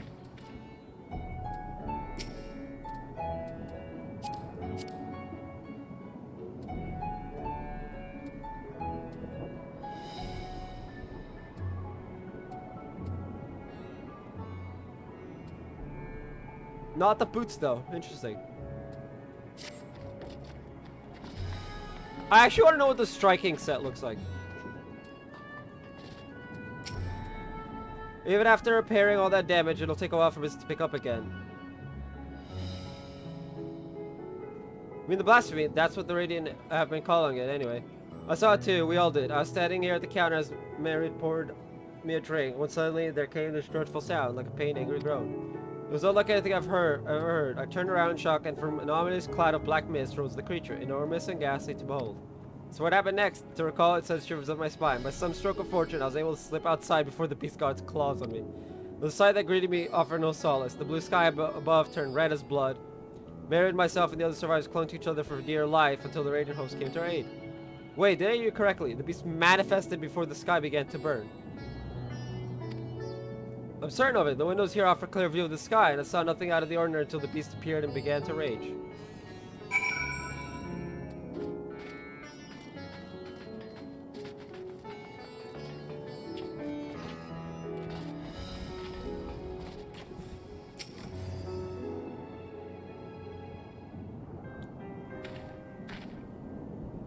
Oh, hello there. Welcome to Marin's Mayhain. What can I get you? I don't know how to say anything. We have come not for libations, but rather for information. You are Milil, yes? We're investigating the so-called blasphemy on the satrap's behalf. We hear it was one of your customers, a merchant, that first underwent the transformation. What can you tell us about it? Or him? He was something of a regular here, especially of late. Kalzel was his name. No! He ran his own consortium, dealing primarily in the exports of Thavnarian specialties.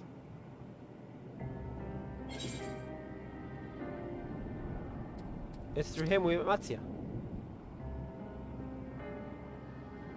Yes, the names ring a bell. Did you meet them both on your first trip to Thavnair? If I recall correctly, Kalzel ran a trading operation in Yedlamad, and it was there that you made Matzia's acquaintance. Yes, that is the same Kalazal, no doubt. A rather successful man from what I gather. That said, it was clearly had fallen on hard times of late. Those ghastly towers popping up everywhere cannot have been good for business. Even now the tower's gone, the collapse of the empire has led to all sorts of problems elsewhere. The market for luxuries is surely not what it once was. Trying times for the head of a trading consortium, indeed. Kalazal was a compassionate man. Even as his own business suffered, he did what he could to provide for the artisans, fishermen, and many others who counted on him to sell their wares. Indeed, that was the very topic of yesterday's meeting, as far as I could hear. He has discussed matters. Kalazal's tone grew grave and grim. It was then that we get it. Forgive me, I would not have you recall the memory if it brings you pain. If I could, I would ask just one more thing. Did you notice anything unusual about Kalazal in particular? Please, anything at all. Sorry, nothing springs to mind. Perhaps someone else can help you. Kalazal lived for his work and had no family.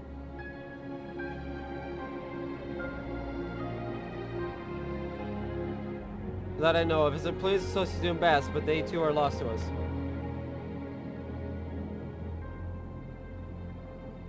So perhaps his neighbors know something I do not. I can direct you to them if you believe it would help. What do you say?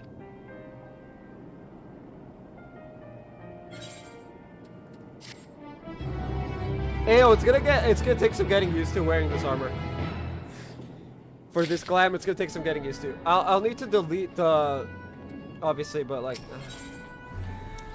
I should serve you well. Kalazal made his home in Kama, a nearby residential area. From what I gather, Kalazal lived there since childhood and was known throughout the neighborhood. The name is new to me. How do we get there?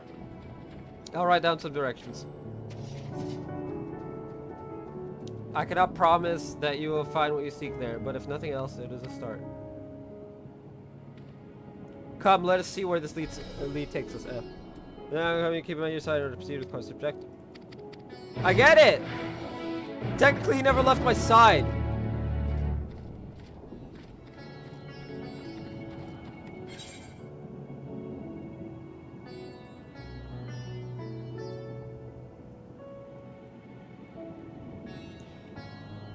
Veda fibers.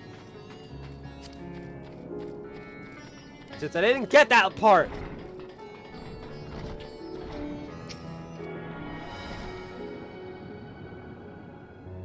Oh, that's right, I was missing 2 of them.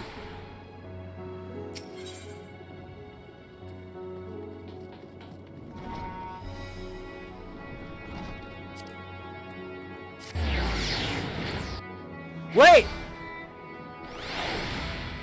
Fuck. I forgot you can't teleport.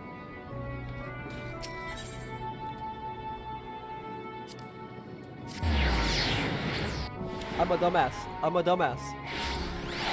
I am a dumbass.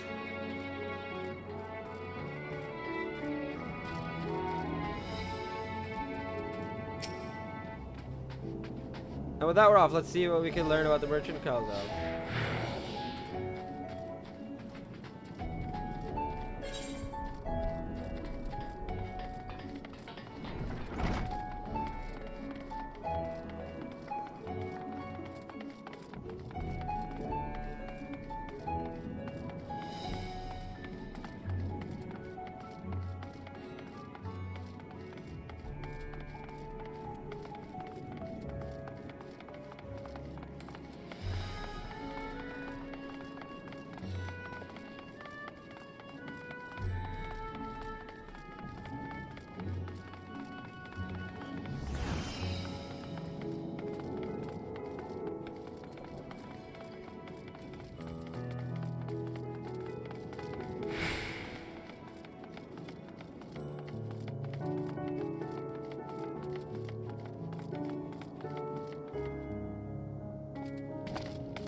Talk to all the Ethernet shards in Razat Han.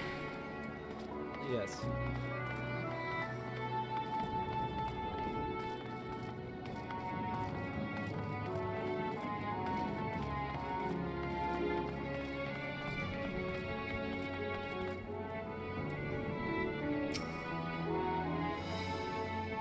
And this must be Kama. We've arrived at last. Oh.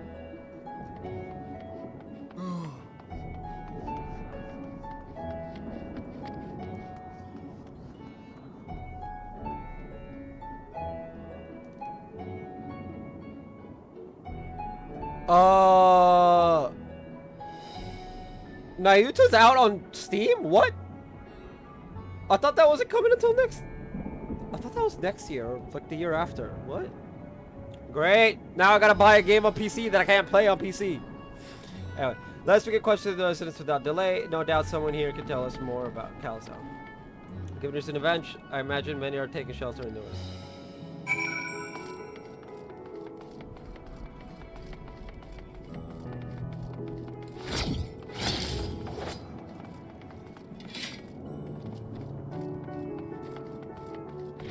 Hi, excuse me, I've come to break into your home.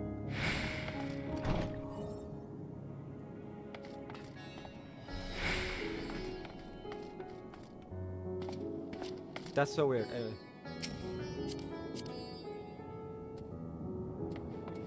What's this man wearing? Eden meat? So he's wearing Eden meat gear over the... Okay. Kaza, you say, yes, I've known him since he was a boy. If there was ever a man who was born to be a merchant, it was him. Always early to depart and late to return. He'd spend his days procuring the finest wares and seeking out willing customers. Because they came to him as easily as breathing. Sadly, business was flagging of late. No surprise, really, what with how dangerous travel has become. Scooped up in his house from dawn till dusk the other day, no doubt racking his brain for a way to turn his fortunes around. Then at night, I heard the door open. I looked out to see Calzel sitting on a bench, his head unglow. A man with the weight of the world on his shoulders. I see. The situation must have been quite dire indeed. Did you know anything else out of the ordinary? Nothing to speak of, other than the troubles with his consortium. He was the same old Calzal, cordial and honest, like always. These questions you are asking, has something happened to him? He wasn't caught up in that terrible incident at the bazaar, was he? I don't travel much these days, but my daughters told me not to venture outside. Stuck in here as I am, I've heard little about these bizarre goings-on. Rest assured, the city is safe for now, but the situation may change without warning. I urge you to stay close to your daughter and be prepared to take refuge should the satrap order it.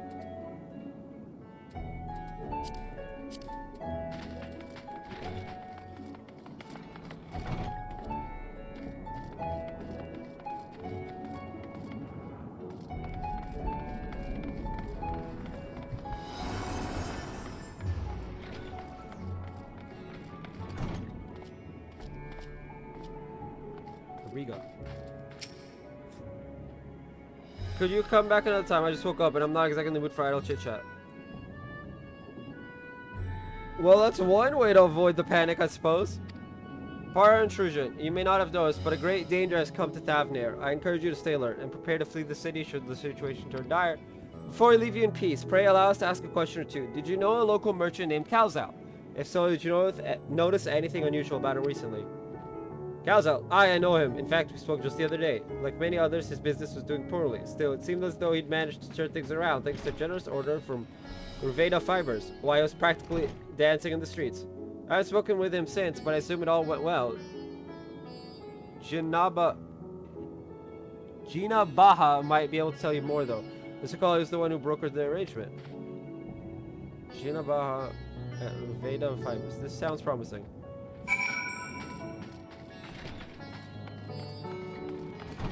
Heyo, can I?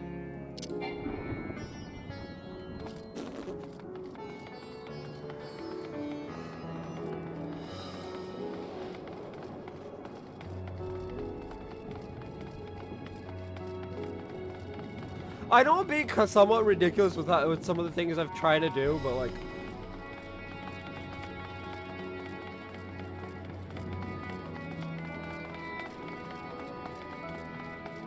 Like, I know in places like this, you can't use your mount, and yet I still tried it.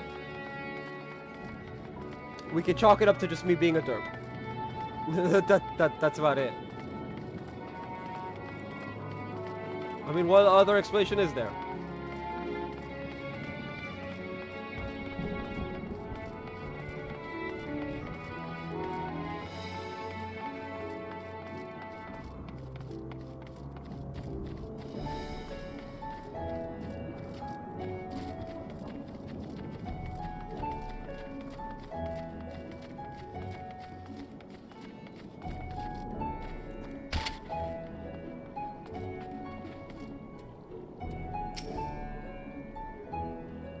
For like, and hurry, I say, there's no time to waste.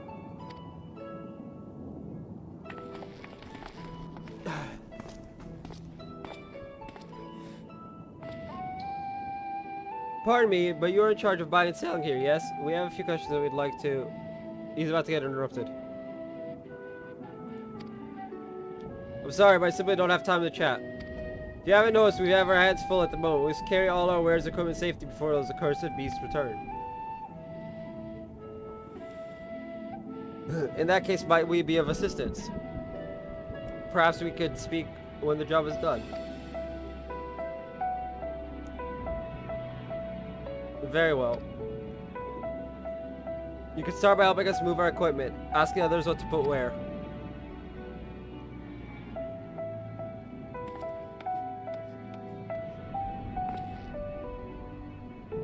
And you can carry our fabrics.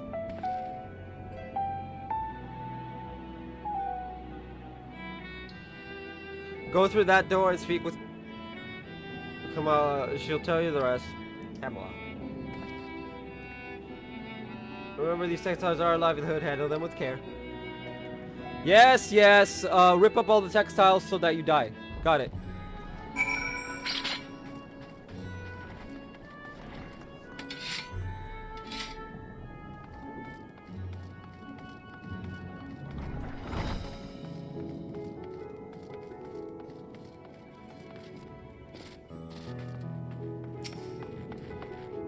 This air is from these only. Out, out. But... What's that? You've come to help. Oh, praise be to Mindaruva. Kashich, I welcome your assistance. On your way here, you pass through storehouses, yes? I'd like you to carry that small crate to Nabrif Hall by the storehouse near the hatchery. The crate of clothing is for Manua, and the massive crate that there goes to Zimara by the middle storehouse. Watch your back with that one. Those are all the crates we have ready. Once they've been delivered, consider your work here complete. Time to complete the task. Should you fail, return to start location. Get a new.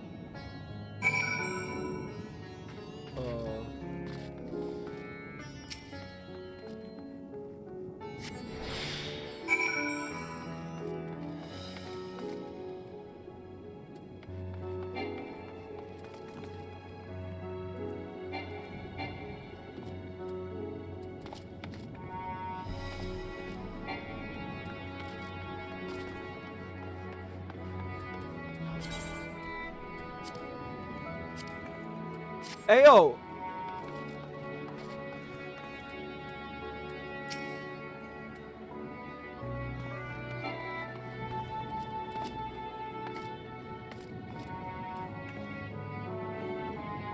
Oh, Nabrif Hall.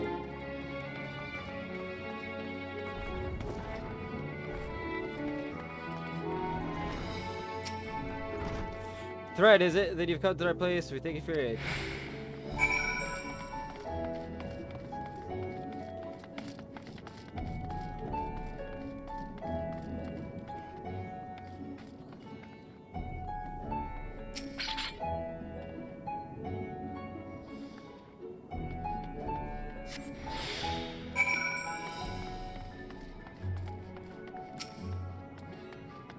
Crates of finished products such as carpets, clothing, and the lighting. Pray bring them here to our primary storehouses. Crate full of clothing, is it? I can take that off your hands, mate. Thanks for delivery.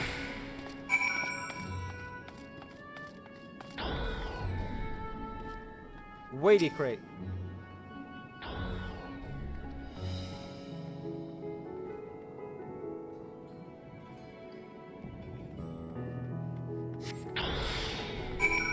Load bearing, transporting. Really? That gives you, what, 45 seconds?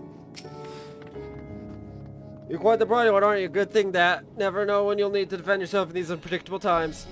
Okay, full of fabrics, is it? Exactly what I was hoping to receive. Here, let me put that away for you.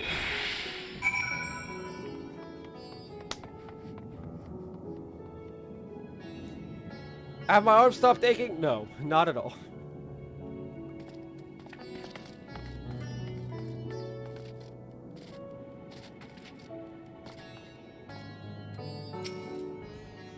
We've carried all the crates to Soras, they say, and so quickly too. Why, I've never seen anyone so strong. I myself is here to rest, so please return to John and assure him our work is proceeding apace. To tell the truth, we're grateful for this distraction. Too many terrible happenings of late. With generous souls like yourself, give me hope that we may emerge from this trial even stronger. Pray we meet again in more peaceful times. Okay. I'm gonna be right back. Apologies.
So,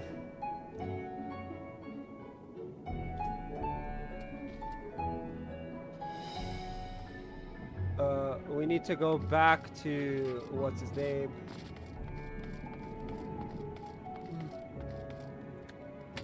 Curiouser and Curiouser,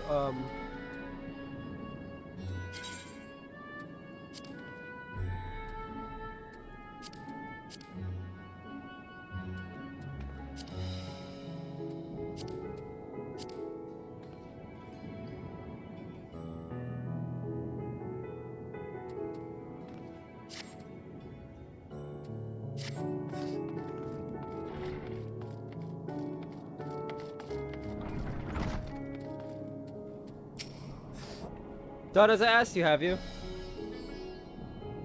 Okay.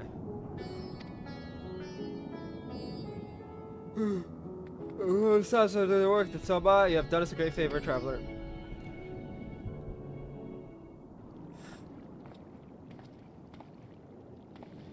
I too have delivered the instruments and apparatus entrusted to me. You both have my thanks. With our wares safely stored away, we'll not lose any more to those fiends. I take it that your establishment did not escape the attack unscathed. We did not. Thankfully, most of our workers had already left for the day, but those of us still here saw it all. We looked to the burning skies in confusion, and then before we could even begin to make sense of it, a hideous creature burst through the doors, shrieking. We ran for our lives, but one of my colleagues was not so fortunate. He cried out a scream of such agony, such terror, and in the next instant he too sprout fearsome claws. And the sight of it caused another fellow to panic, and then he too transformed.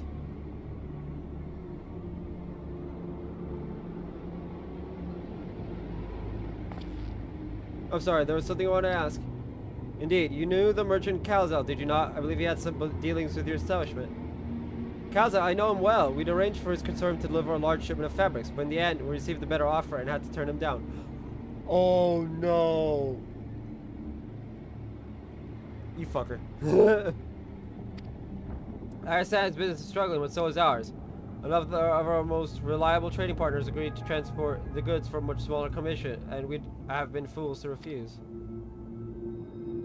I felt terrible for withdrawing the offer, but you must understand, we simply had no choice. He tried to put on a brave face when I delivered news, but his dejection and despair were plain as day. Instead of discussing with his associates, but I could tell he'd all but given up hope. Dejection and despair. You remember what we saw in Vanaspati, yes? Soldiers and jungle dwellers pushed to the very brink, turning into beasts one after the next. It seemed the same phenomenon occurred here. The poor craftsmen attacked by the fiends, as well as those that witnessed it, all undergoing the change. I suspect that everything began with Calzel. By all accounts, it was he who suffered from the most profound and piercing despair. Wait, could that be it? That such intense emotions were what triggered his transformation? Much remains unclear, but I believe we are drawing closer to an answer. At any rate, we must discuss our findings with the others.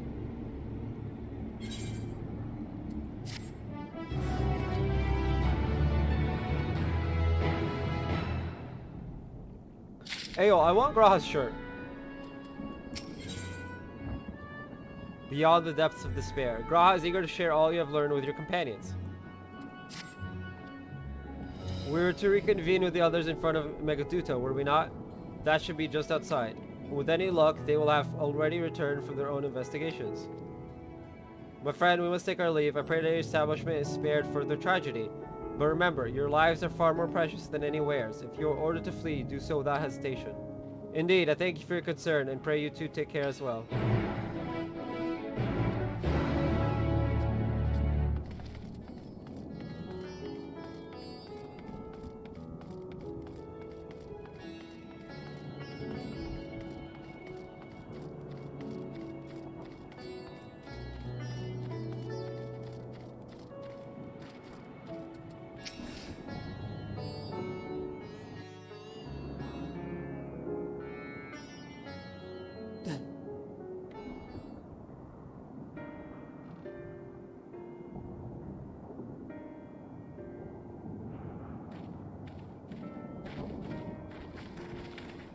There you are.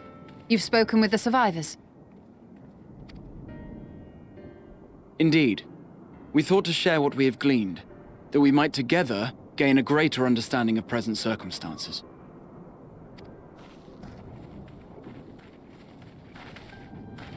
Fortuitous timing. Alize and I completed our own investigations not long ago. Then we should take a moment to compare notes. Shall we begin with the two of you?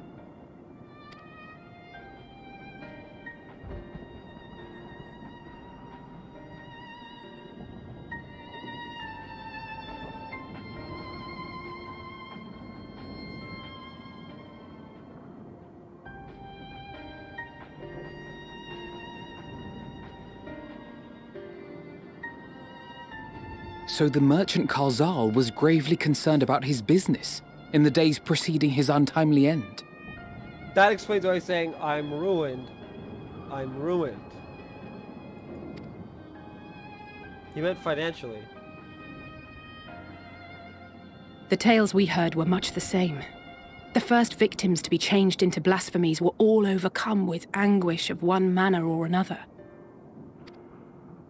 Then those who saw their loved ones stolen before their eyes succumbed to a similar panic, setting in motion a chain of transformations. Fear, unease, despair. These negative feelings serve as a catalyst. If so, then it is not unlike the calamity that befell the ancients. With their creation magics, they unwittingly gave form to untold horrors. Had they simply lost control, surely it would have manifested in many forms, not all of them monstrous.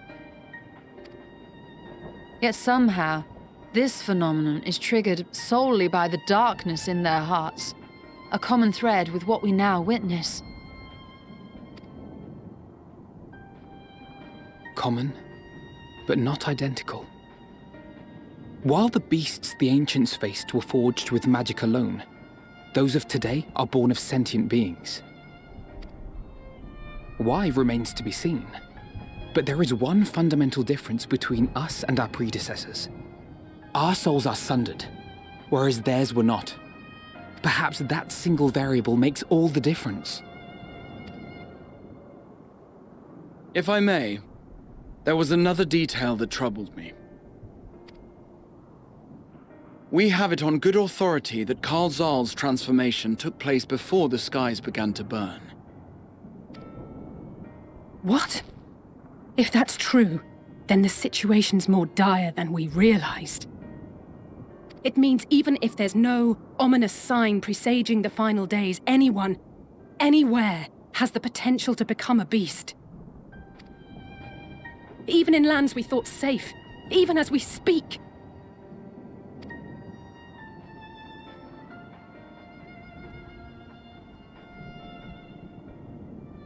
Look! It's the satrap! The satrap! Thank the heavens!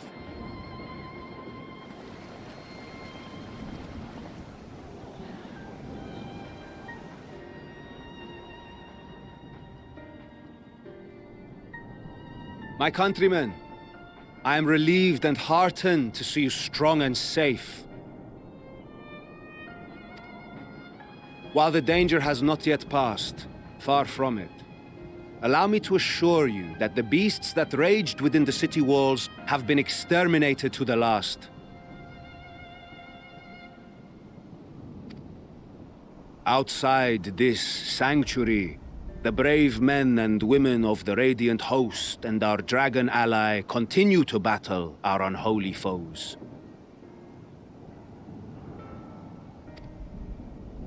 I pray these tidings put your minds at ease and help you calm your hearts.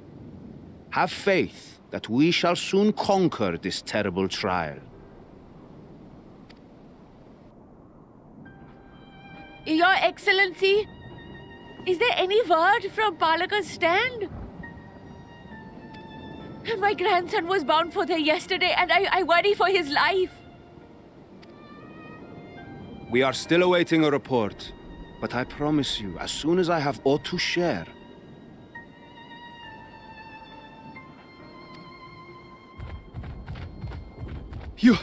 Your Excellency, I bring grave news. No. You are? I'm Matya of Akyali, a humble fisherman. Ah, I remember you from our first visit. Wait, you're... But no, that can wait. When the skies turned red, I set off for Palaka's stand, fearing for the safety of a friend. But as I drew near the village, I saw dreadful beasts all about. No! Gods have mercy! Your Excellency! Save my grandson, I beg of you! He's probably dead already. We will spare no effort to save all we can, but you must remain calm. Calm? You tell me to be calm? You saw those beasts? They tore our bravest warriors limb from limb! What if we are too late, huh? They catch him, sink their fangs into him? The fangs! Oh, the blood! The screams! Get away from her, now!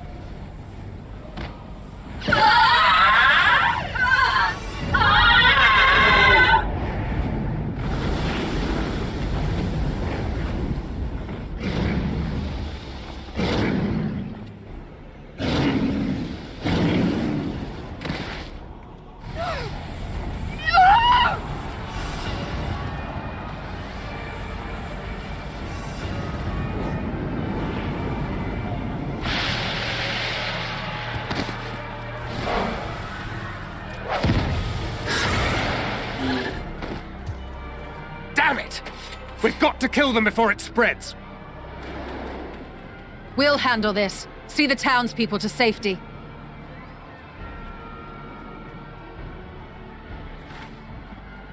Run! As fast as you can! Ah!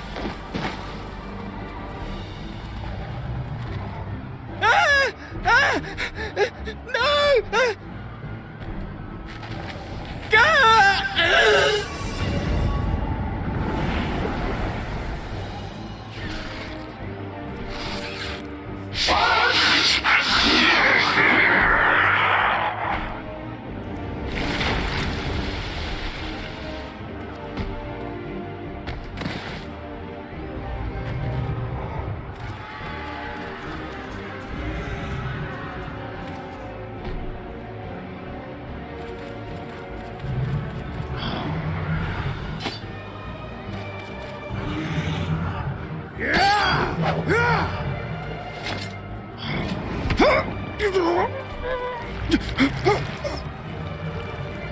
Vitra, our people, you must save them.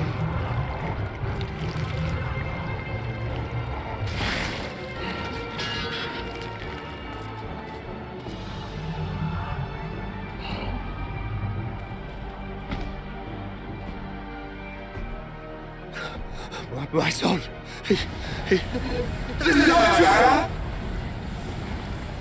Enough! You must run. For their sake and your own.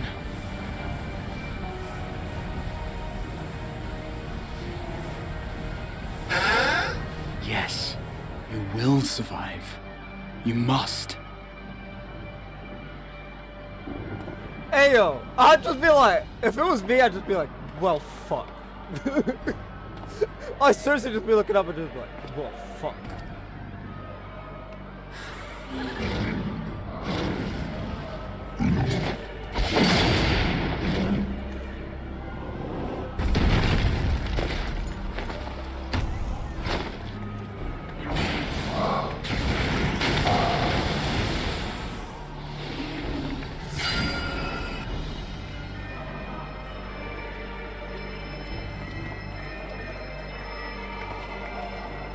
We need darkness, Ethan.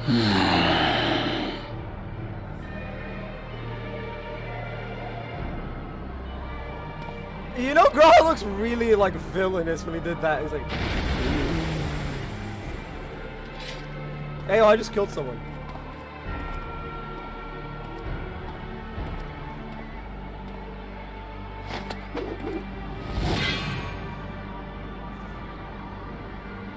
Be strong, my friends! Fear not, for we will defeat these abominations! Man's going full Crystal Exarch on us.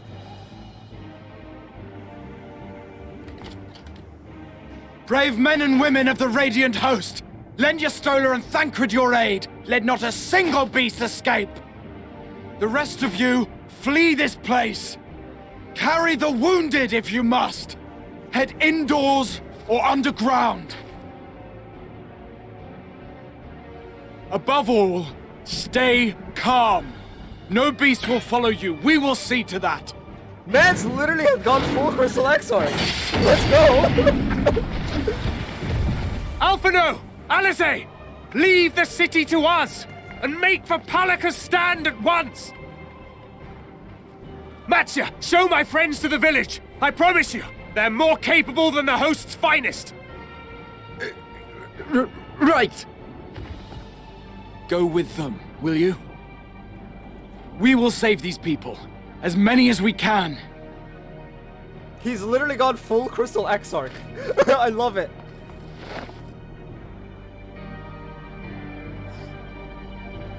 The Crystal Exarch has returned!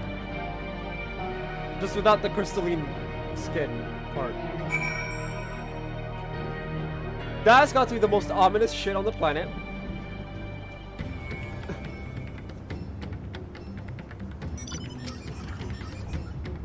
We must save Palaka's stand, whatever it takes.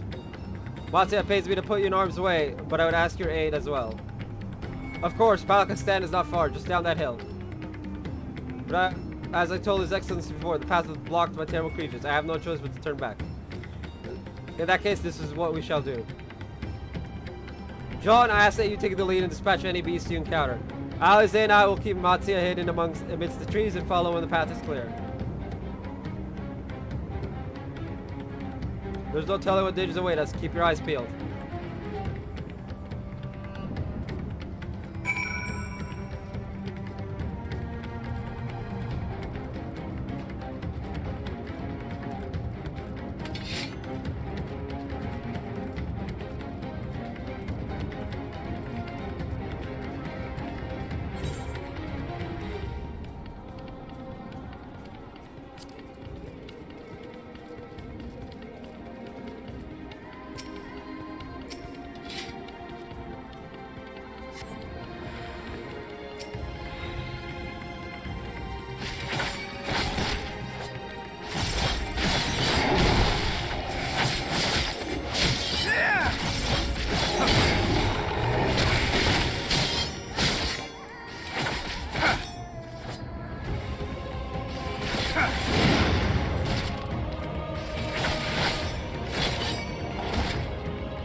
It cannot be.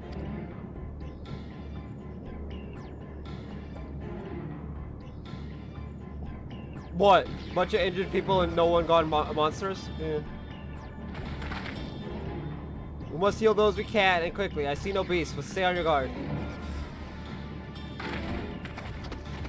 Bro, I'm literally like a Estinian at this point.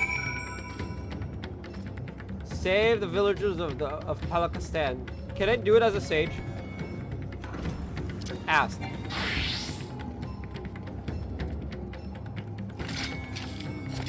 Really? It's eating my glamour.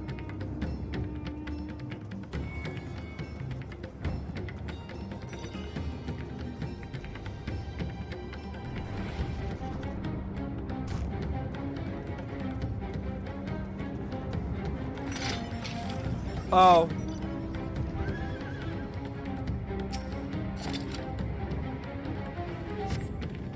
The cooling body has already begun to stiffen. The massive wounds suggest the villager was gored by a terrible beast.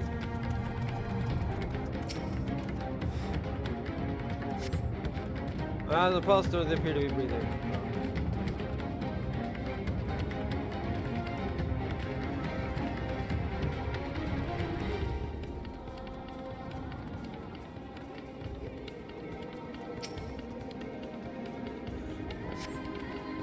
Villagers appear to be lifetime. He does not respond to efforts. His breathing grows more ragged and shallow, and his vacant eyes are those of a man who has lost the will to live. Even if I wake, the nightmare goes on. No, leave me to sleep. You call out, but the man does not respond. The man's asleep. He's not dead, so.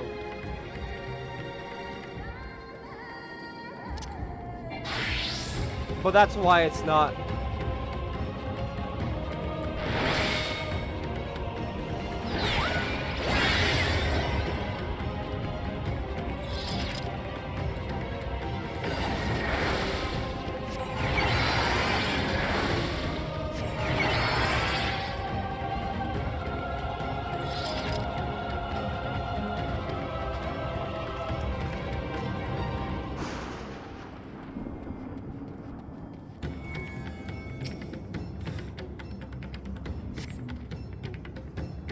Have you come to help us? Too late, too late. My family, my friends sob.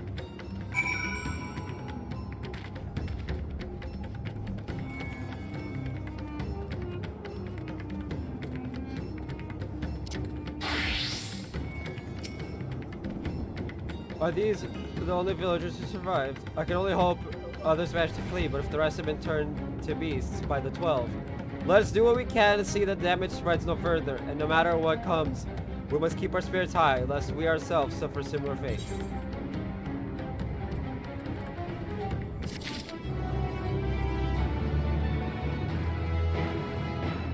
What did it just say? You now have Ethernet access to the gate of first sight, Thavnir. Huh?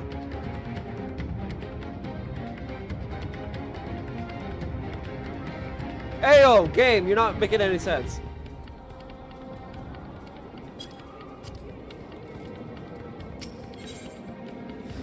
After us turn off for the villagers what's the succor he can. I can tend to the rest. Pray, look after Amatia. No doubt what we have seen here weighs even heavier on his heart than ours.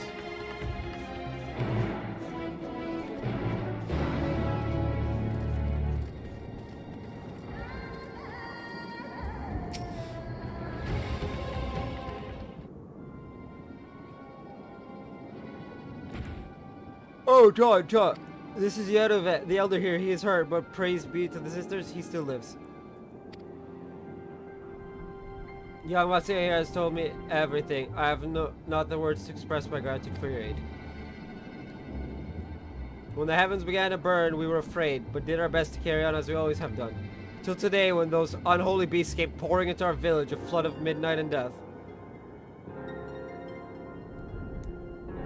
There are no words to describe what followed. Men and women I have known since they were babes, struck down by the creatures, only to rise again to join the murderous horde, in the guise of those same hideous fiends.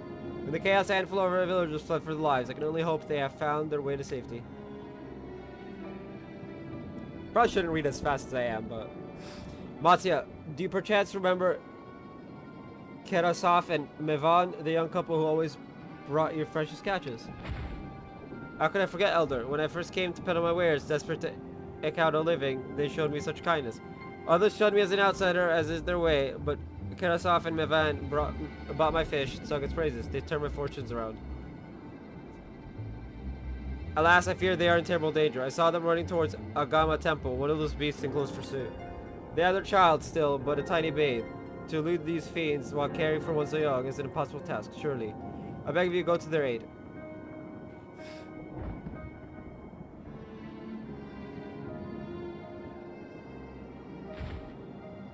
I want to help them, yet I am but a fisherman. I cannot face beasts on my own. Will you come with me? Yeah, sure, why not? Oh, thank you. Agama Temple lies to the west of here. We must hurry. Time to kill some more beasts.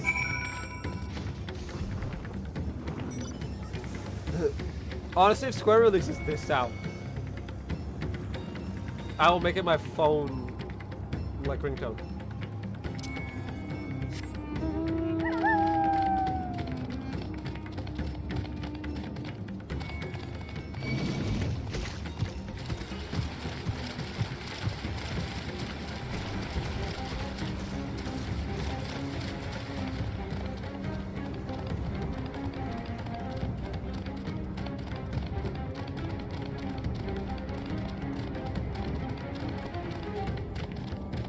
Look!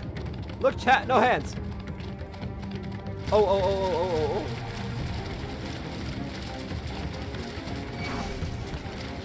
Oh, too dangerous.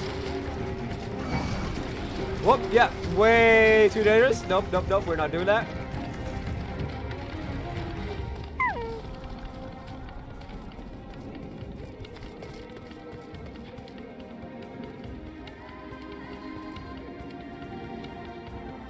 Yikes.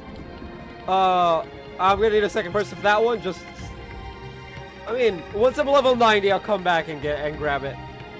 Someone remind me, Palakistan has an ether current I need to get. Temple's just end. It was built by those who worship Saint Agama, but has sadly fallen to disrepair in recent years. If my friends made it this far, no doubt they are hiding somewhere amidst the ruins. No, please stay back. Ow! That was get us off. Oh no, this is not good. I'll take a look. Please do. The crack came from the ruins. You must hurry. Now I'm gonna take my leisurely stroll. Okay, in all honesty, not the time for memes, John. Not the time for memes.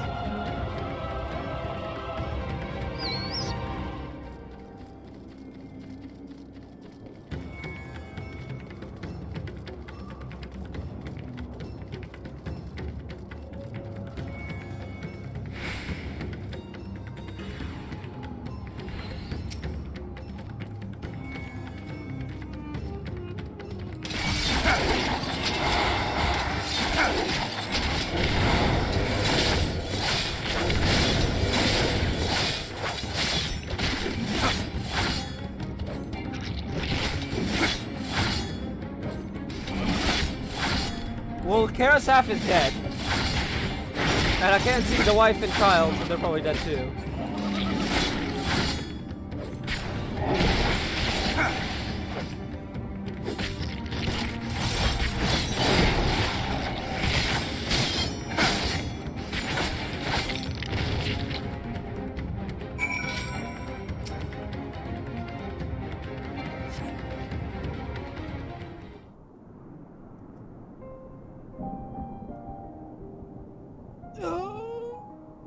The man lies motionless on the ground, bearing a grievous wound. Well, he's not a beast. I'm sorry, John. I tried to save him, but I couldn't.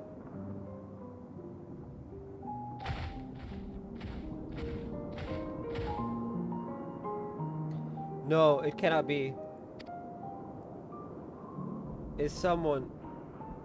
anyone... My arms so heavy, and my legs, I cannot feel my legs. He's alive! My wife fled with our daughter.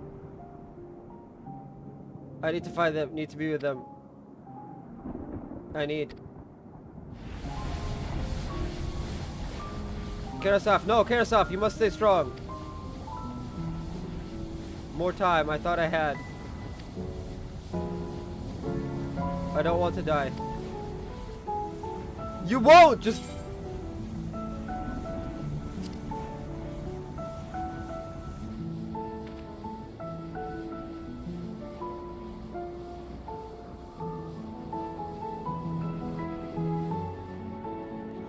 Okay, okay. So long as he's human, we can heal him. Thank you. Please find them. Or we could leave him for dead. Square do be like that sometimes. Mivan still lives, and she has their child. We must search the jungle between here and Palakistan. There is nowhere else she could have gone, I think.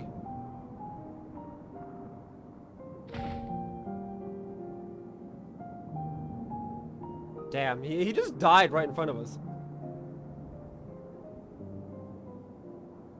Forgive me, Karasov. Once we have saved your wife and child, we will return and lay you to rest. Bro, I feel bad. We failed them! No!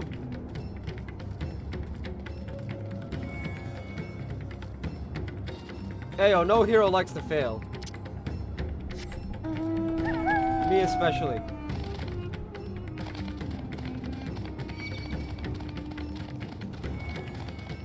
I am supposed to be the hero of heroes.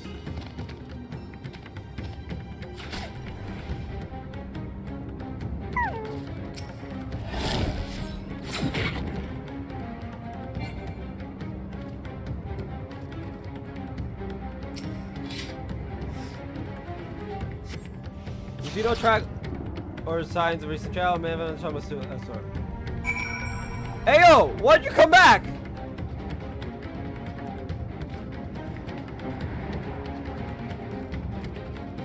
Hey yo, can I get a ride?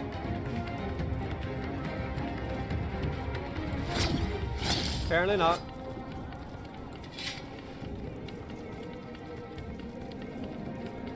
Hey yo, friend, can I get a ride? Look, I know you don't know me, but you shouldn't leave someone stranded inside the room. It's me.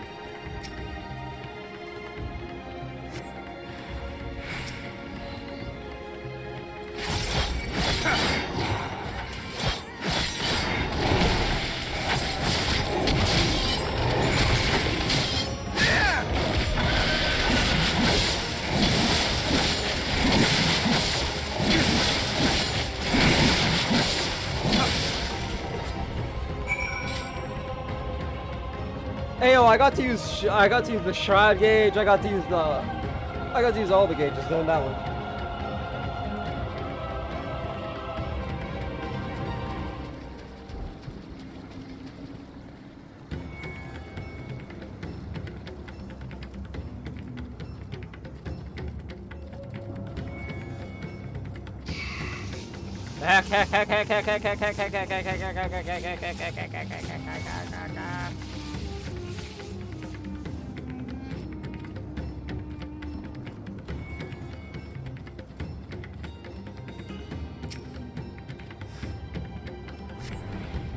Okay, through this area, so you see no evidence of the passage. Bro, really? I walked all the way back.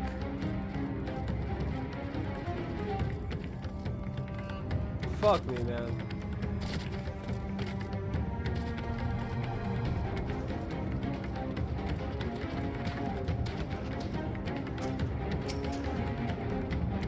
You see any sign of them? I found nothing. Perhaps the beasts have chased them farther from the village. Gods above, if sees you pray, deliver him, Evander, a little one to safety.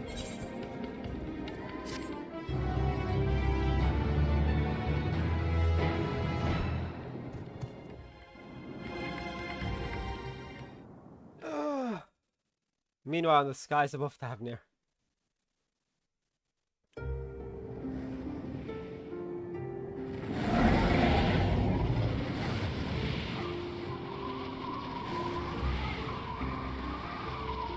No more enemies to trouble us here.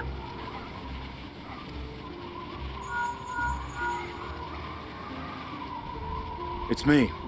How fare you below?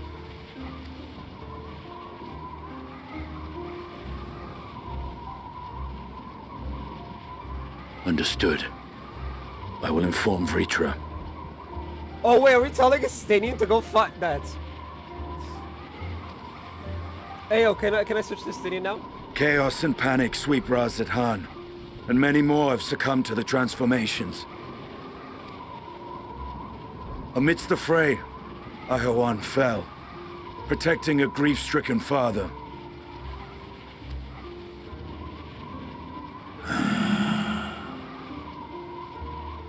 My friends fight alongside your Radiant host to secure the capital. Beasts have been sighted in Palakistan as well. We have divided our forces in hopes of quelling the threat there. Of small solace is that we now know what triggers the transformation. As my companions tell it,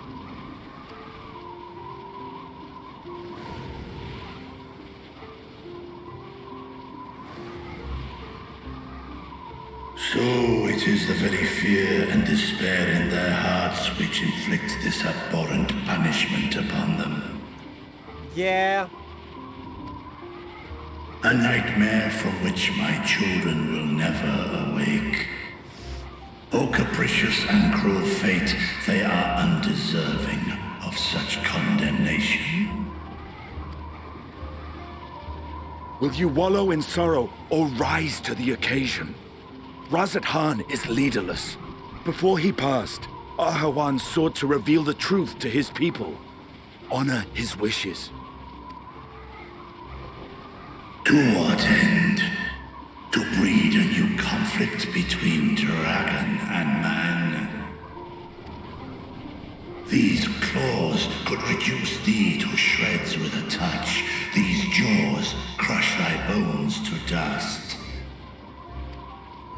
Only through my proxy could I walk with my children. Without him, I am a bringer of fear, no different from the beasts which beleaguer them. Not true. Perhaps so. Only in death were Hraesvelgr and Shiva united. Indeed, whenever man and dragon have come together, death has ever been the inevitable result. Ayo, is Richard still not healed from the ripping of the scales for the talismans? It was our fear of your kind that sparked a nigh-endless war. Fear and hate of which Nidhogg drank deep as he laid waste to my homeland. And in turn, I took my revenge on his brood. Blood for blood, pain for pain. I thought nothing of theirs, only of mine. And yet, were the chasm between us too vast and too deep, Hraesvelgr would not have borne Isael to battle and our rescue. He would never have entrusted a mortal champion with one of his eyes, and the Dragonsong War would still rage on. And I would still wage a never-ending war of violence and vengeance. The future of our star be damned.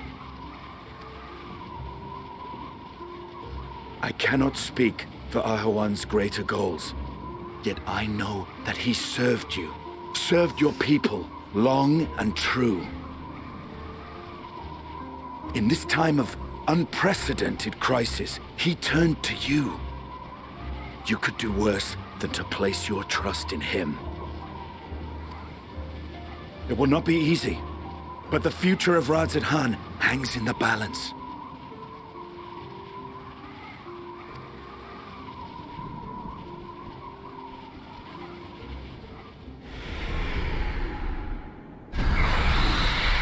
We have company. Hey, yo, this feels like a movie. I am ready. The hour has come, Vritra. It's all or nothing!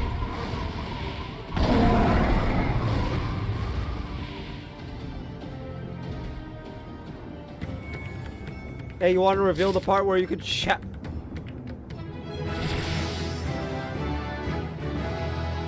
What? The death gauge expanded. Upon learning the trait Enhanced Shroud, it was blah blah. What is the shroud? Death Cage will spend the time remaining.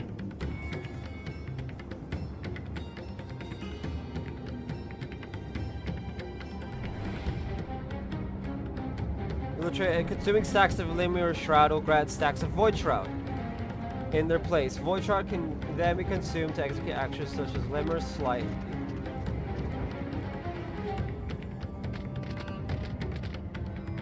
Or Lemur Scythe.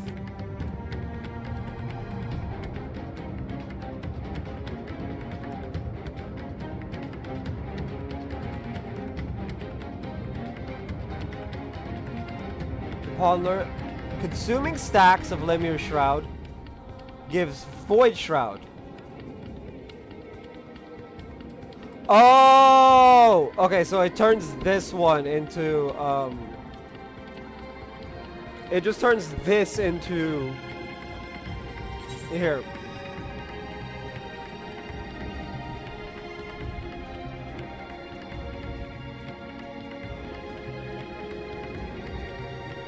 It turns, the first of these two.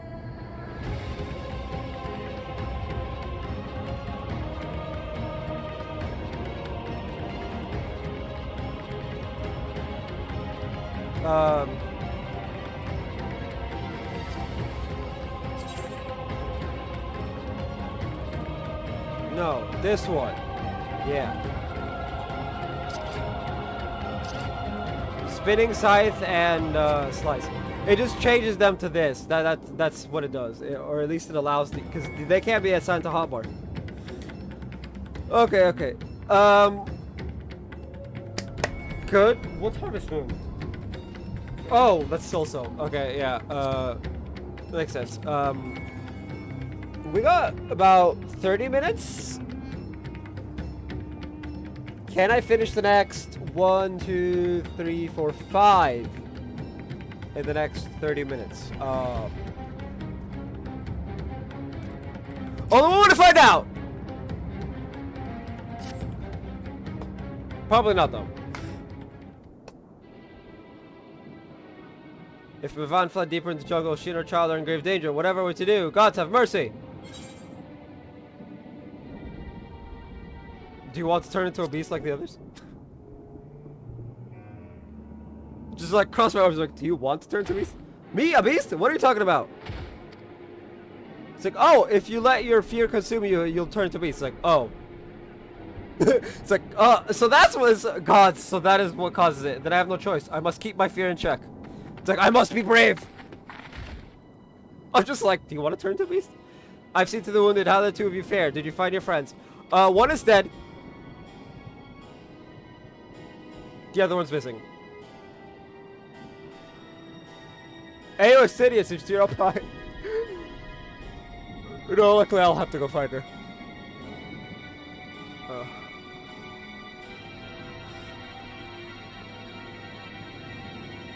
I see. In that case, let us help you find the mother and child. Before we leave, we must ensure the village will be safe in our absence.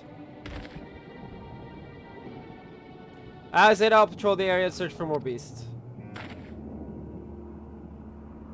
Would you and Matze speak with the Elder? With Elder Yeruvet. Pray explain to him the situation and join us as soon as you're able.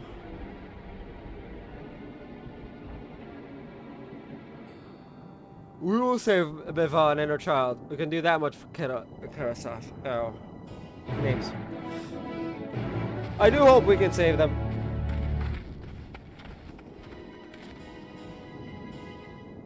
No, it's actually 24 minutes. 25 minutes. Whatever. Anyway.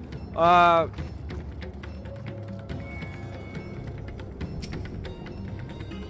hard to see you both safe, but what of the family? We found Karasaf, but he... Yeah, we get it. Say no more instead. We have lost another of our dear friends. Karasaf may be gone, but there's still hope for Mivan and their child. Please find them, I beg of you. You come across anyone else who escaped the slaughter? Pray tell them what has happened. I'll do our best to keep the villagers safe and their spirits high. Come, let us rejoin your friends at once.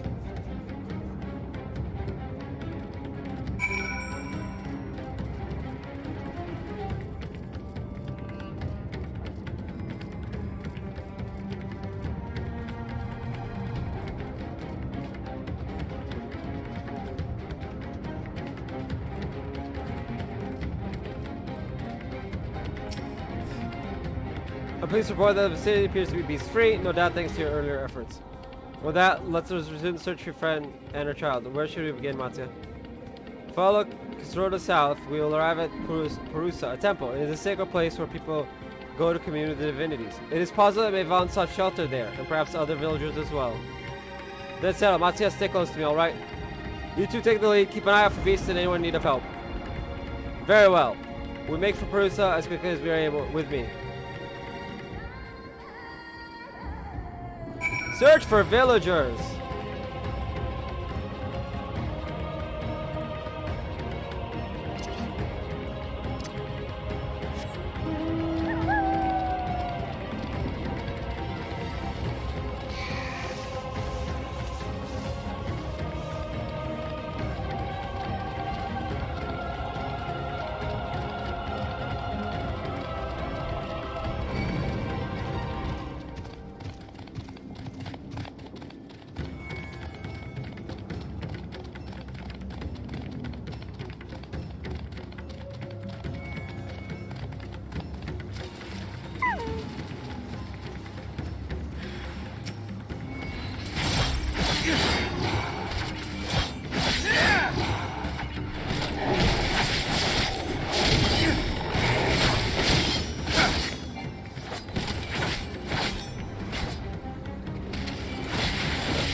Thank you, I thought I was done for. Mevan, she's a friend of mine too, but I have not seen her. She must still be out somewhere trying to avoid the beast and with her child. Gods, worry not for me, I can make my way back to the village on my own. One as fast as you can. You speak with Matsu.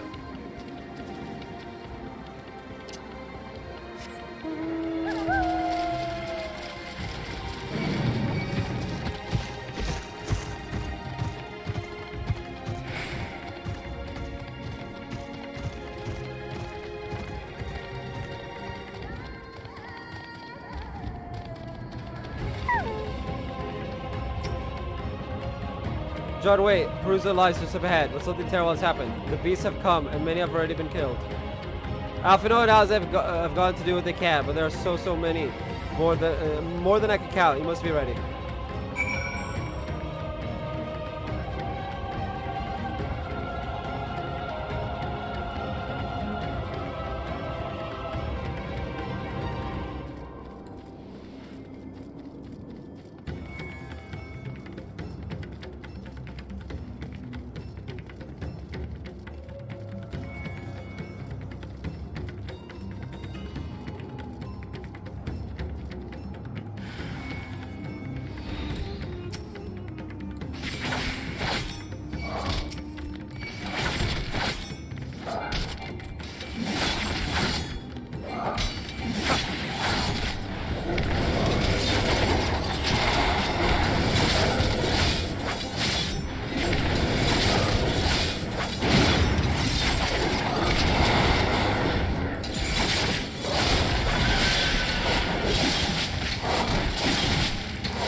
Well, they got brought in. Might as well kill him too.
Hey, oh, someone.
Hey, yo, why can't I get up there?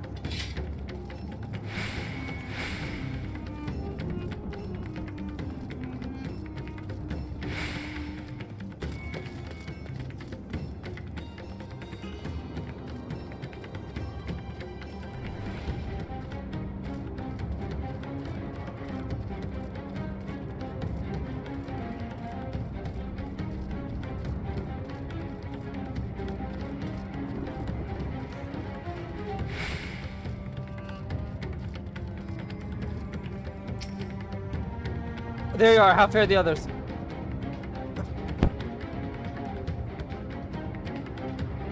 I see. You've seen to all the beasts in sight. In that case, let's have everyone gather in front of the temple.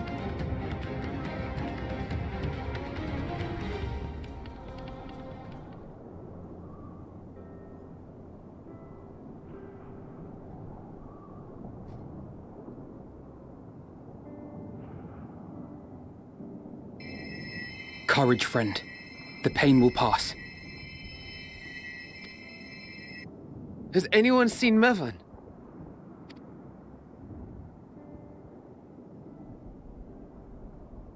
Where could she be?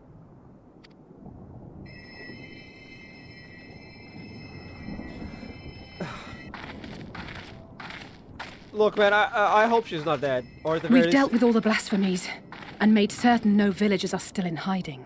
Or at least if she is, we don't see her body. I'm getting really... It's getting draining on my soul seeing so many dead bodies, man. Please, no more death. Good work. We've otherwise tended to the wounded as best we can. What will become of us? Help is on the way, surely. We may have to abandon our homes now, but we will return someday. But where can we go? Is anywhere even safe? What? Do we just kill him now before he turns into a beast, or...? That I cannot say. Well, I can. Nowhere's safe. Run all you like, but there's no escaping these things. And even if I could, it's too late for my family.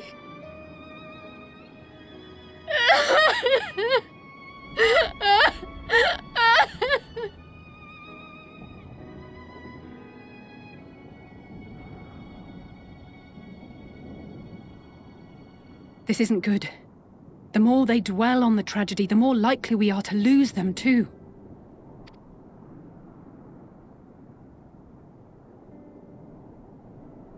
Hey, yo, Groundhog! My friends! This is a place of worship. Should your heart quake with sadness, cast your mind to the heavens and remember. remember the teachings of the old gods. Did they not implore us to stand fast when waves of sorrow break against our shores?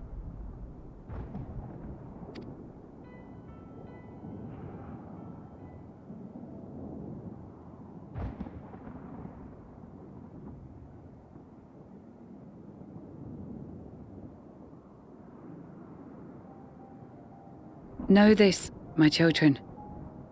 There is more ugliness than beauty in this world. To live is to suffer. To drink of calamity and drown in anguish. To toil and be tested, always and ever. Oh, yo, that's depressing. 'Tis a perilous path you walk. Death lurks in the dark, and is the sole promise that awaits at journey's end. You will tremble with terror. You will weep tears of anger and despair. Oi, anything but the despair. We don't need more hell beasts on our hand.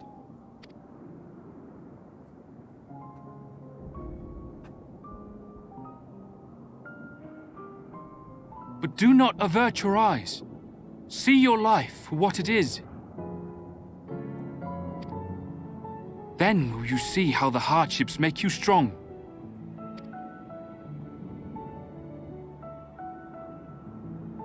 Every doubt reforged as scales for your armor. Every agony to temper your blade.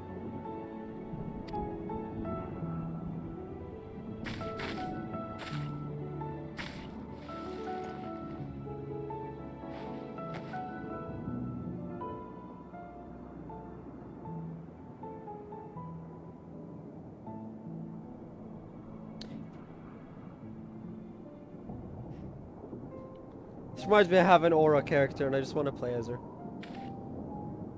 Thank you, lad. We'd almost forgotten who we are.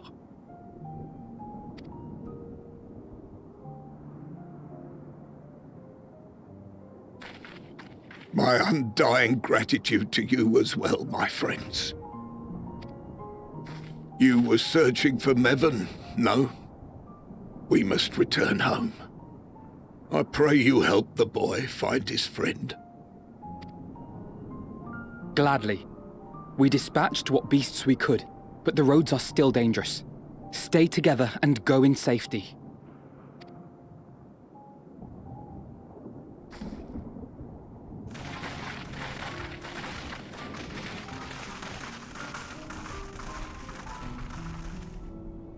That was very impressive, what you did back there.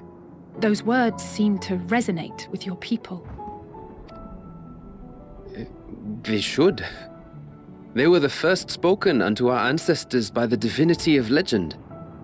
I'm easily upset, and fish are wont to flee a temperamental hand, so I recite the teachings over and over to calm myself. They're lovely and inspiring to hear, though I imagine they were born of great misfortune. Yeah, we're not gonna be able to get past this quest today. That's unfortunate. They are born of life. There's as much bad as good in it. More, many would attest. All the more reason to appreciate the good when you can. I won't argue with that.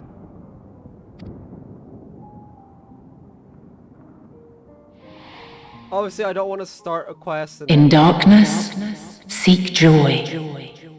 Surrender not to sadness, and see beyond despair.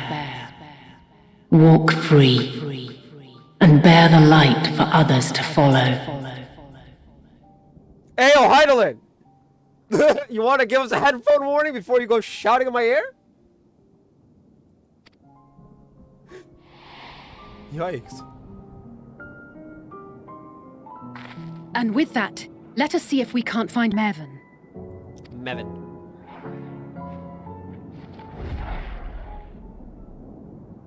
Did you see? That beast was chasing someone. It's Mevon.